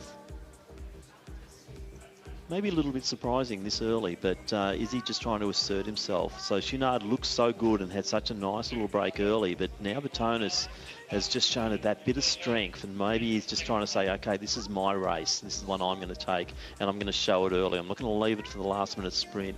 I'm actually going to try and work this through, and Philip Batonis is doing just that. As I said, he is both the ANSW and the schools champion from New South Wales. He knows how to win a race, and that's an important factor too, kids who can win races. But saying that, Chinard also, he's the Queensland champion. He's outstanding up there, and also he's been on the podium in the track on 3,000 and 1,500 at the national level. So Chinard, he's a very experienced runner. And what we're seeing now, a little bit of a challenge. This is good. This is what we want to see. Battle, back and forth, Chinard, Batonis, Chinard. And now we're seeing the tactics to the lines. That was a sharp turn there, and you saw Batonis just had the best of it because Chinard was just stuck in on the inside of it, and Batonis just that little kick away. So it's little strategies like that, really interesting to watch. This is more of a sweeping bend before they do the sharp turn and into the log area. So they've come around now, and you're seeing 2 different strategies here once again. Batonis deciding to dodge and weave,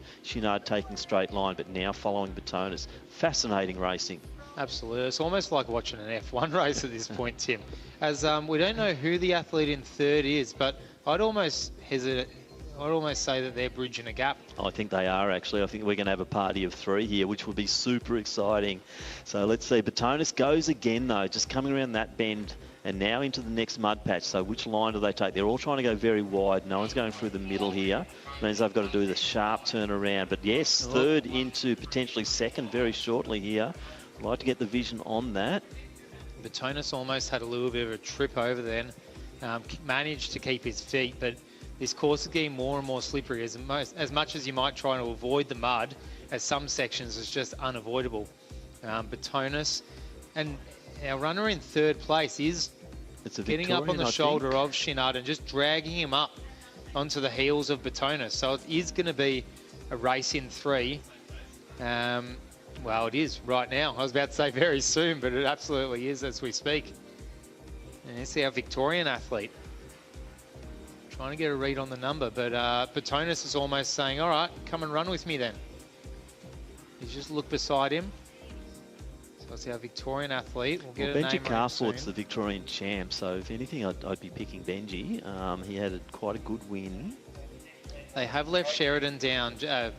Chinard. They've just left Chinard behind by about 10 metres or so as they round this little corner here. So Chinard will have to do some work to catch back up over this last kilometre or so. All right, so a little bit of an update here, and that is Oscar Woodhouse sitting in second position. He came second to Batonis. We've got a repeat of last year here in the 1-2 positions right now. So Oscar Woodhouse from Victoria, he's worked his way from third into second, and now he is duelling with Philip Batonis. He would love to get the win. He had to settle for second last year. There was only 2 seconds in it last year in Tassie, so let's see what Woodhouse can deliver over this final stage of this very exciting men's under-15 event. Yeah, usually when someone comes through the field and makes a decisive move like this, the person who they're taking over sort of fades into the distance a little bit. But Batonis is he's not letting him just pass and go away. He's doing his best to hang on. But as I'm saying that, I just see metres and metres and metres being bridged from Woodhouse. And all of a sudden, as I'm saying that sentence, he's put in another 10, 20 metres into Batonis. This is quite impressive running by Woodhouse. Yeah, that's a winning move there from Woodhouse. Now, he did also get the bronze medal in the National 3K, so Woodhouse has got form. Silver medal in the National Cross last year, bronze in the National 3K, and this kid's now finding this is his moment in the under-15 men's here at Ballarat. On his home turf. He's probably had a run around this circuit before, but Oscar Woodhouse is certainly showing a clean set of heels now as we go into the final stages. We're just 12 minutes, nearly 12 and a half minutes into the course, and we're seeing Woodhouse just rounding that big bend, and what a performance he's come from. We weren't calling him earlier, and he's right in the picture now and taking the lead. I mean, these are the races you love to see. A couple hundred metres to go. He's actually in the finishing chute. If you're around, get around him. Oscar Woodhouse, the Victorian, on a home course, Victorian for a Victorian win here in the under-15 boys, your Australian cross-country championship under-15s.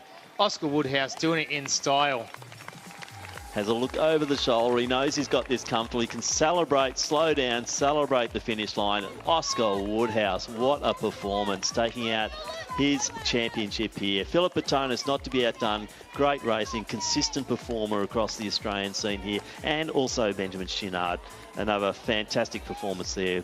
Victoria, New South Wales, Queensland. We've got the sweep of the 3 states up there on the podium. Fantastic running young men. And that is really good for the performance. So seeing a few of the Vics coming through. Boy, might get a Vic title in that one. Yeah, good bet for our team's championship here.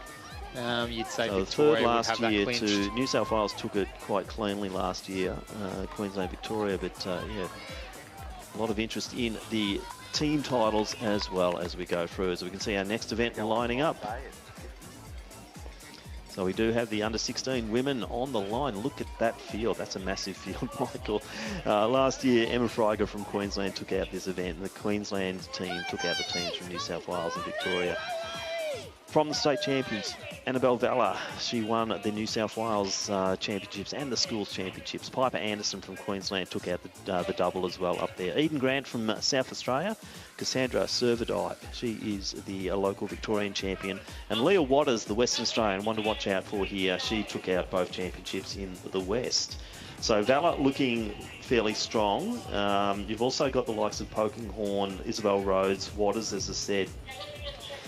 From the National 3K, Valla was second in 9:33, Waters was third, 9:38. National 1500, Waters was second in 4:27, Polkinghorne fourth in 4:33, and the all schools you had Piper Anderson win that from Cassandra Servadine 9:55 to 9:59 with Waters in fourth. So I've not got a favourite in this one, but there's some very good accomplished runners lining up in this under-16 women's event. Once again over the 4K circuit, 2x2 kilometres. Yeah, people showing their strength over different distances on the track, in cross-country last year, in cross-country in their own states. It is really a race of anyone's. And as we've seen in our last race just then, so many lead changes, so many tactical moves being made later in the race. Let's hope we have a bit of a repeat. That's exciting racing.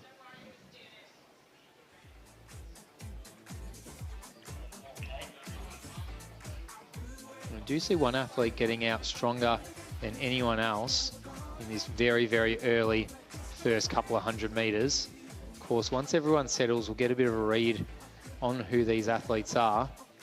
But we do see one bolter at the head of the course as they go into that first mud pit. So So 58 starters in this event. Just looking at the start list, it looks like Oates might be out. Unfortunately, the Western Australian is not running. So through the mud pit first time, looks like Queensland leading the way. Servidai up there for Victoria.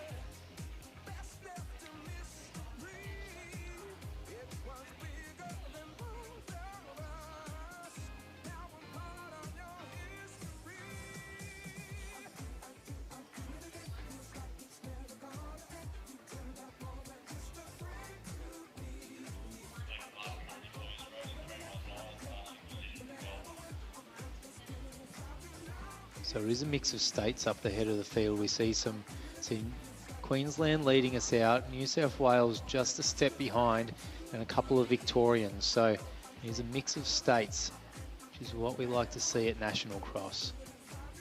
Pretty sure that's Valor on the inside there. We'll take a punt that it might be Simpson leading the way for Queensland. Just waiting for a few bib numbers to be radioed in from out on course. But it is nicely bunched, Michael, isn't it? This is going to be a very, very interesting race, I'd say. I think they'll stay bunched for this first lap at least. And at the moment, 10-15 still in the running. Yeah, absolutely. I was about to say, apart from our Queenslander who's led from the start, but we see our Victorian athlete there. Now having their go in the lead. No one's been more than a metre or so ahead of anyone else so far. Everyone's just waiting, sitting, which is makes for interesting racing. We see people start to choose their own lines now as we go through or over the logs. And this is yet again is what's going to split this field up. So those choices are going to be vital as they come out, and you see a few of the girls nearly colliding. One's going straight and others trying to dodge and weave and coming in on and blocking the line of other runners. I'm really curious to know certain athletes, are they going and checking it out with their coach or with their parents or teammates before the race and making a call on that? Or are they just making a random call as they go through the logs? His tactics definitely play into that. And you can see the legs and arms just flailing as they run through the mud. It's quite a great camera angle going from straight over the top, because you can see the technique completely change as people run through the mud section. So just from out on course, we're hearing Elizabeth Craig certainly up there for Victoria. Also Taylor Tracy, and also in the mix at the moment, I think Annabelle Valor was there as well. So we'll just wait for 475 leading the way, and that is Taylor Tracy. She's leading. But as we're seeing, this is chopping and changing quite often, so we don't get too carried away of calling leaders right now, because that pack is quite dynamic, and I think we will see quite a few changes as we go through. So we're approaching the first big twist and into the chicane. So once again, let's watch their running lines as they approach this more technical part of what isn't an overly technical course. So they've all seen the two mud pits, they've all seen the logs, now they're doing the chicanes, and then they're going to come back and do it all over again.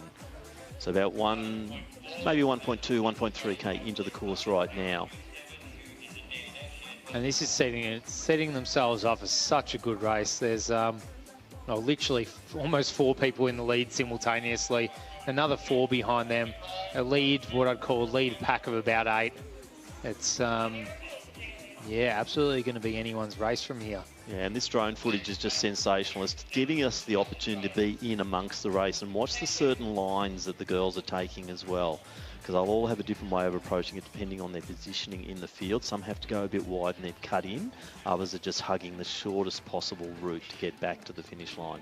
Yeah, about 1,500 metres down, or 1.5 kilometres done in this race so far. Pretty shortly they'll be making that transition between the 2 laps as we see more and more spectators start to gather on the sides of the course as the ropes go up. And this is when the moves will begin to be made as our Queensland athlete just... Yeah, that's Piper Anderson. Piper Anderson leading the way now for Queensland. Got the white armbands on, makes our life a little bit easier, so we can spot her as she's coming through. But Anderson now starting to just go a little bit harder here and making them work and getting a little bit of a break. Not much, but it is enough as they're coming around and they will have 1 lap to go. So 6 minutes into the course now over this 4-kilometre circuit. And Piper Anderson just taking that short line, just following. There would be a well-beaten path now too, Michael. She'll know just to follow the footsteps of those who've come before on that shortest possible path around. Yeah, it's not a big gap, but it's more of a gap than anyone else has ever had in this race so far. It's absolutely, I mean, it's any of those 4 athletes there, maybe 1 or 2 off screen as well. It's anyone's race. But Piper Anderson has made a bit of a move and says, I'm here to challenge for the win today, and I'm the one to catch. Second, 1-2-7-0 Victoria. Third, 4-7-9 Bella. Fourth, 4-2-2 Altinghorn. Fifth, leading 7-6-9 the pack from Queensland.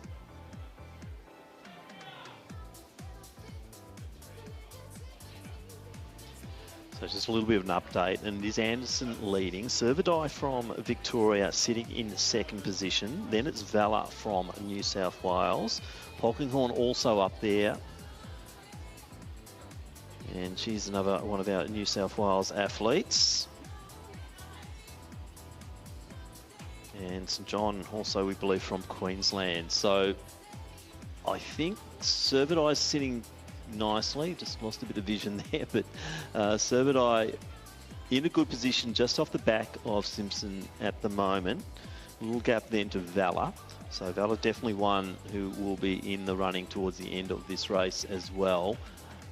But it is Simpson just controlling the pace. Servadai had a bit of a breakthrough this last season or so, just at cross countries and also milers clubs and those events. So she's been honing her craft at domestic level here in Victoria, and Cassandra Servadai certainly come through in this age group in recent years. Wasn't really there 2-3 years ago, but Cassandra certainly is making her presence known in this under 16 competition now. Yeah, and she's just sitting on the heels of Anderson as well, which is a really great place to be when you're running over a long distance. Conserve energy, just concentrate on the footsteps of the person in front of you. It's definitely more nervous being the leader and using the energy out the front of the field. So Servadai really setting herself up to make a move anytime she kind of chooses over this next 1.5 kilometres. And I dare say Cassandra probably would have run this event a few weeks ago when we were up here for the Vic Champs, so she knows what it feels to race it. It's one thing to watch or to run it and look at it. It's another thing to actually race it, so she'll know what it feels like and what's required to really come through for a strong finish. But not denying Piper Simpson, she's doing a great job out front, and she is really making Cassandra Servadai work for this. But they are starting to make that move or get further and further away from Valla. And Polkinghorn, I think, still sitting in that 4th position. So the New South Wales girls are going well. Simpson, in saying that, looks like she's just trying to force that forward. And looking at the overhead shot, she's taking some really good lines. And I think the gap is just growing slightly as they go well into this second lap. Yeah, we can literally just see around the corner there, within a few footsteps, Anderson just bridging just an extra metre on Servadai, which it's those sort of moves, as we've always talked about, we've kept talking about today, those tangents. And a few sharp footsteps around a corner or over a log or through a mud pit in the right line on some firmer ground can break 1 metre, 2 metres, 3 metres, as we can see all of a sudden now 5+ metres between Anderson and Servadai. So the break is becoming quite significant here. Valla still sitting in 3rd position and probably not without thoughts of maybe catching up and trying to come through the field a little bit, but Simpson really just taking that inside line now straight through the mud, and she'll emerge from that and do the sharp turn here with Servadai maybe about 8 to 10 metres back. I'd say Valor is starting to close in on Servidai now. She might be sniffing a little blood as she comes around that corner, and you'll see Servidai just coming back a little bit, but still a substantial break there. Valor has to work hard to try and bridge that gap.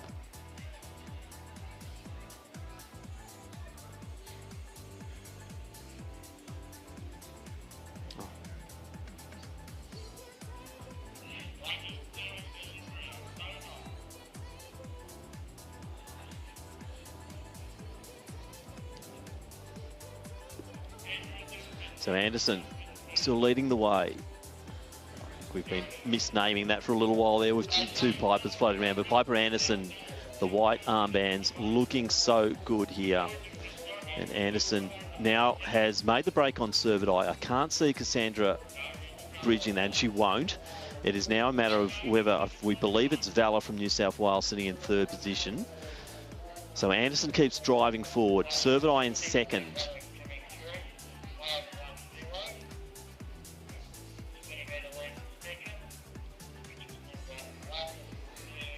And now we are coming into the closing stages of this course now. Maybe a bit over 500 metres. A bit over 500 metres to go. Anderson, quite a lead, but Valor is absolutely stalking Servidai. And within a matter of moments, is probably going to catch up. Yeah, so it is definitely Valor. We've had confirmation of that. So Annabelle Valor working strongly. Servidai's now just got to recompose here, try and go with the pace of Valor. But Valor surging forward. Anderson, I don't think Valor can get it from there. She's moving nicely, Valor, but gee, that's now a big gap, Michael. I can't see that being broached.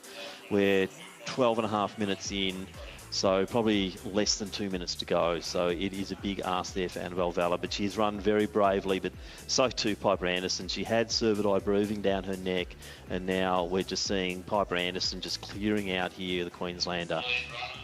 And it all happened around those logs. You just saw the gap going from 1 metre to 2 metre to 5 metres. And once they came out of that log section, there was a gap of about 10 to 20 metres. Piper Anderson ahead of Servidai. And now we see Valor has moved into that second position. Anderson. Go on time, so the next race might finish. It might start before this one finishes. Anderson has a massive gap on the rest of the field. And she's entering the finishing chute very, very quickly. Only a few hundred metres to go for Piper Anderson of Queensland in this under-16 girls event. Yeah, so it'll be 2 wins in a row here for the Queenslanders in this under-16 event. Emma Freiger taking it last year in Tasmania, and now we're seeing Piper Anderson clearing out in the maroon, and she is looking very strong.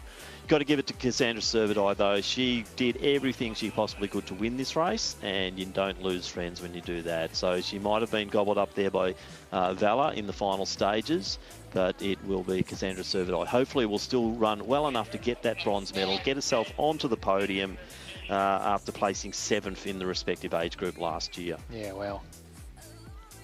So we're seeing them come through now, and it is Piper Anderson coming through to take victory in the under-16 women's event. Annabelle Valor has come through nicely to take second position currently, but it will be Anderson. Another win for Queensland here. Queensland first, and on a running form at the moment. Looks like it will be Annabelle Valor coming through to take the silver medal for the New South Wales team. And Cassandra Servidai, so brave all the way through. Looks like she's going to hang on and take the bronze for Team Victoria. So Servidai comes through. Great running there from Valor. Servidai in next. And now we're seeing a stream of the girls coming through. It'll be bunched up here. But our top 3, Anderson, Valor and Servidai in the women's under-16 4,000 metre cross-country championship. And we transition straight from that to the men's under-16 competition. They have started right on time. Kieran Shepherd took it out last year, 14.28 from the ACT. New South Wales took the teams by 1 point, 10 points. Victoria 11, Queensland 29. state champions who are in the mix. Pat McMahon from New South Wales. Cedar Johnson, he took the dual wins in the Queensland schools and also QA event. Rylan Hankey took out the double also in South Australia. Jai Hao Chan from Victoria, he took out our event here, and Sam O'Sullivan from Western Australia. Cedar Johnson, one to look out for. Also Sam Newsom from Queensland. He's a three-time national medalist. Pat McMahon's another, he's a steeplechase record holder. Zane Graham, also one to watch. Lachlan Wheeler is strong as well. So we're looking from last year. Logan Hosking got third in the respective age group. Tyler Finch, he got fourth. Eddie Fransky, he got fifth. So Fransky usually likes to get out hard and go fast. Also looking through the field, we got Heffernan came in as second in the National 3000. Johnson was first in the All Schools 3000 metre as well. So boy, it's a good field. And we've already got a situation more like the morning's races, where a couple of athletes taking it out from the very start. The last 2 or 3 races, we've seen a bit more of a battle, a bit more of a pack run from the very start. But here we have the Queenslander taking it to the rest of the field straight from the gun. Now I believe that might be Newsham out front. If it's 715.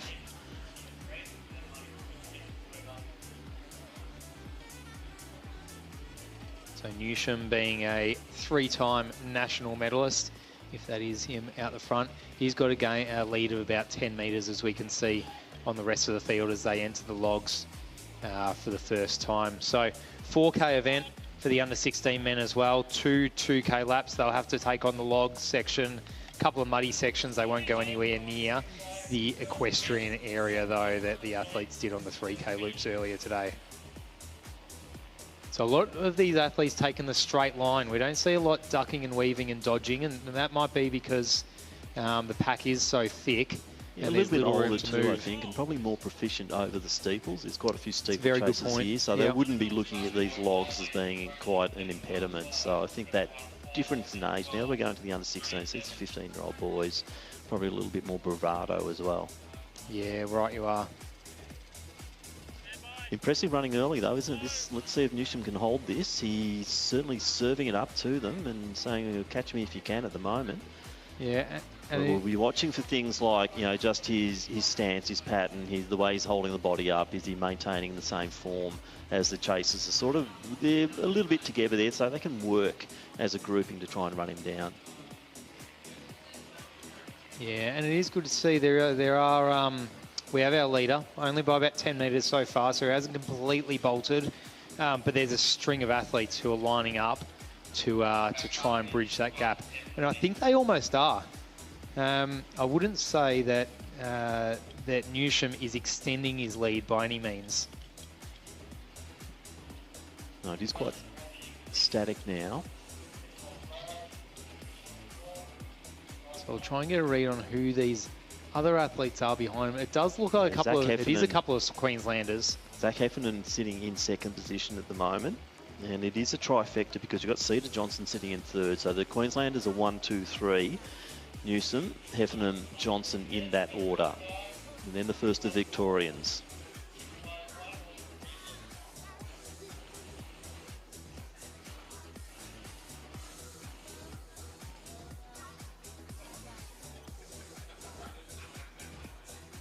Yeah, so Newsham just holding that 10-metre lead on Heffernan and Johnson, his Queensland teammates. So, I mean, they're looking like they've got the team's medal well and truly sewn up at this point as they go 1.5 kilometres into the race. We're starting to see the crowd gather, which means that they are nearing the transition between the two 2-kilometre laps.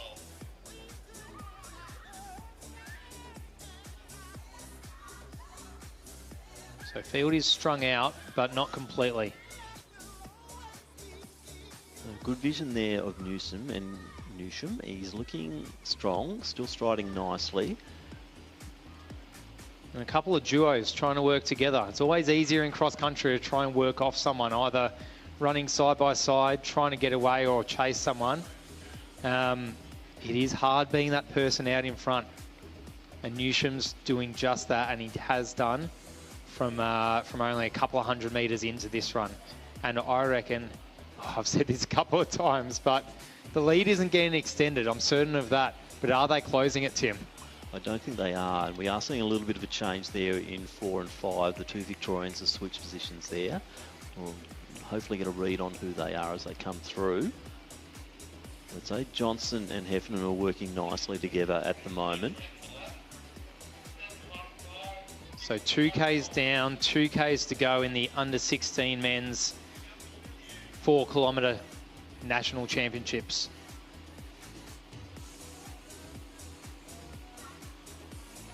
The good runners just make this look effortless. They just look like they're bounding over the top of the ground in spite of the fact that they're sinking into the mud with every step. Not so much in this section, but certainly coming up in the mud pits as we see the Queensland trio really starting to be a trio as the boys start to bunch up.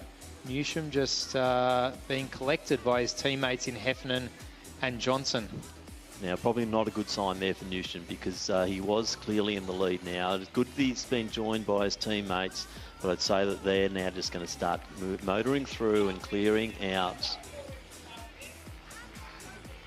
And this Cedar Johnson, he is the one who's now taken the lead here. So Johnson and Heffernan now starting to put a little bit of distance on Newsham. I can't still pick up who the Victorians are. We'll endeavour to do that soon. Straight through the mud, Johnson. That was beautiful. He's just not fazed by it at all. Just ploughed his way through. Wasn't going to let him stop.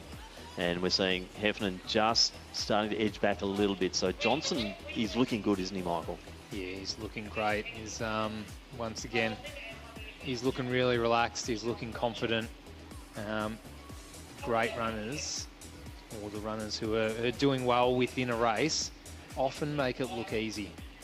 He is the all-school 3,000 metre champs. He came third in the Nationals. Second on that day, though, was Heffernan.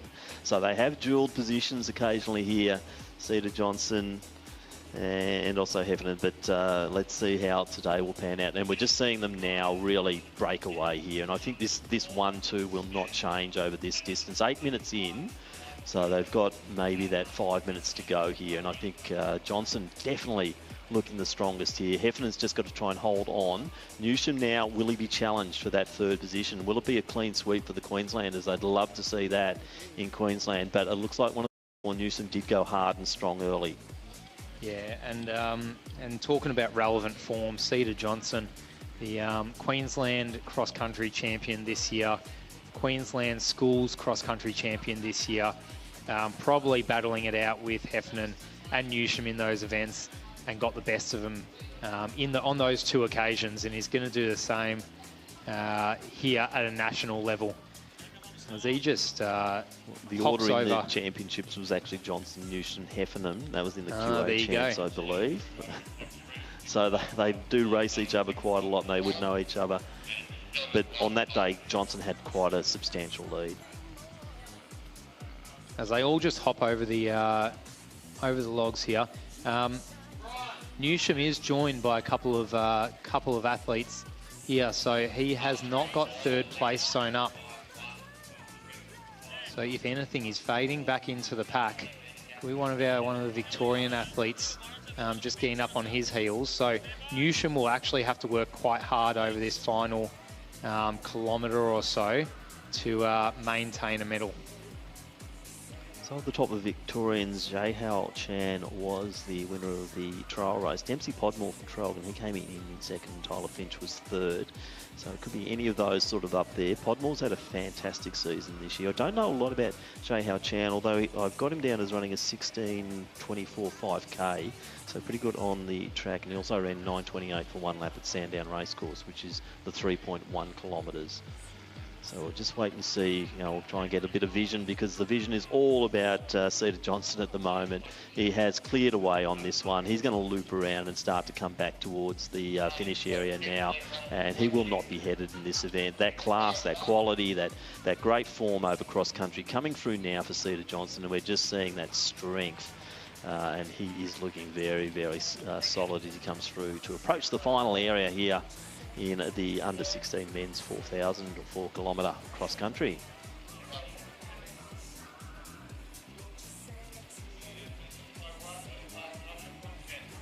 So the events are rolling through the calendar here today at Victoria Park, Ballarat. Next up, we have our under 17 women, followed by our 18 women, then our 17 men, 18 men, and our under 20s to round out the day. So still 6 races to go, couple of hours of racing left. We're going to try and fit it all in before it gets dark here at Victoria Park.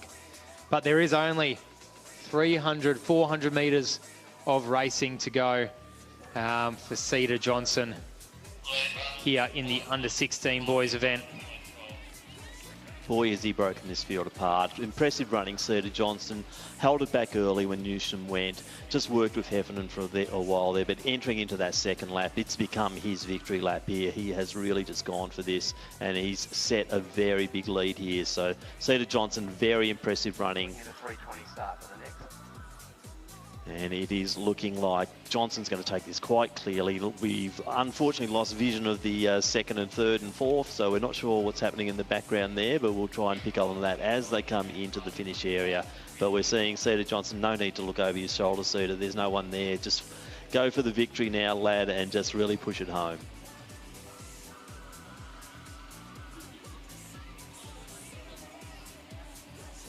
And I'm pretty sure we'll start to see Cedar come into that finishing chute. Only a couple of 100 metres to go. Give him a round of applause if he runs past you. He's going to do it quickly, so you have to keep your eye on him. 100 metres to go. Cedar Johnson, very, very impressive run here at Victoria Park, Ballarat for the Australian Cross Country Championships. There's going to be a battle for the minor placings, but it is Cedar Johnson today, your national champion in the under 16 boys Australian Cross Country champs. Looks like Heffernan's going to hold on there for the second position. And I'd say Tyler Finch just pushed Keisham off the podium at the end. So Tyler Finch coming through there to take third position for the Victorians. And Jay Hao Chan coming 5th for the Victorians there. Good win for the Queensland boys though, 1, 2 and also 4. They'll take the team's title there. Looks like Victoria might come through for the second position in the teams and New South Wales third. But very impressive running, Cedar Johnson taking that one out.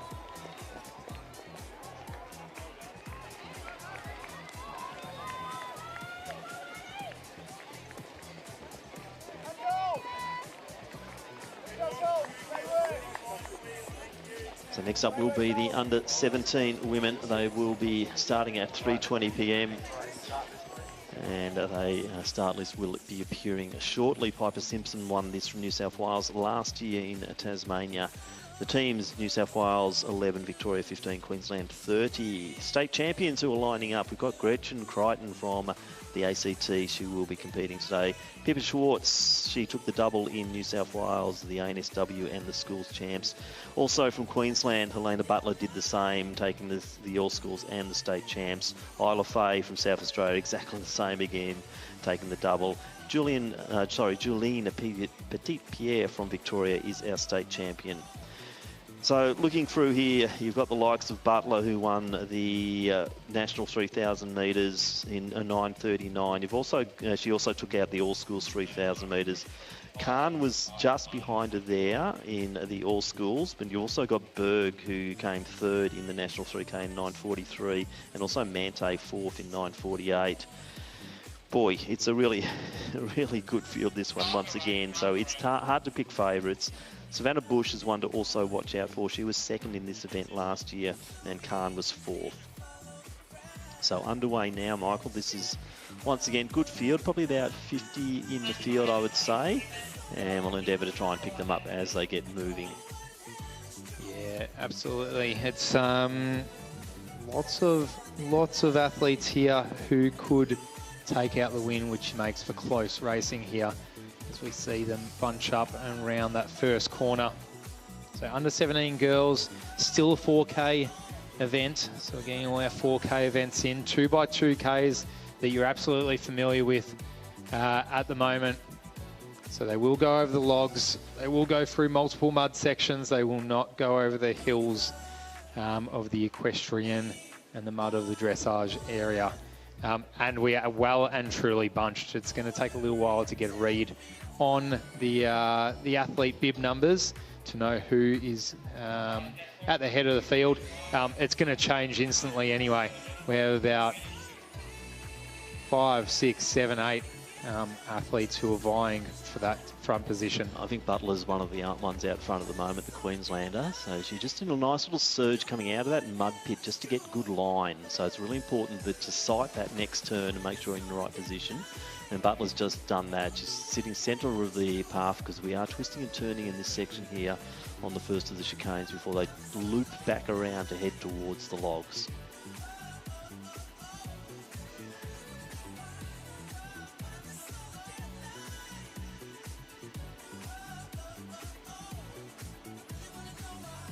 Okay, and Butler has made a little bit of a gap on the field, 5 to 10 metres or so, as the rest line up behind her. So rounding another bend through some natural mud patches there, and that 5 to 10 metres all of a sudden goes to about 15 metres. So Helena Butler of Queensland, she's the state cross-country champion in Queensland and the state schools cross-country champion in Queensland. And she's hoping to do it nationally today. And we just see the gap there on screen, about 20 metres now, and a flood of athletes behind. So it's anyone's race vying it out for the minor medals. You never know what's going to happen to Butler up the head of the field, but the trend of the day very much has been the athletes who have an early break of this much tend to hold it throughout the race. Not those who have a break of about 5, 10 metres or so, but I mean, Butler's got a break of about 30 metres and we're only about 800 metres into the race. Very impressive. Her cred over the track, you know, the 3,000 metres, winning both the national champs and the All Schools 3,000 metres. Came 7th in the comparative event last year, but did Launceston suit her? Maybe not. She might be more of that speed runner. Finding that the Ballarat course is much more attuned to the way that she runs, and hence has given her the confidence to really get out there because she's currently extending that lead. This is awesome front running from Helena Butler from Queensland. Yeah, the leads are, as you said, the lead is only being extended. We saw in the previous race, one of our Queensland athletes, he was sort of holding that lead. He had about a 10 metre gap, 15 metre gap, but it wasn't getting any bigger up until a point when his fellow teammates came and took over that lead about 2 Ks in. However, Butler, she's at about 40 to 50 metres now and is only extending. There is another duo now who has gapped the rest of the field behind them. So they've made their way into 2nd and 3rd positions. We'll get a read on their bibs as soon as we can.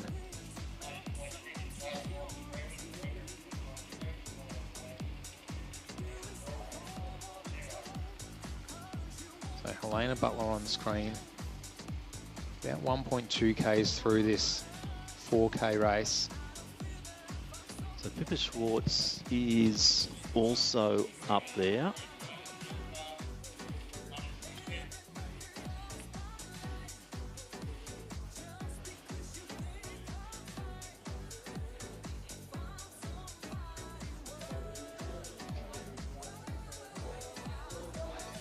And we can see clear vision there on screen.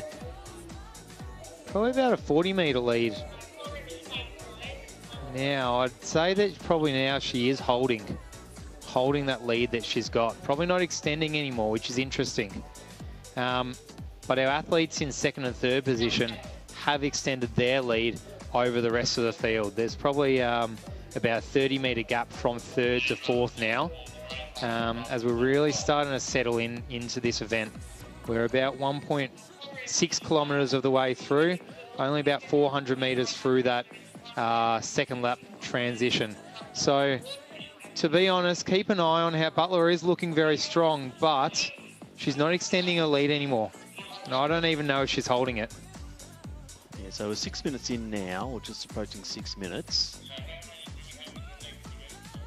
Butler is just holding, but we are seeing the chasers probably get a little bit excited as that extension of the lead is not happening right now. So we'll see how that pans out. The overview headshot gives us a lot more information in the front on, obviously.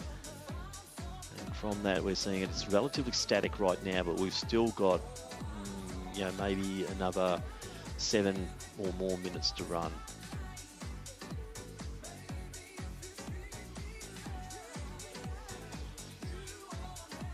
So I did hear Schwartz's number being called, so we'll try and identify that as they start to come full.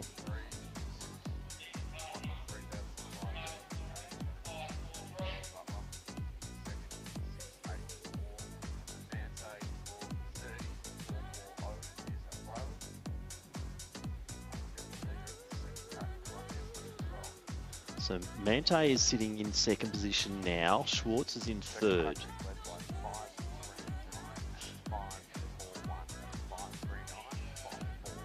And the chase pack there, Georgie Berg and Savannah Bush, both from Queensland. So Queensland looking very strong here. They've got Butler leading. They've also got Schwartz. Oh, sorry, New South Wales is Schwartz. In the mix also, Mante, she's sitting in second position. So the Queenslanders looking very, very solid here. And I think we might see a few changes out on course, Michael. This is looking to be quite an interesting finish. Yeah, very interesting. I mean, it's such a big gap early that Butler created on the rest of the field. But Mante is really bridging it now. She's, she's only 10, 20 metres behind Butler. She's got eyes on her heels. Butler doesn't really know what's happening behind her. It's going to make for a very, very interesting next 1.5 kilometres. So Butler, Mante, Schwartz, they are your 1, 2, 3. Still a bit of interest in 4th and 5th in Berg and Bush. So a bit of a Queensland affair here in the under 17 girls 4K event. So we get great footage there from the buggy as they're going through the mud pit and through, and you're seeing Butler still holding. It is Mante trying to make the charge. So 2 Queenslanders out front, bit of a gap then to Schwartz, but can Mante bridge that again? Or will we find Butler might have just to go into a bit of a cruise mode there for a little while in order to have a strong second lap. So at the moment, she's still holding the ascendancy. The gap is certainly coming in, but there's still a bit of work there for Mante to do. It's not over and done with yet for Butler. She is a national champion twice over 3,000 metres, so she knows how to win a race. So. What does look like it's happening as well, though, is Schwartz is falling off the back a little bit, so she's losing contact well and truly with Mante now. It is a 1-2 battle up the front of the field, as we have about 1.2, 1.3 Ks, or probably 1.5 Ks to go. So Mante right up on the heels of Butler now. It will be interesting, as always, in this situation, if it is a quick look over the shoulder and pass and keep going, or if that current leader, who has done a lot of the work early, is able to dig in and hold on for a period of time. But not only that, so Mante's just got up on the heels, and she's kind of just sitting there.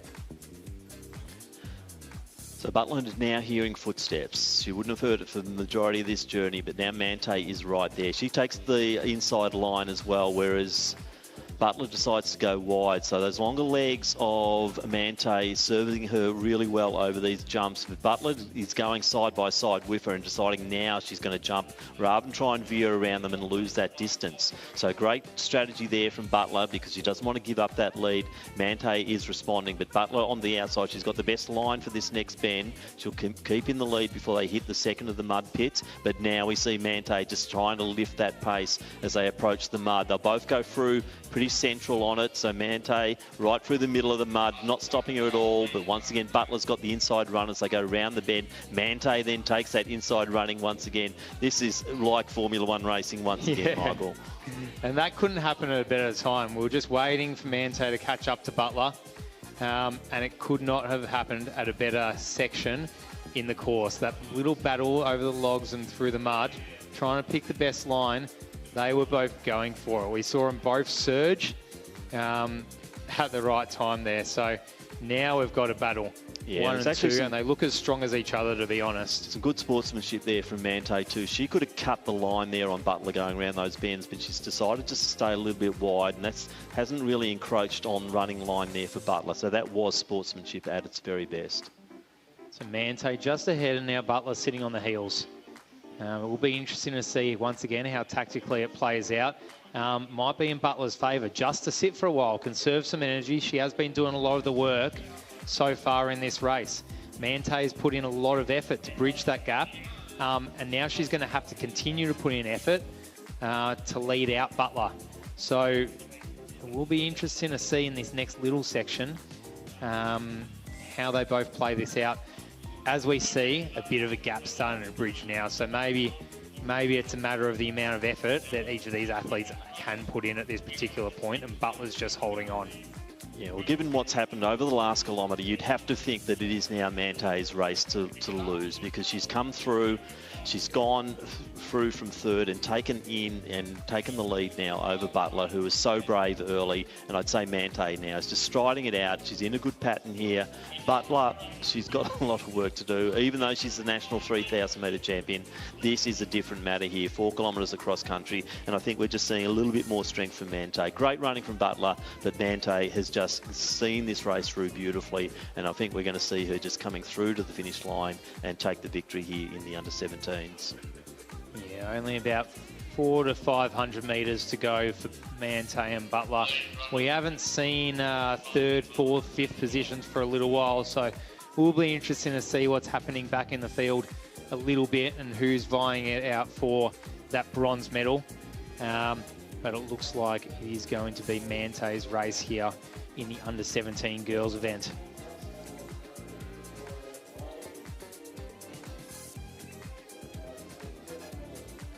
Impressive running this last 1,500 metres or so from Mante, so she is just really starting to clear away with it. So Libby Mante.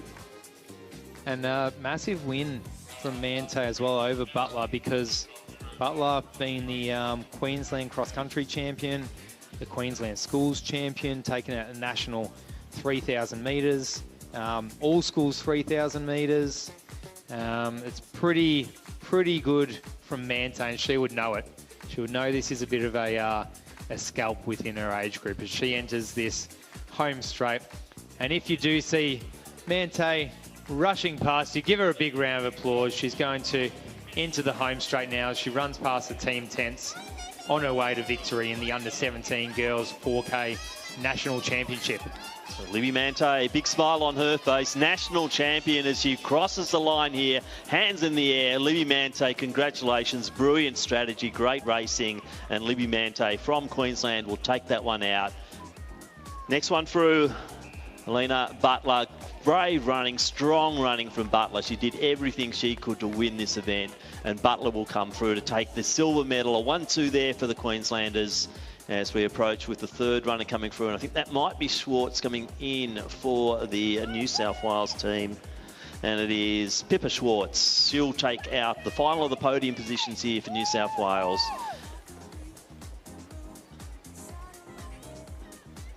So a lot of interest now on the next few to come through for those teams events. So the Queenslanders and the New South Wales ladies will be looking at the finishes coming through. Looks like New South Wales might take the next position, but Queensland coming through just alongside our Victorian there. I think that's Petite Pierre, and it looks like Queensland will take the team's title here as well as that individual title in the under-17 women.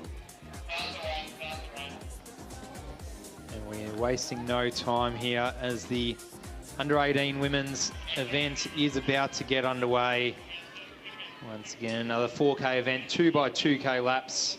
The under-18 women's on the start line. So the under-18 just started. now on the way, and last year Tavia Williams won this age group from Victoria. The teams were Victoria, New South Wales, Queensland. Okay, moving to who is competing today. Maya Abel, she won the schools championship up in New South Wales. She's one to watch. Also Isabella Valenotti from Queensland. She was the QA champion and also the schools champion.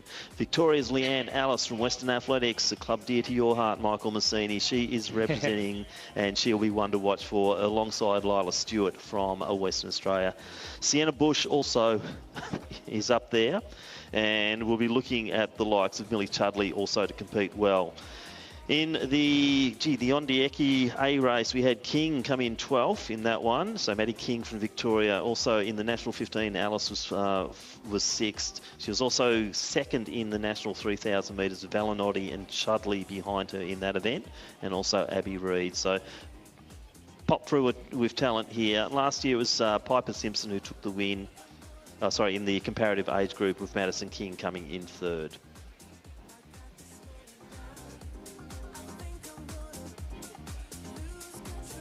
And it looks to be a race of a few athletes out the front of the pack. Maybe bridging a gap on the rest. We'll get a read on those athletes as soon as we can, of course. The early indications do look like there are those 3 athletes that are sort of just breaking away from the others.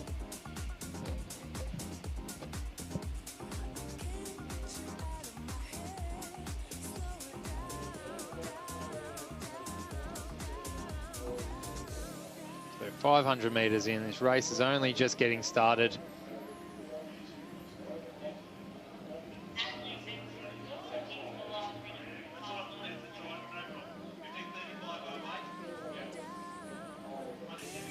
Yeah, we can get a nice little angle there. It's actually a bit more than 3, so 7, 8, 9 athletes are a little bit strung out, but there are no clear leaders there. Probably about a pack of 7 or 8 up the head. Then a 5 metre gap, then the rest as they go through the log section for the first time. Once again, many of them, as the athletes start to get older, bit taller, longer legs, are just taking a straight line and hurdling straight over those logs.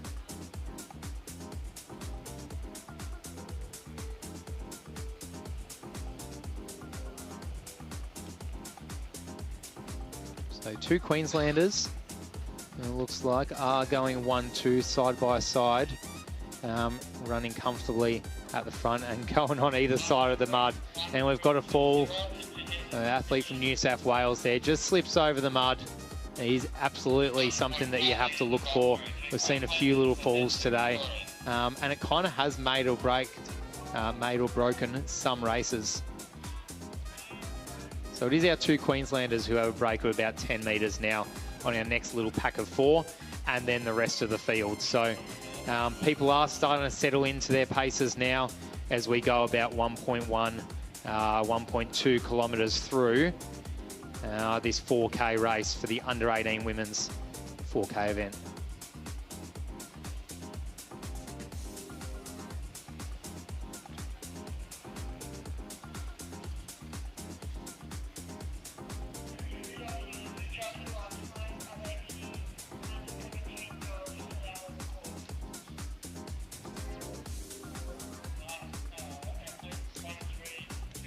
So it looks like it's Sienna Bush is our early leader here, the athlete from Queensland, joined by her Queensland teammate. They are the 1-2 who are taking this race to the rest of the field.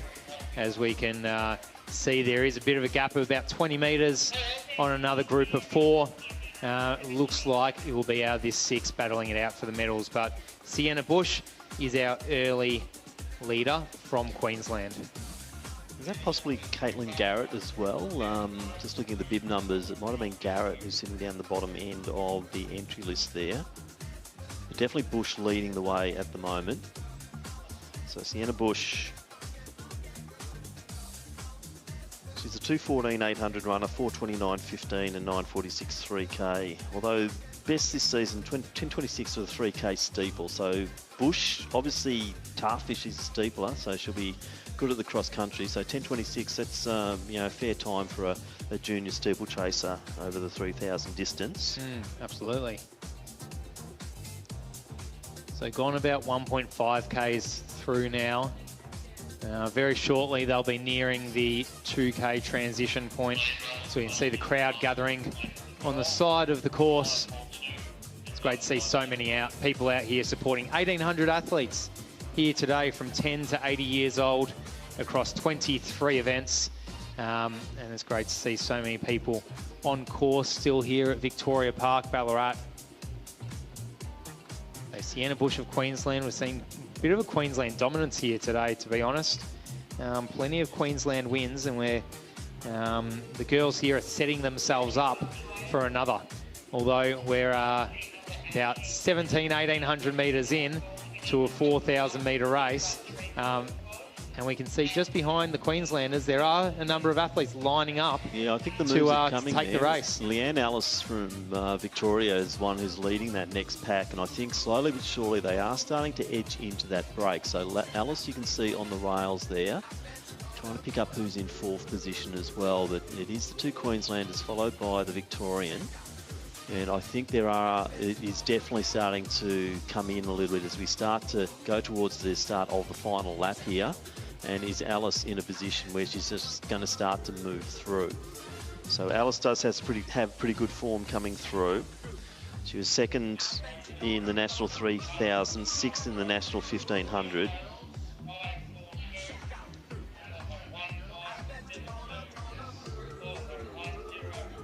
Alice really is starting to get up onto the heels of our Queenslander, or our 2nd place Queenslander here.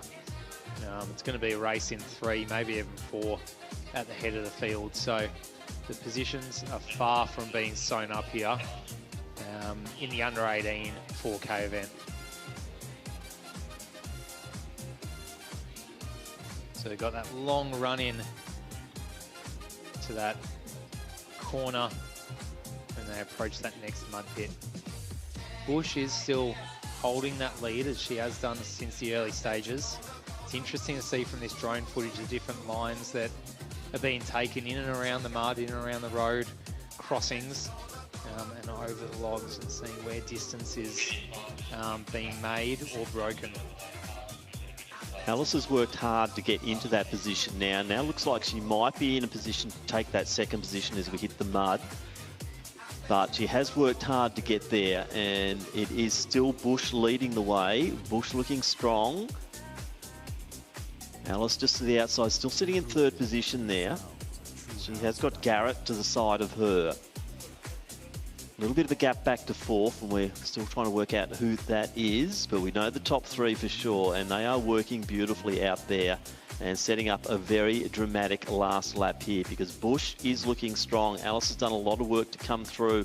Does she have enough juice in the tank to actually keep pushing that through into the 2nd lap after giving away a bit of a gap?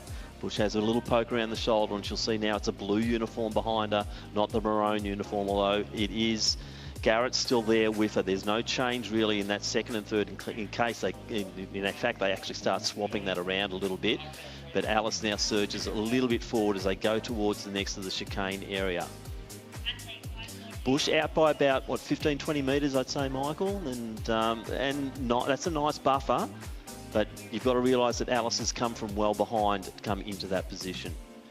Yeah, absolutely. It's they're going to approach the log jumps pretty soon, but Bush will have a clean run at it, which when athletes have had a clean run at the log jumps, they've seemed just to skip over them with ease. When it's been a bit of a battle between 2, that's when we're seeing some change in leads, some change in positions. But it's to Bush's advantage that she goes into the log jumps with a bit of a gap. I don't think this will hurt her lead by any stretch. Now we'll just watch what line she takes, and she decides to go around rather than over, whereas Alice is going straight at them. Okay, then she decides to veer out. I'm not sure if that was wise from Leanne, because the straight line's going to get her there quicker. But you'll find that Garrett is just shadowing Alice at this stage. Whatever you do, Leanne, I'm doing the same. She's taking the same line through. Yeah, they've all done the same thing. So no positioning to be, or no meters to be gained or lost. They'll probably come out of the log jumps and the mud pit in more or less the same gap as they went into it. I think Bush is really asserting herself on this field now. I can't see her being headed from this position because she seems to be just extending that lead. As I said, Leanne had to do a bit of work to get up there. I'm not sure she'll have the goods to bridge that gap, and it does appear to be getting longer and longer. So Garrett and Alice working together, or they're racing each other. They're going for that second and third position. They're both probably a shorter spots on the podium, but it is nice to get the different colour, isn't it? So silver always looks better than bronze, but bronze certainly looks better than the fourth position. But we're seeing the gold medal runner here, and that is Sienna Bush. And my intel from Gary Howard was that she is very good, and I think I will agree with that, Gary. She is very good. I would go beyond very good, Tim. I'd say she's excellent.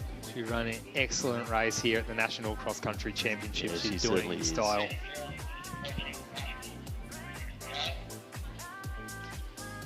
So probably a kilometre out now. So across the road, do the sharp turn. And how good does the course and the weather look here at Vic Park? And if you're watching from home, you know, we can attest to the fact that there's no filters on this thing. We're not trying to make it look good. It is great conditions for cross-country running here today. It's cool. It's not all that windy. There's a bit of sun out. It's pretty magic out here. And the good thing about the racing today, we've had our out-and-out favourites win. We've had the ones that we knew that were a step ahead, and they've taken the wins. We've also had some smokies come through. We've had some names that might not have been prominent, and they've come through and taken the wins. You know, Mante, one that stands out. Also, you know, Fika before from Western Australia taking the win. It's been really good to see those ones come through. Woodhouse as well. Didn't expect that one. So this is the thing about this cross-country event. It gives the opportunity for all these young people to make their mark, to put the training in, be coached well, get here and deliver, and we're seeing some sensational performances here, and it's been a very entertaining carnival so far. But back to the action. Yeah, probably about 600 metres to go from this road crossing here, and the lead seems to be only extending from Bush to Alice. I think Alice seems to have her hands firmly gripped on that silver medal, though. I think she's just edging away from Garrett at this stage. Yeah, she did spend the last 500 metres or so. She was only metres ahead, and it looked like it was going to be a pretty hot battle, but over the last 100, it seems that she has just broken her. So there is a presentation taking place at the moment, but hopefully that doesn't steal the prestige of this great win here.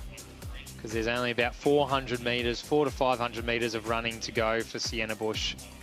And she nears the finish line, maybe even less. So once again, let's get the crowd behind our winner here, Sienna Bush. Outstanding performance here. She's looking strong. Leanne Alice not too far behind, but will not be able to broach that gap as they come into the final stretch. It will be Bush, then Alice. We had Garrett in third position. That has changed. That could be Erin Mariner, the Victorians, come in, and she could be onto the podium. So Mariner looking strong. Big finish from her. And it looks, but it will be Sienna Bush who takes victory here in the under-18 competition for the women. A very strong competition as well, but it is Bush that takes it. Alice not too far behind, only 2 seconds in the end. And then Mariner's come from nowhere to take a medal and take the podium here in the under-18 women. And there we have it. And before we know it, we're on to the next. And we have the under-17 men's cross-country event. 6 kilometres now. So we have 2 3-kilometre laps. We're back visiting the back of our course here, out around the equestrian dressage area. We'll have a little bit of a hill for the athletes to go over. We'll have some sandy surface of the dressage area to run through. A few extra obstacles. 2x3K, 6K event, Tim. So underway now. Under 17 men, 6 kilometres, as Michael said. So Matthew McLaughlin from New South Wales took out the title last year in Launceston. In the teams event, the New South Wales boys, they dominated Victoria and also Tasmania. All right, from our state champions, Kieran Shepherd, he's here. He's the ACT champ. He's one to watch. Keaton Harrison from New South Wales also lining up. We've got Lucas Gray from Queensland. Also Zach Moore, who was their schools champion. Josh Kavanagh from South Australia is here. Josiah Poole from Tasmania. Jack Lana from Victoria. And Oliver Stanfield McDonald, he took out both the schools and the Western Australian Championship this year. So Shepherd, one to watch. Finn Kane, Zach Moore, also good. We're also looking Cameron Bloom, Keaton Harrison to come through. In last year's similar event, or the same age group moving up, Kieran Shepherd did take the win from Cameron Bloom and Finn Kane. Jack Lana was fourth. We've actually got all the top 7 back here again this year, and that includes Harrison, also Eason and Michael Mitchell. National 3K, Shepherd took that one out in 8:43. Kane was second in 8:44, and Lana was third in 8:47. Stanfield McDonald fourth in 8:50. Bloom sixth in 8:51, and Kavanagh 7th in 8:52. The National 1500, Shepherd won that one, 3:55. Kane once again was second in 3:57, and Lana third in 3:58. And at the All Schools, we had Shepherd win that one from he was 8:45. Huang came through in 8:56, and also Stanfield McDonald in 8:56. So a deep lineup, Michael. This is good. These boys all have cred, and we're seeing the Queenslanders once again pushing it out there and really making a charge. Yeah, a deep field and a thick pack out the front of the field here. A couple of Western Australian boys in there as well, New South Welshmen, but they're strung out 3 or 4 across out the front of the field here. So almost, it's too early to call any breakaways, any standout athletes at this point. As we said, a couple of Queensland boys are just at the head of the field, but only just. It's going to take another few hundred metres for those breakaways to start to form as they enter the log section for the first time. So 2 3-kilometre laps, the first of 2 3-kilometre laps here. So they'll go through the logs, through the mud jump, but then they'll go out into the equestrian centre. So they'll go through the sandy surface of the dressage area. They'll come up and around the pinch of a hill, which has sorted some people out earlier today in the 3K events, and then connect onto the course that we know for a second lap. So we see the athletes some trying to avoid that puddle in the middle of the mud, some running straight through it, the wet section there. We have 2 Queenslanders running side by side, a Western Australian, New South Welshman, a couple of Victorians. It may be now starting to form a pack of 6 or 7 out the front, but I barely call that a pack, Tim. Fairly strategic racing at this stage. So let's see how it pans out. I wouldn't be surprised if that is Kieran Shepherd out to the outside there.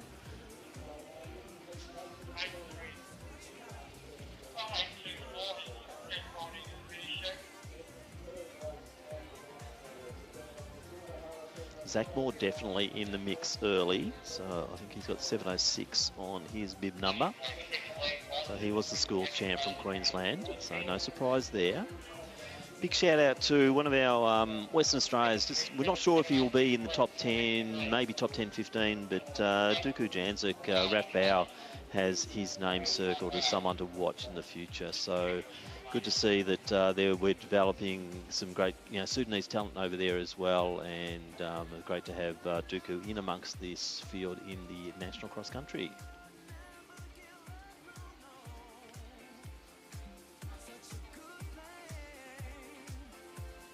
So now about 1.2, 1.3 kilometres into this 6K event for the under 17 men. They are about to enter that dressage area in the equestrian centre that we haven't visited since the middle of the day when our open athletes were running through it. So through that first little obstacle, bit of uncomfortable running there. Now on some firmer ground. It hasn't been all that chopped up by spikes and thousands of runners coming through it. So we can see there's no real breakaway still. The pack is still fairly thick out the front of the field. They'll go to the very extreme end of the course here. They'll do a bit of a horseshoe, so to speak, and they'll come up around the pinch, around the little mound very shortly. About 1.4 to 1.5 kilometres into this race now. Looks like a good mix of uniforms out front as well, which is good. So we'll try and, as we get some buggy shots, possibly, or we get some calls through from our marshals, we'll try and differentiate those different runners out front of the pack. But yeah, we've got a bit more time to talk about this one. They're stepping up to that 6 kilometres, so talking about maybe 20 minutes of action here. So let's see if they're coming through and around that 10-minute mark for the end of each of the laps. But more definitely still in there. The ACT runner, I would hazard a guess, that is... I'd say that's going to be Shepherd, based on form. Shepherd won the ACT champs, but not only did he do that, he actually won this event last year as an under-16 and won the national 3,000 metre champs, national all schools, and national 1500. So I'm going to say if it's any ACT athlete, it's got to be Shepherd, Kieran Shepherd, up the front there.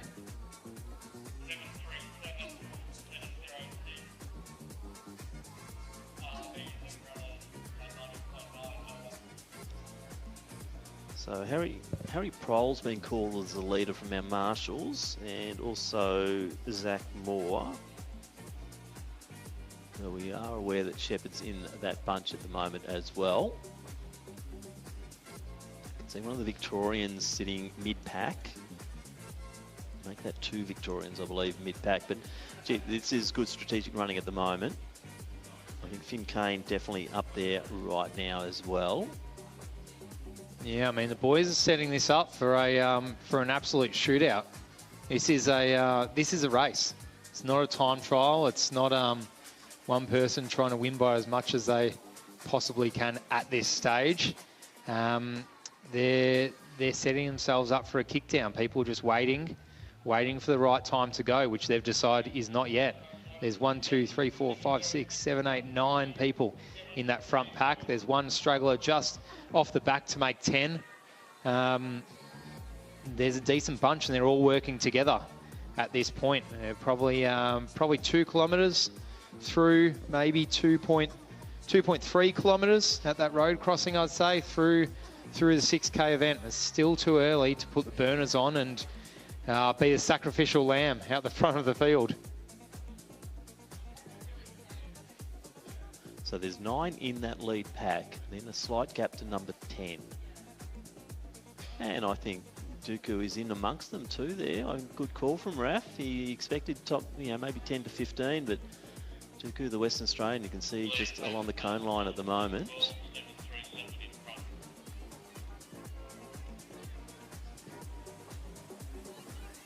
It's definitely Prohl to the outside there. I think Moore's right next to him. I have a feeling that might be Kane, not too far behind.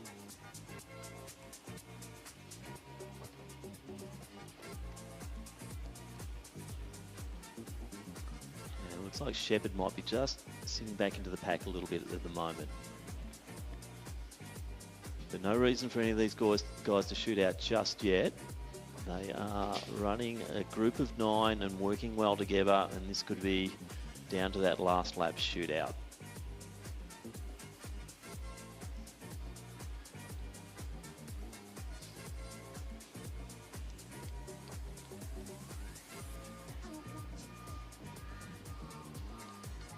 So the boys starting to go past the team tents there, collecting well-deserved applause from the spectators on the side of the course, which means that they are completing the first of 2 3-kilometre laps. So the halfway point of this 6K under-17 Australian Cross Country Championships. We've got a pack of 9 out the front there. Still a pack of 9. Prohl, Moore, Shepherd, Jansku. Number of different states and territories being represented in that front pack. Lana also in amongst the mix as well, so he's one we'd expect to be there. So no surprises. Finn Kane should be in there as well. Loving the fact that our roughie, the Smoky as Raf calls him from Western Australia, is up there. This could be quite exciting to see how he handles this second lap against what are more experienced runners.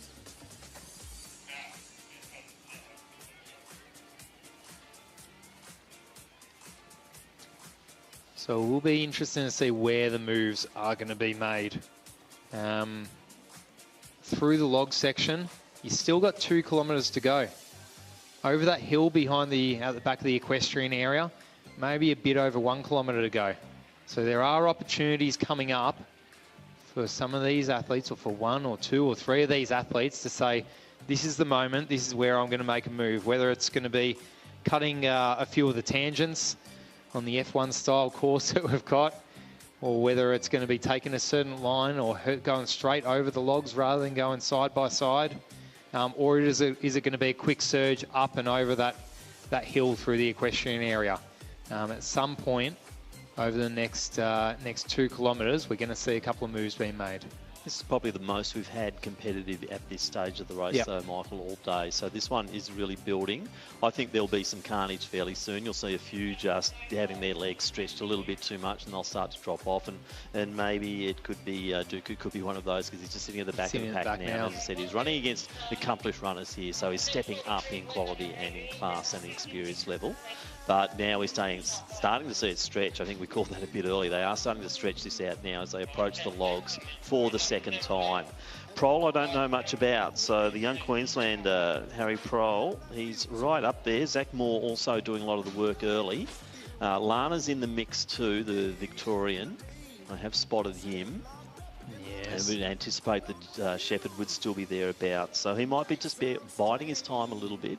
We've seen some runners coming through beautifully in the latter stages of these races after just running a very decent early race. Now we're seeing the difference between the lines that they're taking. And on the inside, we've got one of the ACT runners taking the shortest possible route, and others are doing their dodging and weaving as they go through the logs. And he's almost going to be rewarded for it. I don't know if he'll have the energy to maintain the gap that he's made up, but he has made up a bit of a gap by just going straight and hurdling. Probably is a bit more of an energy cost, though, doing the hurdles rather than running on the flat. But all of a sudden, we've got a bit of a pack of 4 up the front. Prohl, Lana, Kane amongst them. Shepherd as well, I would say, the athlete from the ACT. So now it's a group of 4 up the front of the pack. We said moves were going to be made, and the log and mud section was a classic spot in the course to do so. So we are seeing 2 of the Victorians present. We'll try and get some of the front-on footage to try and identify them, but Jack Varner was definitely one of them. And now a group of 4 basically running together. So this is exciting. It's now down to 4. It's going to be hard for the others to try and bridge that gap now that we're getting deep into the race. We're 13 minutes in.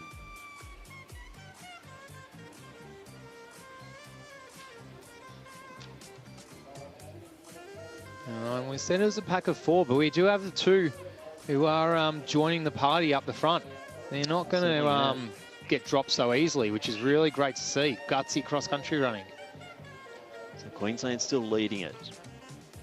So it's probably Zach Moore of Queensland who's just sitting off the back there, just trying not to get dropped. May be a matter of time, you might find, though.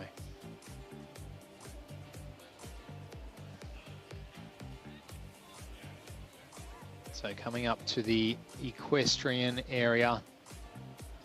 Yeah, we're seeing being stretched, and I think that pack of 4 is the one. They're the ones that are the more dominant runners here. So there's still Prohl. Very hard to see with that sun glare coming across, but I think Shepherd's the taller figure there coming through. Then I'd hazard a guess that it might be Finn Kane and also Jack Lana working together. The 2 Victorians do regularly finish very close in these events.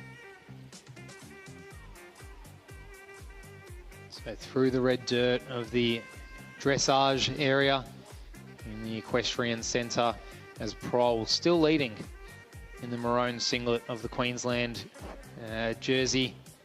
Up the head of the field, Shepherd in the bright blue of the ACT kit is on his left-hand shoulder. And our 2 Victorians almost going stride for stride. So it is that 4 who have broken away now. Zach Moore, the Queenslander, just fallen off the back. The other ACT athlete is in a similar position. So we're at the extremity of the course now, just rounding the end of that horseshoe. Shortly we'll be coming up over the little hump, the pinch, the little hill that we've got.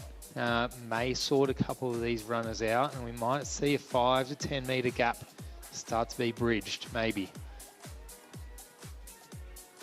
Looks like Prol might be a bit challenged here. You've got Victorian and ACT. It looks like hazard against it might be Kane. That was a surge.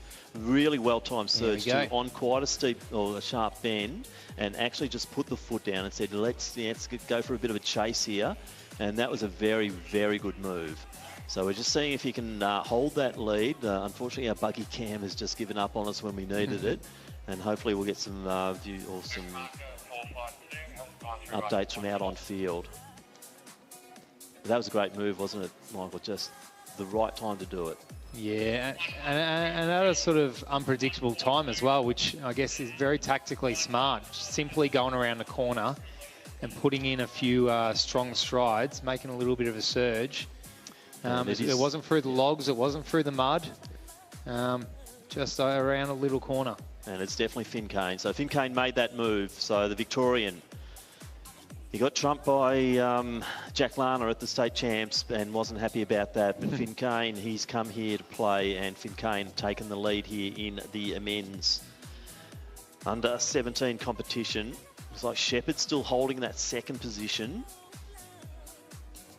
And then we had Lana in third. So Victoria 1, ACT 2, and Victoria 3 as it currently stands out here in this under 17 event. So still a bit of work to do, though. It's not over and done with yet, and we are seeing a bit of a challenge mounted here by Shepherd, I believe. So Kane really surged forward. Will he pay for that later in the race? We know that that can happen. And step by step, I think Shepherd is now starting to draw Finn Kane in. Across the second last of the road crossings, they're about 500 metres out. So less than 2 minutes before they finish this event. They'll finish in the 19s, and it looks like Shepherd, step by step, is just starting to bring in that lead of Finn Kane.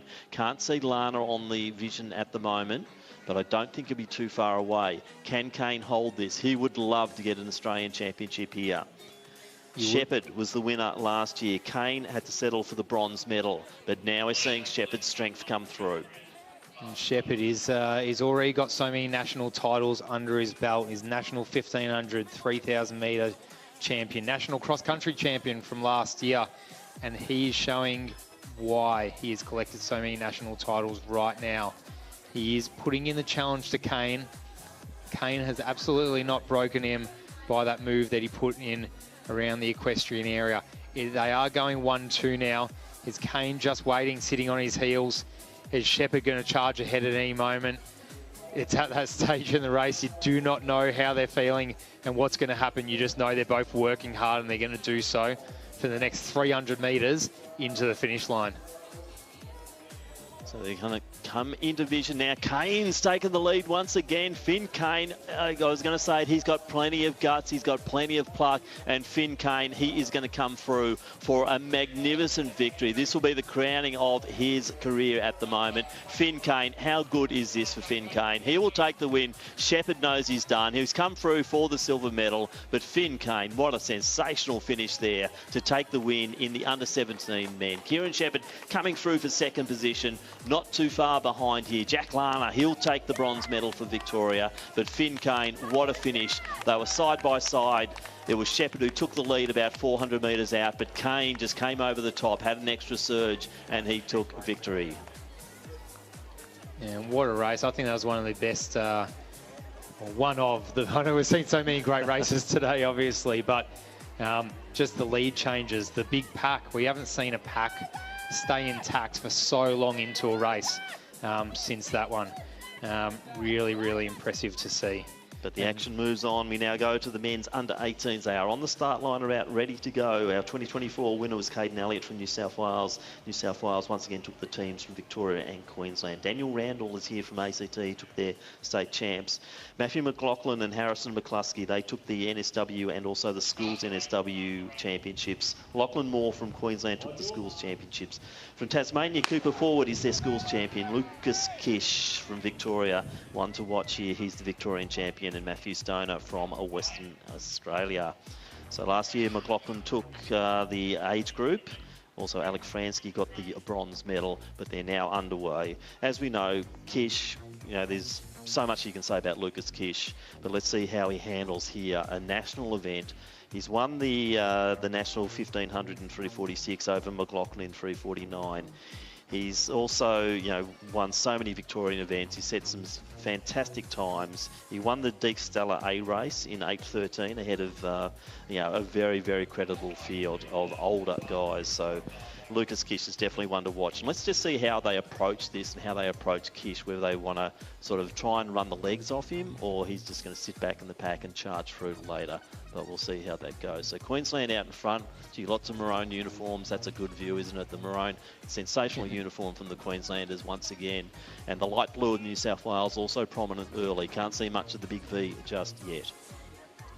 Yeah, just yet. We'll see how the race plays out.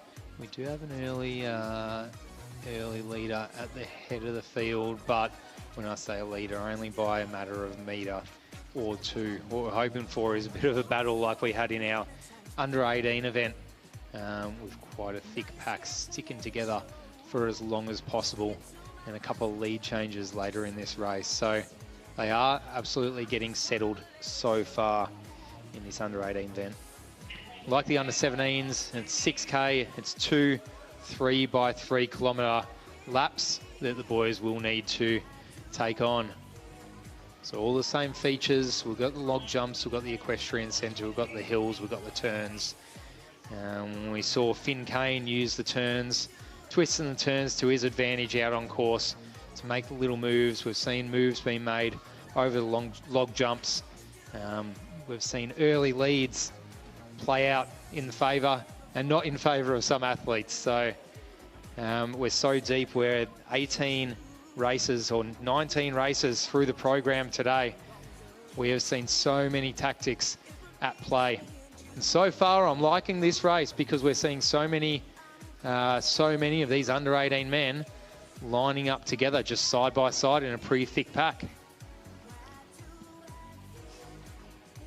Good 20 from that overhead view. You can just see the action out there and the way they're picking their lines, and they're starting to establish position. So a little bit of an arrowhead out front, and then it starts to broaden out. But as they go around the bends, that'll just thin down. But you can see a few then immediately taking the wide line as they approach the next of the mud pits, because going through the middle not necessarily the best place to be. And then they just reconfigure. Whoops, one fall there, I think, or just into the cones. One of the Queenslanders just came to grief coming out of the mud there. So yet again, all important, picking the right line, not getting congested in the crowd as you try to come through. So I'll try and get the head-on view. Unfortunately, sun glare is impacting our buggy view quite often. You can see Kish just sitting about 2 out and 1 back there. And so no, maybe even 1 out, 1 back. The Victorian leading currently. Try and get a view on who that is. It's probably a good problem to have, a bit of sun glare on a cross-country day, Tim. Yeah. And we've got a mix of states up the head of the field. 2 Victorians leading the way, but on their shoulder is 2 Queenslanders, and then trailing on their heels is 2 New South Welshmen. So a bit of a battle of the states. At this early stage, it will be a good battle for the team medals. 3 Victorians up the front running side by side. I wouldn't be surprised if Adrian McDermott's one of the ones up front early. He's had some fantastic battles with Kish over the track especially. So McDermott, the Bendigo runner. Very strong presence from the Bendigo runners here today in Ballarat. A lot of good, we're seeing some good stuff coming through in Ballarat, but also, In Bendigo, some amazing talent coming through, and we saw that with Maddie Buckle in that open race earlier.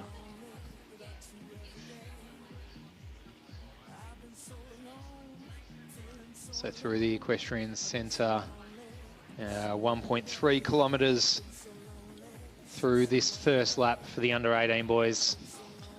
I think that's Oscar Gray who's in the lead there, and that doesn't surprise me either. Oscar's quite a brave runner. He's got great credentials, and Oscar Gray not afraid to push pace here. And it's a group of 5 who have just put themselves in front of the rest of the field. It's a little breakaway led by Oscar Gray of Victoria. We've got a Queenslander and 2 New South Welshmen in there as well, but it is a little breakaway pack of 5.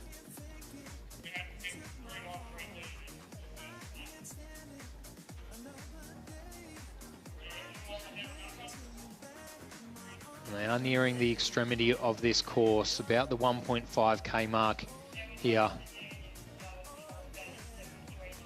So as we say that, there are 2 Victorians who are trying to bridge that gap in 6th and 7th place, trying to join the guys up the front. So they could be on for a team medal here. A number of Victorian vests being littered towards the front of this under-18 boys field. Of course, led out by our earlier race leader in Oscar Gray. But it is certainly pack running, which means it's anyone's race from here. There's plenty of moves to be made.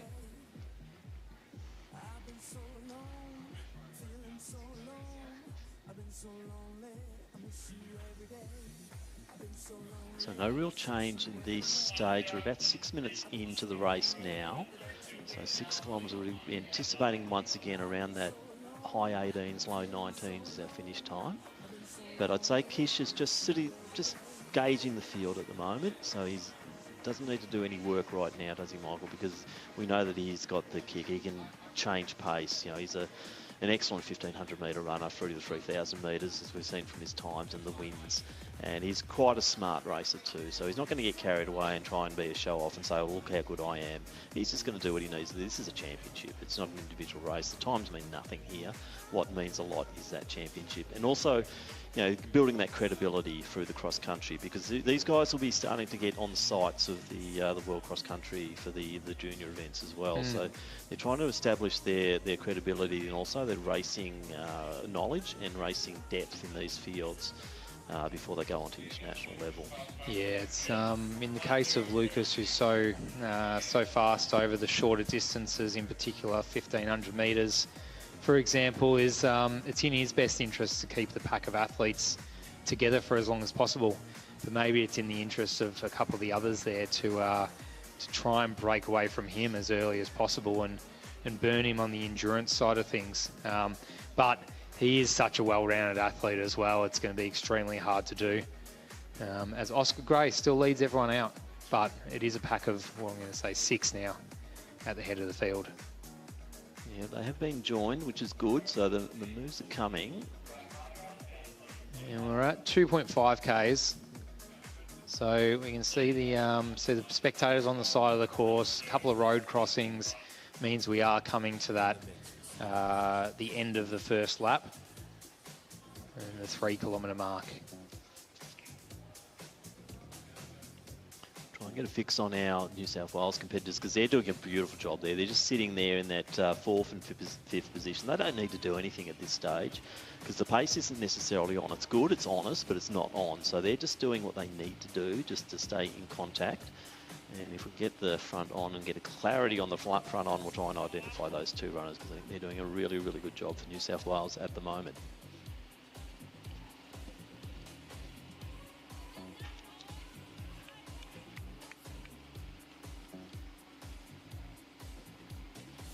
Here we go, and we'll start to see the boys connecting up the laps, going through that transition point and beginning their second 3Ks.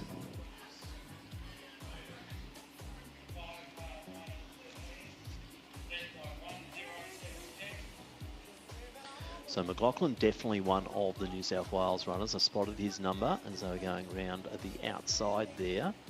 So it's still great. Kish to the outside. just sitting on the shoulder. That's the traditional position for a 1500 runner, one out, one back. So he can see what's going on and not getting messy. McLaughlin to the outside of that, and just trying to identify the other runner, splitting them in the middle there. We'll try and get a fix on him. And our other Victorian runner going quite wide as they come through. But that's not a bad line. He's taking the B line straight to the corner here for the tree.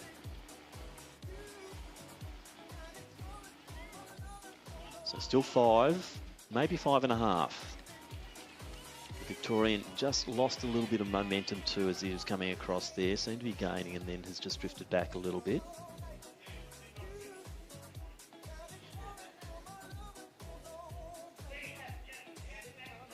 So Gray taking one side, Kish taking the other. Rockland, I think, following Kish through the mud at the moment. And they are doing a good job working as a team, going 1-2 at the head of the field. I can't just help have a sinking feeling that the other boys are just lining up behind them, getting a nice sit and just waiting. We do know the quality of Gray and Chiss, of course.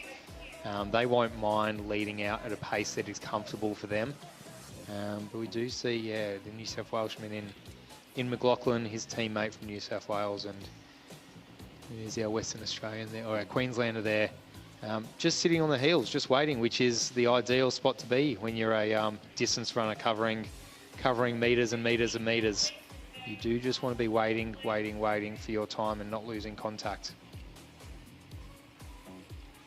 I'm going to take a bit of a punt and try and assume that our other New South Wales athlete there is McCluskey, because according to Gary, he's in great form. And if we use Gary's great, that means excellent. So let's see how that pans out. But they're running, as I said, running very well together. You see Kish just now starting to take a little bit of a surge forward. I think Moore is the one who might have gone with him.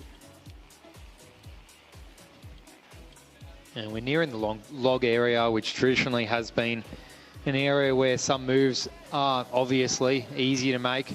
Do you go over? Do you go around? Chiss is leading out the field now. Right, a little bit of a move. Oh, there's a fall there. One of the New South Wales athletes. That's allowed Gray to move back into fourth, but I think he'll reclaim that position rather quickly. So once again, just that little bit of lapse of concentration, might be just spiking into on one of the logs or spiking on the fall or the landing. So it hasn't taken me long, because you'll get that adrenaline surge. Whenever a fall occurs, there's that sudden surge of adrenaline. Oh my God, I'm losing, I've got to get myself back on my feet and go again. And we've seen that. And now he's just got to settle the nerves again and try and maintain a little bit of contact. If you see Kish edge away. Yeah, the trick is settling. It's easy to get back quickly, but what's the energy cost of doing that? And you got to make a split-second decision in that situation. It's extremely hard as Chiss moves 30 metres in a matter of 100 metres. He's gone 30 metres ahead, and he was just waiting. It was almost always going to happen. We're about 6 to 7 minutes out, so this is what suits him. And look at that. That cadence has gone up. That leg stride. We're just seeing the power of Lucas Kish, and also the finesse. He's a beautiful-looking runner. And we're just seeing that talent and that quality just starting to shine through. And the other guys are doing really, really well, but we're just seeing, once again, Lucas is just that little bit of a class above. He didn't panic in this race. He's just doing what he needs to do. He's controlling it now, and he's just going to now run away.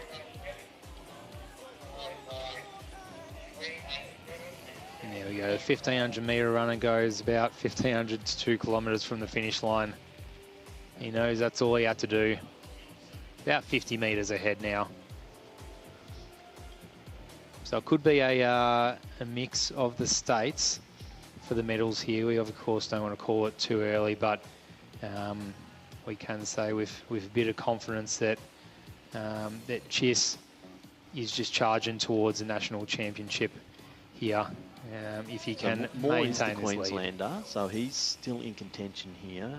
And he's got one of the, I wasn't sure which one of the New South Wales runners went down, but we're going to, if we get a vision on that as they come through, we'll try and identify. But it was, I'm pretty sure it was McCluskey and also McLaughlin. And we're going to try and work out who is who in the zoo amongst those two, as they are, one of them is definitely sitting in a medal position at the moment.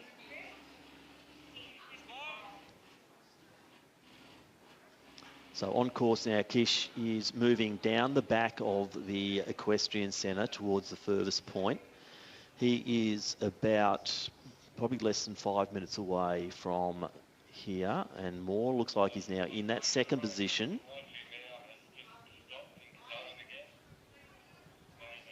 And there's a real gap between second and third, and then fourth and fifth positions there. As we can see, a pretty good shot on the screen, which really illustrates it. Chiss, quite a margin, maybe about 60, 70, 80 metres on his competitors from Queensland in Moore, and the New South Welshman in, we don't know, McCuskey or McLaughlin. We'll find out when we can get a bit of a read on it. But Chiss, very impressive run to this point. He's about 1.3 or so kilometres from home.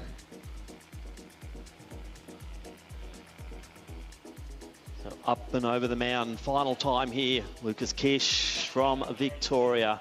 He is certainly showing his form here over the 6 kilometre circuit for the under 18 men.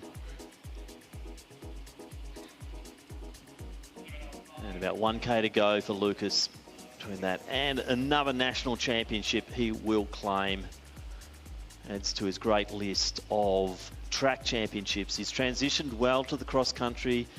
I know he doesn't always love it, but he gets told by his coach, you must do this for your overall development. And we've seen him turn up at Murniong, and I think he might have done Hanging Rock as well. And he is running the shorter cross countries just to get that strength as he goes through to another track season later this year, and coming here and winning a cross country national championship. Probably not something he would have put in his diary early in the year, but coach has said, yeah, we're going to do some cross country. We're going to make you tough and strong. And then we're just going to really see the best of Lucas Kish here. So it's another sensational performance from Lucas, and yeah, how exciting is this talent? Just good to watch, and it's been great to watch his progression through the Victorian Track Series, now into the Cross Country Series. He's afraid of no one, he's afraid of nothing, and it's really good to see that progression. Yeah, and as we said, cross country is a real one for all athletes. It's your marathoners stepping down, getting strength. It's your track runners getting endurance in the off season, or it's for your cross country specialists. You can say your event is cross country and this is your thing. Pretty impressive though, for a kid who doesn't like cross country all that much to be winning national championship by that distance that we see here. So once again, they have thrown a presentation as we see Lucas Kish coming in for his crowning glory here. It is a big moment, but he's coming around the bend, and we're going to see Lucas coming through into that finish strip fairly soon. So Kish will take this quite comfortably. A lot of interest. I think more look to the goods, but we'll wait and see how that pans out between Queensland and New South Wales for second and third position. As we see Lucas just rounding the end, probably about 250 metres to go now, and he can, just give him a little bit of a high five as he goes past. So plenty of class. He has got a really good demeanour and a really good spirit about him, and Lucas Kish, great sports person, and certainly a name to watch out for. I don't often say that about juniors, but with Lucas Kish, I'm quite confident this is a name of the future in Australian athletics. As we see him coming in, just cruising through, Lucas looks as calm as a cucumber. Cool as a cucumber, and he is, clap yourself, Lucas. That was a great performance and well done. Another championship. Yep, thank the man above. So Lucas Kish comes through, takes the championship here in the under-18s. Now we'll watch. Looks like New South Wales have got up, and we'll try and get that bib number as they come through. We're looking for either McCluskey or McLaughlin, and it is McLaughlin is going to come through. So Matthew McLaughlin, he will be our second place, the silver medalist, and not too far behind Kish in the end. And I'd say that might be Moore who's coming through, and he will take that third position and onto the podium. Oscar Gray, very brave, led them out, really made them work hard, and Oscar will come through for fourth position. So a lot of interest now in the teams. New South Wales have now got 2 across the line, and now we see the Victorian third place getter, a third team member coming through. That was Oliver Peake. That is Oliver Peake. So looks like the Vics might take the team's event there.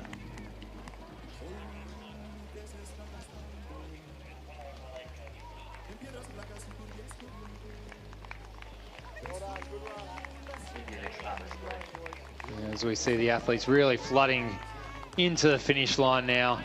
See our top 15, top 20 being sorted out. But we do turn our attention to the next second last race of the day, number 22 of 23 events here at the Australian Cross Country Champs, the under 20 women's 6K event. 2024, we had Tiana Setter from South Australia take the win in this one. The teams event taken by Queensland from Victoria and New South Wales.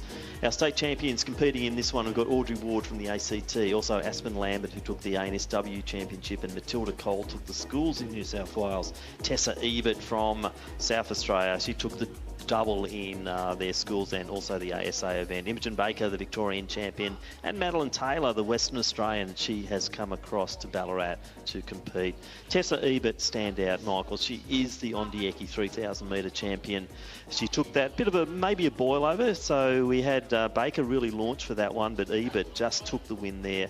We're also in this field, you've got Mika, who finished 7th in the Ondieki, the 3,000 at the Zatopek meet, obviously, and Ali Brooks was 8th in 9:44. Now, the all-schools 3,000 metre, it was Cole who took that one out from Mullins, so Cole in 9:57. And last year, or moving up in age groups, we had Tavia Williams take this age group last year as they've moved up. Imogen Baker was 2nd. Also, Mika was 4th. So it is a good field, but Tessa Ebert, the South Australian, probably the one to watch. We see Baker going out there with her. I wouldn't be surprised if Tavia Williams is thereabouts early as well. But Ebert, the one to watch. But Baker, so strong and also been running well across road, cross country. Recently been across to New Zealand alongside the likes of Cole and also Tavia Williams for the New Zealand National Cross Country Championships. So they've got a bit of cross experience here. They've run this course as well. They know it. So they've got that home ground advantage here, which Ebert doesn't have, but Ebert has plenty of form on the board. Yeah, it might be a bit of a case of running smart for Ebert and waiting for her time. And as we see, there's a pack of 5 athletes out the front, much like the race that we just had with our under-18 boys. Just sitting with the pack, seeing how things play out and waiting for a move. As you said, she's a form athlete. She ran 16:14 over 5Ks very recently, a couple of weeks ago in South Australia, which is an outstanding time. And over a relatively flat course here at Victoria Park.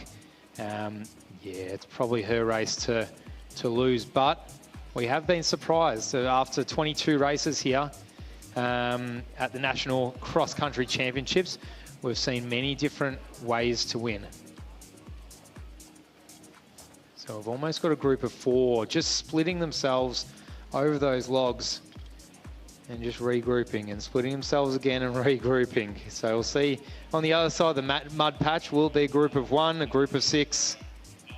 How will they sort themselves out? Right now, they're going over them one by one in single file. But it is Tessa Ebert who is leading them. So group of 3 now. I wouldn't be surprised if possibly Cole was up there. You can see the red uniform. We're assuming that will be Ebert. So she's got bib number 815. We'll see if we can get some head-on shots relatively soon.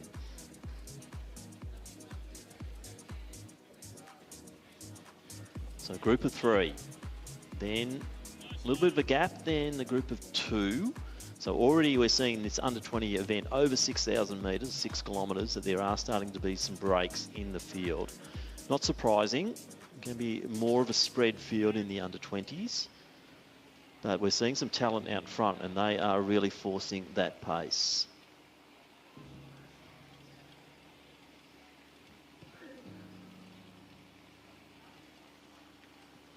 So definitely Ebert in the middle there. Baker to the outside of her.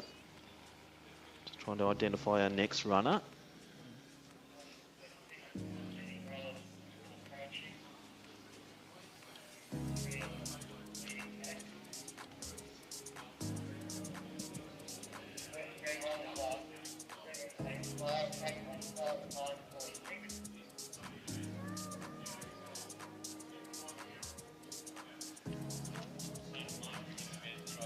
So it looks like it's Isabella Georgia Velinotti is one of the three. It's actually Velinotti. Velinotti. Yeah, who's gone up an age group here. I had forgotten that because we were calling her in a previous age group. But Velinotti from Queensland, I think she has stepped up an age group here to the under 20s.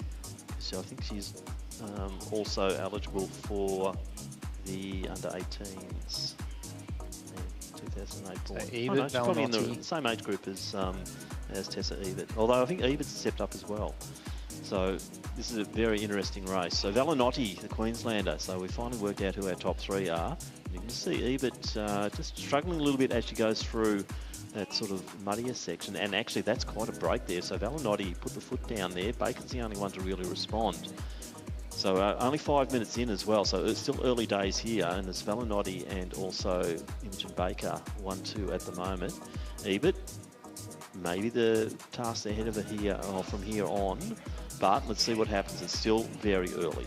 Yeah, of course. We did talk her up at the start, but we did say with a caveat that anything can happen on a day of cross country.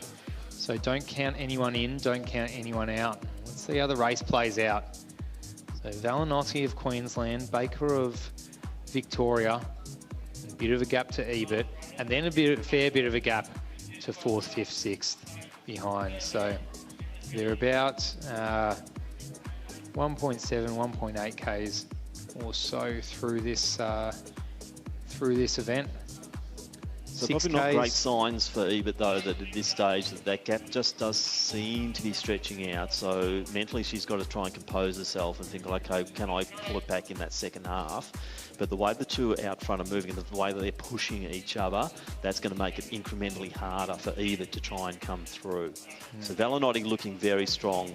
We know Imogen Baker is strong. We've seen her that often run some really nuggety events here. But Velinotti is definitely charging and challenging. Just has a quick look at the watch and she'll see there's a bit new. Approaching 7 minutes now as they'll be coming through and approaching the start-finish area once again. They'll probably go through there a bit over 10 minutes. So still a way out as they approach the mound, I think, now for the first time. So this will show us a lot. Let's have a look at the respective styles. Velinotti just nice and compact, up and over. And then we're just seeing Imogen just floating off the other side as well. But Velinotti got a break there as well. So use that downhill nicely. Imogen's got to think about that. Okay, I can't let her on the easier part just drift away. I've got to work that rather than just let my brain fade out. I've got to actually think about what am I doing on the downhill. Now we're seeing in the wide screen there that we are seeing that they're quite a pack a bit behind there and they are starting to work together.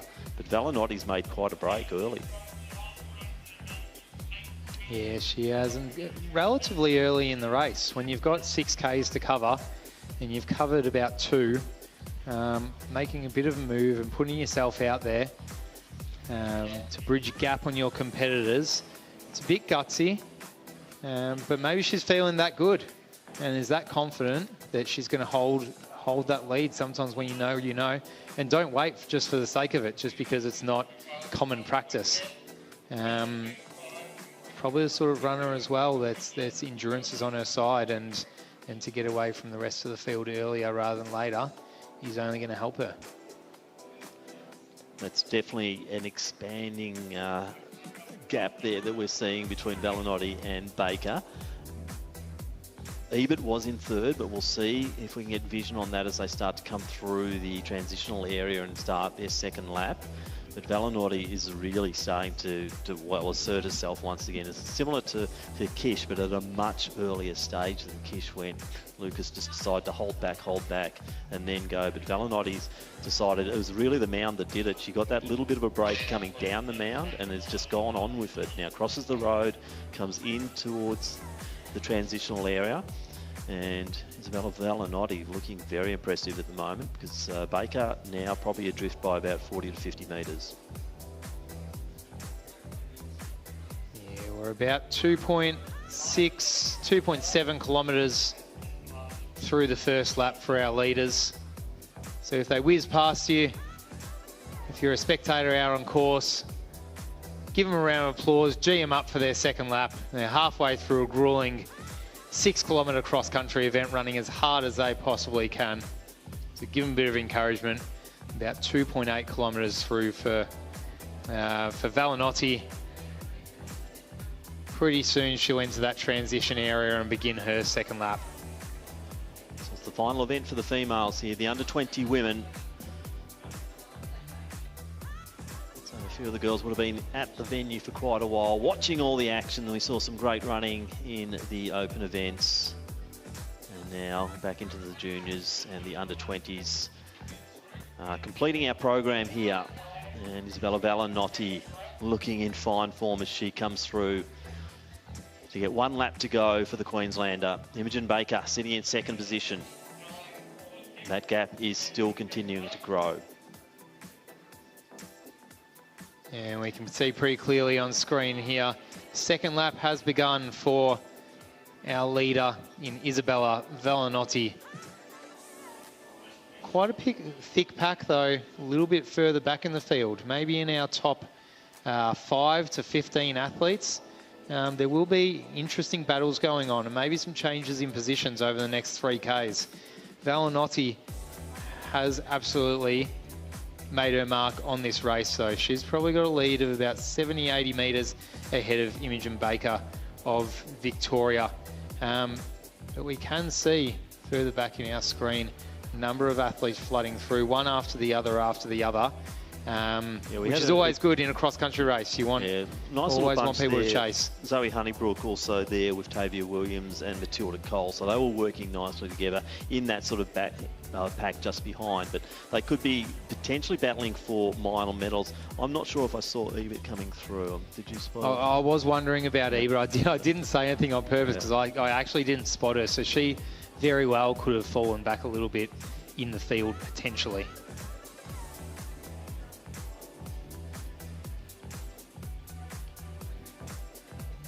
There's no misunderstanding about who is leading. It is Isabella Valenotti from Queensland. An impressive performance here. Imogen Baker, she is still looking quite strong, but that gap is continuing to grow, as you can see on the big screen there. So it will be Valenotti coming through, and yet again, something disastrous would have to happen now between Isabella Valenotti and not winning this championship, and I think she will go through. Still looking good form, isn't it? It's, nice arm motion, just moving beautifully across the ground, Michael. So I can't see why Isabella just can't keep going on at that pace. She could particularly given there's no real challenge. Yeah, exactly. To keep your foot on the gas when there's no immediate threat. Yeah, if it was, say, Willandra or one of the tougher Mulaney, a course like that, you can see people absolutely blow when they hit some of the real severe hills. But here, it's not going to serve up to them as difficult, and especially when you've got the lead, you've got the adrenaline surging, and she'll just go on her merry way. She could be bridging the biggest gap that we've seen of anyone today. To be honest, she's probably 150, maybe even 200 meters. It's and she's still got about 2 kilometers of running to go. So I'd say that put my money on Baker still being in second position. I doubt that Imogen would drop. She is strong and she knows this course, so she'll just be doing her own thing from here on. Now that she won't actually see a lot of Isabella out in front of her because that gap is getting so big. So Imogen's just got to get her head into her own headspace and think about what she's doing and not what's happening up front, and more so think, well, okay, is there anyone challenging from behind? Is that group that included last year's winner from this age group, Tavia Williams, are they starting to come forward? And that included also Cole, who's run this course as well as Honeybrook from New South Wales. So still a bit of interest in this as they come around. And we can kind of see just in the back of this, our shot here, we see Imogen Baker is in second position. There was about a 50 metre or so gap to a lot of athletes behind her. So I would dare say that Ebert, if she's holding third position, it would only just be holding third. So Imogen Baker is by no means has the silver medal sewn up, and the bronze is up for grabs for absolutely anyone. But such an impressive spectacle here from Isabella Valenotti, who's just extending. I reckon she might have had a fall, Michael. Look at that. I reckon she might have gone down in the mud. That's more than just splatter, isn't it? So we might have missed that footage. Yeah. But definitely mud all the way up the legs. So, Yet again, though, she's just back on her feet, doing her thing, very professional. A little bit of an up and over here as she launches into the equestrian centre for the second time. But Isabella Valenotti looking very proficient, despite what could have been a little bit of a oops in the mud pit. The second one, I'd say, would have claimed her. And let's just see how she goes on her merry way here. I'd love to get a little bit of footage from behind. We're starting to get some there. It looks like, yeah, Imogen's still sitting in that second position. And I'd say it might have been that, yeah, there's a group of 1, 2, 3, 4, 5 that are still in contention. Imogen's sitting safely, I'd say, in that second spot. It's going to be hard to run her down from there, and she is pretty gutsy and she's pretty quick too. But it's going to be a matter of who's launched out from that group. And they're single file at the moment. They're not running as a pack. And I'd love to know the names or the numbers of those ones. Yeah, it's an absolute battle for third. If we can keep an eye on that little battle further back in the field and identify some runners, that'd be ideal. Valenotti moves through the equestrian part of the equestrian course. She's nearing 1.5 kilometres to go. About 6 minutes or so left in her race. Isabella Valenotti, as she just extends her lead on the rest of the field. Imogen Baker sitting nicely in second as well. But yeah, that battle for bronze is well and truly on. It'll be interesting to see when we see him come through the finishing chute eventually. So Baker now going through the equestrian centre. So good vision of her there. And we can see what's happening in that chase. And oh God, there are 5 at least, potentially 6 in contention for the medals here. So this race is well and truly on. I wouldn't be surprised if that's Williams on the inside, taking in a line. Can't quite spot the person in black who's with her.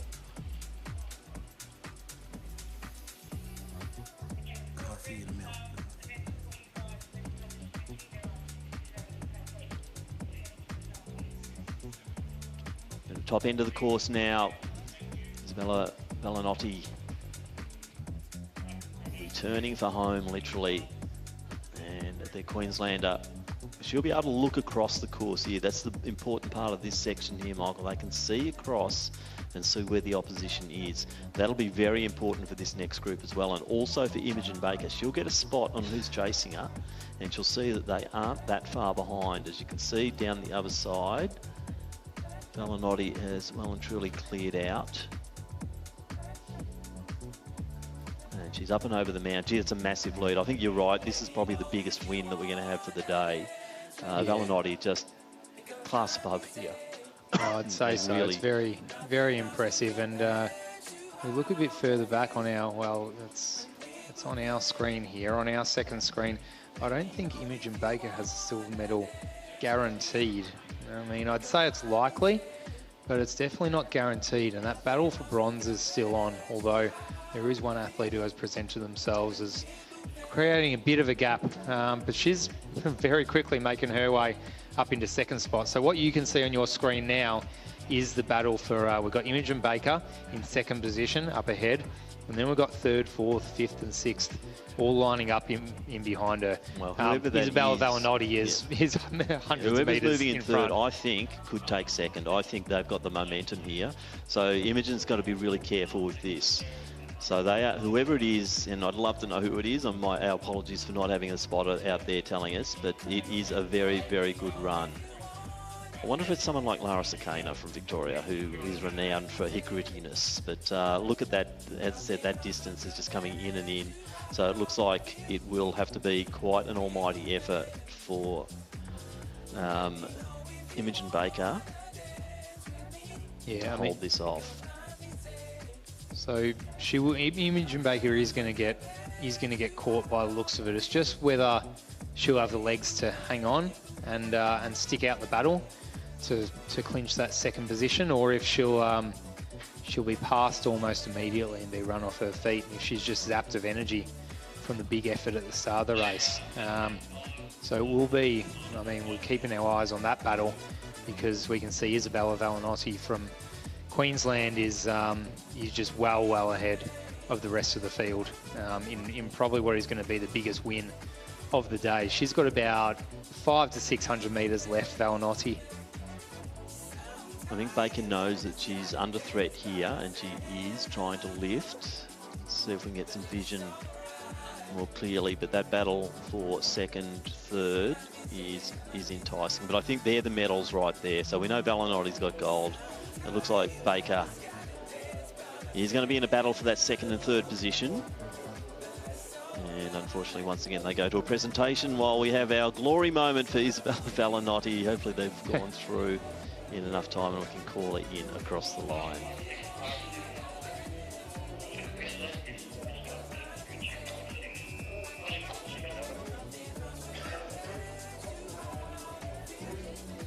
So Valenotti coming into the home stretch now.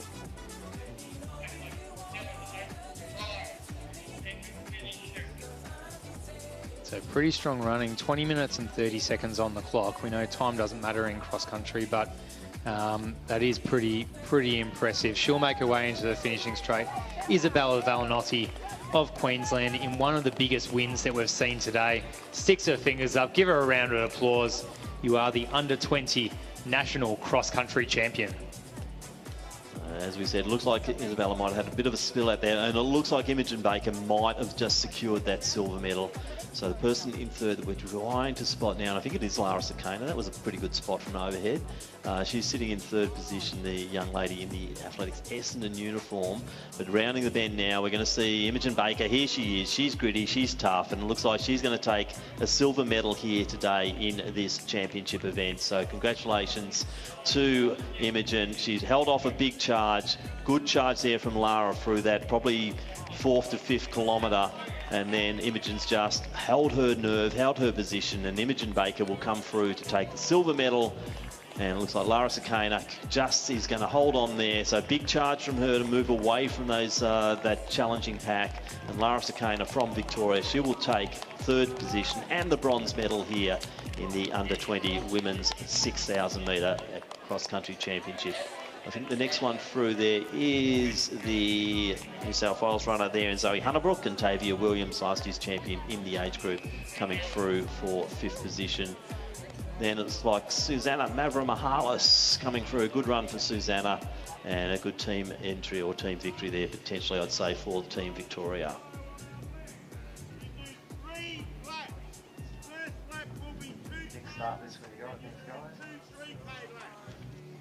And why stop there? It looks like we're going to keep rolling on to our next event, our final event of the 2025 Australian Cross Country Championships, our under-20 men 8-kilometre event. So the 2024 winner. Now, this event was shortened in 2024 due to the climatic conditions. It went from an 8K to a 6K, but Torben Roberts from South Australia did take that out that event in 21:51. New South Wales once again took the team victory from Victoria and Queensland. So who's here from the various states and territories? We have Jacob Shepherd from the ACT. He won their trial race. Cooper Phillips and Caden Elliott, they took out the respective championships for Queensland Athletics and the school sport in Queensland. And from New South Wales. From Queensland, let's move to the Sunshine State, and it's Padraig Heffernan. He took out the QA event, and Rhett Baker, he took out the schools event. Casey Atkinson from South Australia took out their event. Oscar Young from Tasmania is here. Johannes Dagnor may be one to watch, could be race favourite here, the Victorian. He took out the championship here on this course. So the under-20 men's event on the line, ready to go. They'll be starting shortly. Now, famous race, this one. Former Olympians that have, or a taste of them have won this event. Ryan Gregson has won this before. Ollie Hoare, Pat Tiernan. So that's a bit of a who's who. 8 former winners of the under-20 have also gone on to win the Open Australian Championship, and that is Steve Monaghetti, Mel Norwood, Darren Wilson, Craig Semple, Mark Thompson, Marty Dent, Liam Adams and Jack Rayner. What a list of names that is, that they've won this one and then gone on to win the ultimate, which is the Australian Open Championship. So a bit of an indicator of success, you reckon, taking out the 8K men's national cross-country championships. Now, from last year's event, most of the under-18 championship runners are back, and that includes the winner, Caden Elliott. He won the 6K in 21-24, so he's one to watch out for. Rhett Baker, we've already mentioned him. Charles Barrett, another one to watch out for. He's the Victorian, so Barrett's here. From Johannes, didn't run as well last year in the Tasmanian Champs. He came 4th in the under-20s, but we've seen better form from him over the domestic season this year. So for mine, probably might start as race favourite, but don't discount the likes of Elliott. Also, Harrison Phillips is another one to watch out for. Also, Logan Tickle as well. So Charles Barrett, Logan Tickle, they were amongst the contingent to go and race at the New Zealand National Cross Country Champs recently, and they came 1st and 2nd. So some recent form there from Barrett and Tickle, the two Victorians. So it will be interesting once again. You'd say it's going to be a bit of a tactical affair up at the under-20 level, at least through the first couple of laps. This one is a 2 kilometre. So a 2 kilometre section, then 2 times 3 kilometres. So they will be back fairly rapidly. These boys will be moving. Now, I think Johannes might have to reconsider his strategy here, because the boys out front are going to push the pace. He can't afford them to get too far in front and then try to run through, as he's done with some of the domestic comp here. But let's just see how that pans out. When we get a good vision, I think we can see the maroon uniforms once again out front and prominent. So the Queenslanders really putting it out there. So Padraig Heffernan, one to watch. Also Rhett Baker. So they're very accomplished athletes. And let's see how they position themselves early. So lots of maroon. Once again, quite a bit of blue. Just trying to spot Johannes Dagnor, see where he's positioned. And can't see him at the moment. As you're getting a read on the field, Tim, I've just noticed as well, Aidan Valton, 2nd in this event last year, gone and come 2nd in the Open event this year. So that's progression. It's pretty steep progression. It will be interesting to see if any of these athletes in the top few today go on and do well in the Open ranks next year. Yeah, well, we know a lot of the opportunities. We've got the US college tent up here and present, but a lot of these guys would be now looking at that stint in the US, and I know a few of them are probably sorting out which unis are making the offers, where they want to go and have a visit and have a look and see what the program's like. But that's quite often the pathway for these young men, because their talent is so good that they're an absolute godsend for any US uni, because they're good at cross country, and as we've seen, they can also transition to track. They're valuable in the NCAA program, and that's where we'll see quite a few of these headed in the next couple of years, I dare say.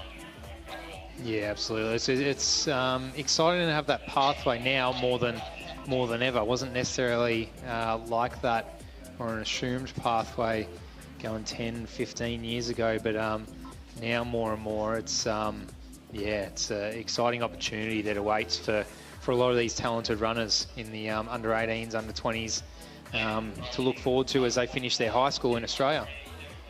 So we do have a few Queenslanders. It is 4 Queenslanders lined up side by side at the head of this field. But the pack is so thick. There's 8 athletes there. Charles Barrett, the Victorian, is actually, I had him as a Queenslander. It is 2 Victorians, and Charles Barrett, the Victorian, just in behind there in 3rd position. I wouldn't mistake that arm swing anywhere. So Padraig Heffernan is one of the leaders at the moment. I think Toby Rule might also be there, the North Queenslander, based in Mackay. Is Charles wearing his Essendon uniform potentially? Does make it a little bit confusing for us, the big V's being so prominent. But once again, into the sun glare there as they come up and over the mound. And they will be doing the 2K circuit first, so they'll be doing the sharp left turn, go through the chicanes and head back to our start-finish area, which they're doing right now. So just watch that beautiful overhead shot, and we'll see the lines that they take here, because they'll be crossing from side to side of the course on a well-beaten path, this being the last event of the day.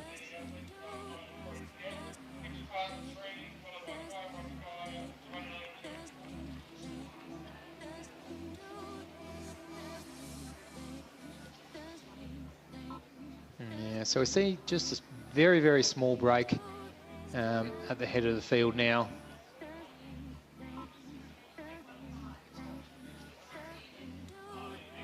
So the pack just starting to be stretched out. Still plenty of the big players that we mentioned earlier still in the mix at the head of the field. Yeah, Baker is definitely up there as well. So the field still quite mixed. So it is Heffernan's still leading. Baker has moved his way through. As I said, I still have not spotted Johannes Dagnor whatsoever. I'm not sure if you've seen him, Michael, during the course of the race. No. As I said, this is a different class. He can't play around with these ones. He's really got to be thinking about what he's doing out there and not let him get too far ahead.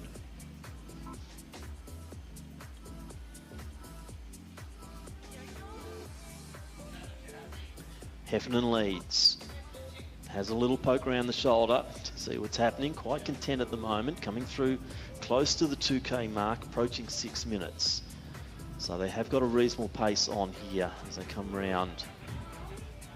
A few of the New South Welshmen in the mix as well. We can see on screen there still is quite a bunch. 1, 2, 3, 4, 5, 6, 7, 8 at least in that front pack. Although Heffernan from Queensland is just leading the way, bridging a little gap by a few metres. Charles Barrett of Victoria is sitting one back, one out from the New South Welshman. He's in third position. As we go through the first 2K, now we start the 3K section. So 6 kilometres to go in this 8K race. Heffernan and Barrett are 1-2 at this point. I have spotted Dagnor as well. He's sitting probably about, back in about 10th to 15th position. So he's not too far off. And he has probably spotted Charles Barrett similar distances before in other races. You can just see him coming into view on the overhead there. But now they've zoomed out once again. So Rhett Baker also in the mix. We're trying to get a spot on our New South Wales competitors. We expect Caden Elliott and also Harrison Phillips to be amongst the action. We've just got to spot those bib numbers.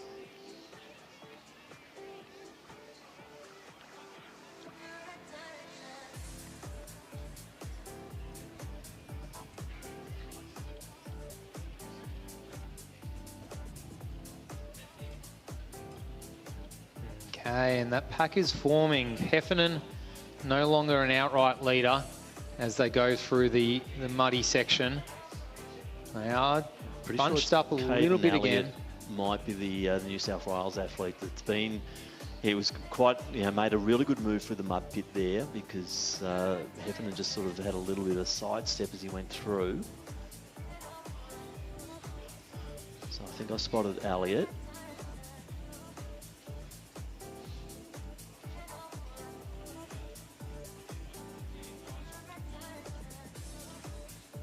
They're starting to stretch it, aren't they, Michael? This is getting quite interesting at this stage because it is runners like Dagnor who now have to think about what they're doing. If they want to win this race, they can't give them too much. But we are seeing Johannes now starting to move his way forward. He's probably sitting about 10th.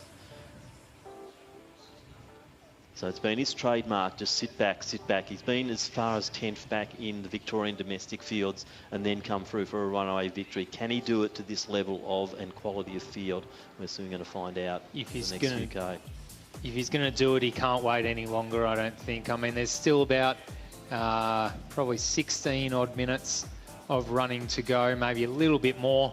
But he doesn't want the class of athletes who are in front of him to be stretched out anymore as they go through the log jumps for the second time. We're about 3 kilometres through this 8-kilometre journey.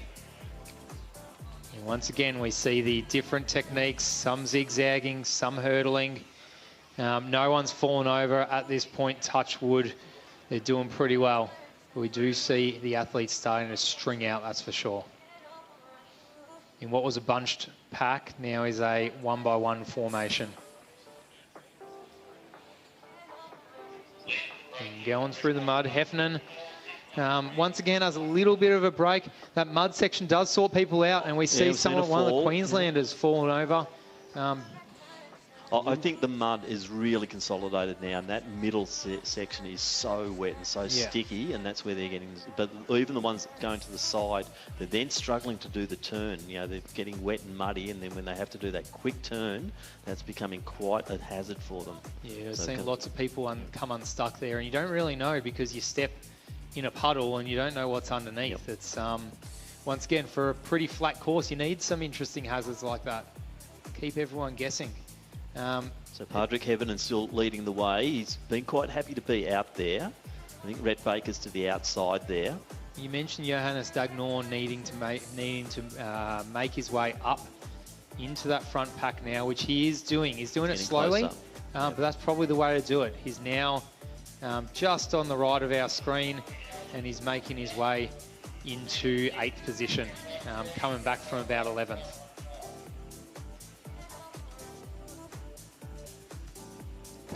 So first time now into the Equestrian Centre. They're through the gates. So a few new obstacles will confront them on this lap. They'll know the course. They would have had a good look at this thing.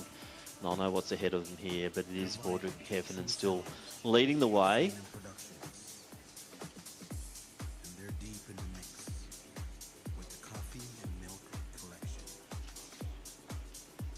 So Elliott, potentially one of those two New South Welshmen in 2nd or 3rd position. Barrett of Victoria just sitting on the inside of them as they go through the red earth of the equestrian dressage area. But there is a bit of a gap being formed now, about 10 metres. Yeah, Heffernan's gone for it.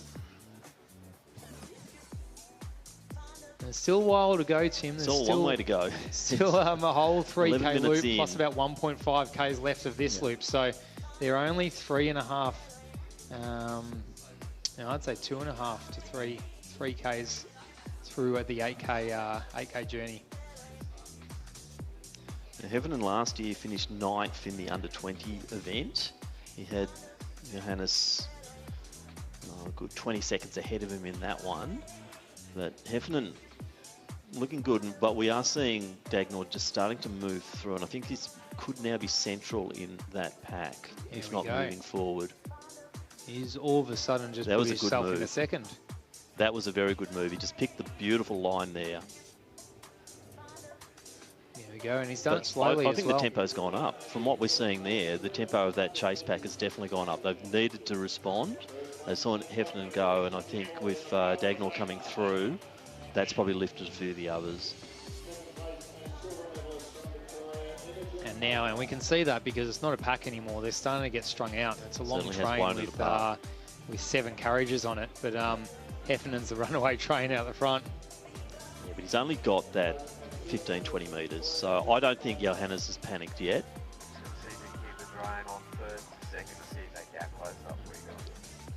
So this is great coverage we're getting here. Big thank you to our production team. We're seeing some fantastic footage. That drone has just been essential for us to be able to call the race as it happens and call the tactics. The old head-on doesn't quite give you the same effect. So thanks to our guys who are managing our drone. It's really helped us out enormously. But Heffernan still leading the way. Dagnor, and looks like he's got another Victorian with him. Let's try and identify that one. But it is starting to hot up out there now in this under-20s race. So that gap is now starting to close. So Johannes Dagnor leading the charge here. Padraig Heffernan being brave, he's pushing it out, and I'm not saying his race is over by any stretch of the imagination. He's one talented young man from Queensland. But that's got to be Charles Barrett. Yeah, that's the arm action of Charles Barrett. You can see from above. So it is Dagnor and Barrett chasing Heffernan now, and that gap is really starting to close in now. So the two Victorians on the chase, they've raced each other quite often. So Barrett sitting in 3rd position, Heffernan still leading. Johannes Dagnor, the Ethiopian via South Melbourne Athletic Club, sitting in 2nd position. And they've got about 500 metres to go in this lap. They've got a whole 3K loop to go. 3.5 Ks left. Still plenty of running left in this 8Ks as Johannes Dagnor and Charles Barrett of Victoria just start to join the party up the front with Heffernan. Heffernan has a quick look over his shoulder. He knows he's been caught. Now it's just a matter of tactics as to what happens. But Dagnor says, I don't care about tactics. I'm just going to keep running hard and go right past you. That surprises me. I thought he might have sat there. I think this is earlier than I would have envisioned Johannes going, but it's a good move. If you want to win this and you want to stamp your authority, do it now. He's had a few race victories over Charles, so Charles knows that. And if Johannes gets a sniff of victory here, he will just go for it. Probably similar to what we saw in that last race. Not the same sort of distance, but let's see how this pans out. But Dagnor, doesn't he look smooth? He looks comfortable. Yeah, he absolutely does. He had a quick look over his shoulder about 30 seconds ago as well, just sussing out if the boys are going to come with him or not. He's nearing that transition section now.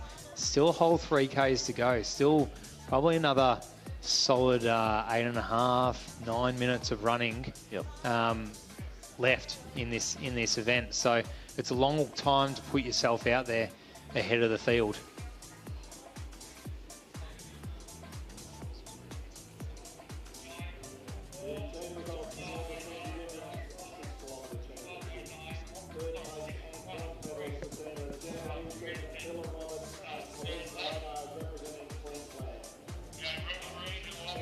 So now, just by looking at the camera angle, we can actually see the length of that gap, and it is starting to open up.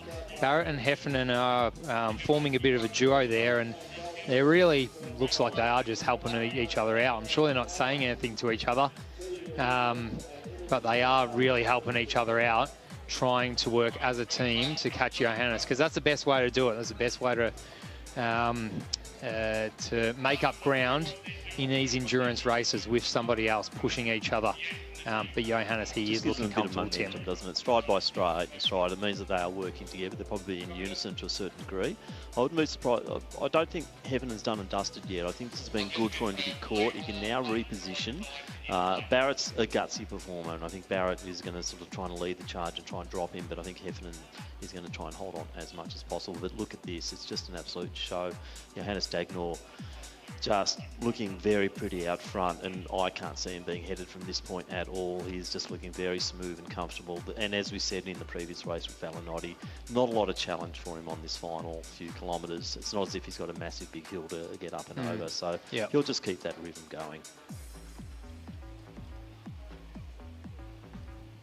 So great vision once again, and I would say is that Heffernan now has just got a little bit of a break on Barrett.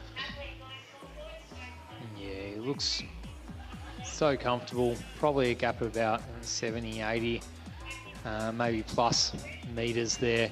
2.5 kilometers of running to go, maybe even a little bit less. 2.2, 2.3 Ks to go for our leader in Johannes Dagnor. Heffernan of Queensland is currently in second position, and Barrett of Victoria about 10 meters behind him in third as it currently stands. But still a bit of running to go. At least 6 to 7 minutes left of this 8K under 20 cross-country champs. So through the logs for the last time here for Johannes. He's deciding to dodge and weave. As you can see, that well-worn path now, just that little pivot around each one with a jump over the final one. And we can really see the through the footage here, the sun starting to set on Victoria Park. It's been a great day. We've got mostly blue skies at the moment. The sun well and truly is shining through. It is pretty cold. It certainly is cooling down, but it's not windy. It hasn't rained at all today. It's been a great day of cross-country racing here. Ideal for a Ballarat winter.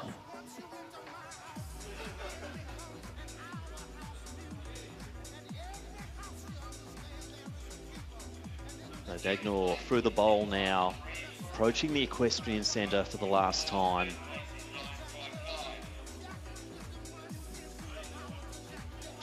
Seeing a few more coming through. That's Charles Barrett could be challenged here as well. Yeah, it looks like he's being caught by the athlete from New South Wales. Welsh runner is definitely starting to gain momentum. Could have been another little issue through the mud pit. We're seeing that that's where the victims are being claimed, isn't it? That mud pit is, later in the day, has been quite a factor in this race. So Heffernan think I got this right. I didn't write Heffernan off at all because he looked composed. When he was caught, he didn't panic at all. Didn't try and go with Dagnor, decided, okay, that's not my pace. I'm just going to sit back here a little while longer and just see how the race transpires. He had Barrett charging and challenging him, but he's overcome that challenge. Now we're seeing Barrett dropping back a little bit, and we'll try and get some vision. Jed has a good shot as they go through it into the equestrian centre there. That's Heffernan leading his way through. But back to Johannes Dagnor here, and he is into the final stages as he's going to go through the dressage area for the last time. And I'll be very interested to see, get the camera angle onto third and fourth, because I think there's a lot happening in that position between Charles Barrett and one of our New South Wales runners, which we will have to try and identify. Could have been Caden Elliott, who was up there early. We won't be making any guesses about that. We'll wait until we get the vision on them. Best not, best not. So yeah, it looks like the New South Wales runner has taken third position away from Barrett. So Barrett now in fourth. Unfortunately won't get a head-on shot for the New South Wales runner unless I get a spotter out there telling me the number.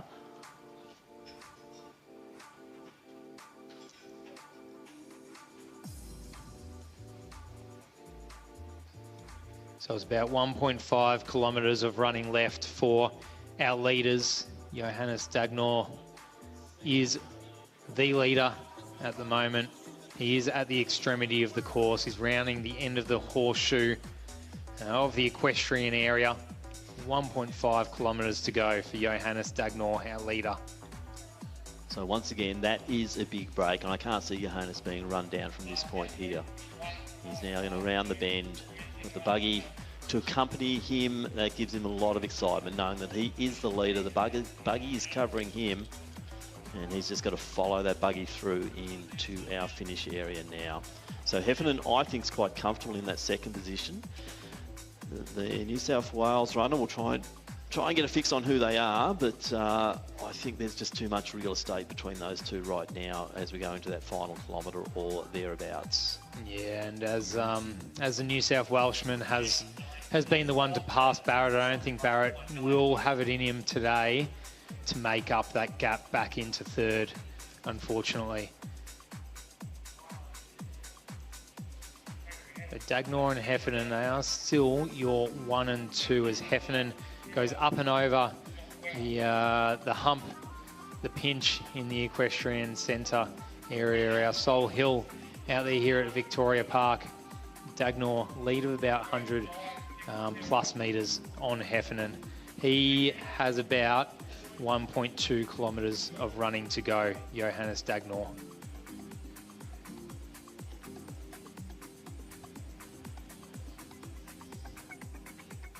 So it's our last event of the day. If you're a spectator and you're still here, make your way to the finishing chute.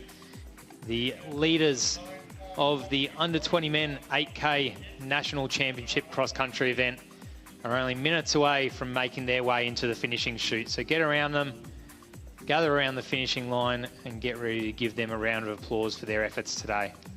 So an accomplished performance once again, Johannes Asmare, or Johannes Dagnor, goes under a few names here, and it has been a wonderful performance. As we said early on, we were watching for him. Where was he? He was so far back in the pack, but he just let them go. Then in a very controlled manner, he's made his way through. Brilliant move to surge forward, then just grabbed the lead, didn't look back, and he's just run away with this race in very impressive fashion. Last year in the under-20s, Michael, so he goes up, I think he goes up next year into the Opens, or has he got one more year? Yeah, he will, because last year he ran in the under-20s. Already, he came fourth in the under-20s. So this year, stepping it up to a top age under-20. Next year, he'll be that open athlete. So it'll be interesting to see how he goes. If he repeats the performance of, say, an Aidan Velton, going from under-20s up to open and winning a medal in his first year. But it's a big step up, going from fourth last year in the under-20s and now looking like he will be the one to take out the gold medal. Padraig Heffernan as well, from Queensland. Last year he came 9th in the under-20s as an underage athlete. Now he is staring down the barrel of a silver medal in the under-20s, Heffernan. Looking at this, you would not discount this young man being a factor next year in a similar quality field in the Opens. You know, Yep. not taking away from Facioni and those guys, but another year of development for Johannes. And let's see where he will land. So he's coming through now. So great win here, Johannes Asmara. Johannes Dagnor will take victory in the Under-20 Championship quite clearly. 24-29, unofficial, the winning time there for Johannes to take out the Under-20 Championship of Australia. I believe he's probably eligible now, wasn't eligible last year. And we're seeing Heffernan coming through now.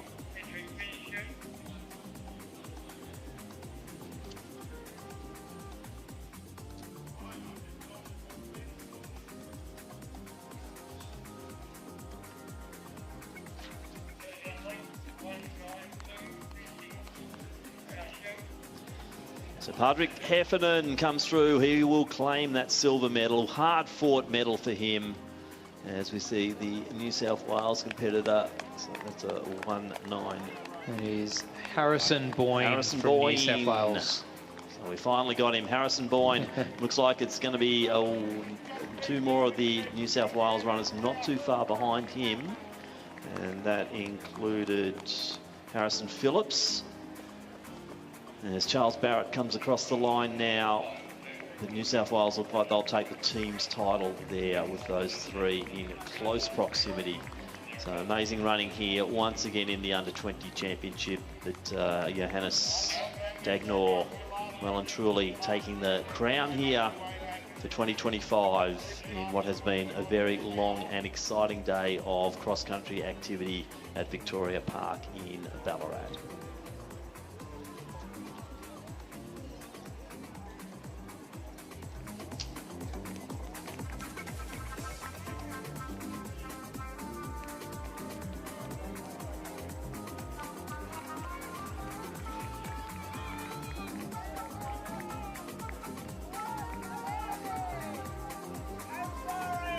See the rest of the athletes still coming through here in the Under-20 competition. We will go to the presentations shortly, both individuals and teams.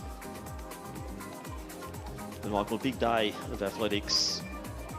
Good wins to Facioni and Oates in the Open Championships. Some very impressive running also, Dagnor, Valenotti in the Under-20s. Other favourites, other races you really like today? Yeah, and some close races as well. I love the finishes, the changing of leads within the last few hundred metres. I think that was some of the best racing that we've seen. I love the decisive moves in and around corners and over logs and through mud pits, and just those areas where the races were made or broken. Very impressive to see that individual talent and someone winning by so much, but smart tactical racing is why I love cross country. I've also heard some really favourable comments about the range of ages, that we are starting with the under-11s, the 10-year-olds right through, having the masters involved as well, and obviously showcasing our open age and these under-20s finishing off the program. I think Australian cross-country is coming a long way in recent years, and today has been a magnificent example of how we can present a big event and also put on the best athletes and give them the opportunity to shine. So, Michael Massini, been a pleasure working with you. We'll do a wrap on the live stream and our coverage here from Ballarat for 2025. Big thank you also to Australian Athletics and the team who've put this event together. Also to the City of Ballarat. They've done a magnificent job of hosting us and presenting a wonderful course and a wonderful venue. And a big thank you to all of those involved. And of course, our officials, our marshals. What a good job they do. Absolutely. Thanks, Tim. It's been awesome to work with you today and talk about running, which is something that we both love to do. And Ballarat has well and truly turned it on for us today. So that's it from us here at the Australian Cross Country Champs for another year.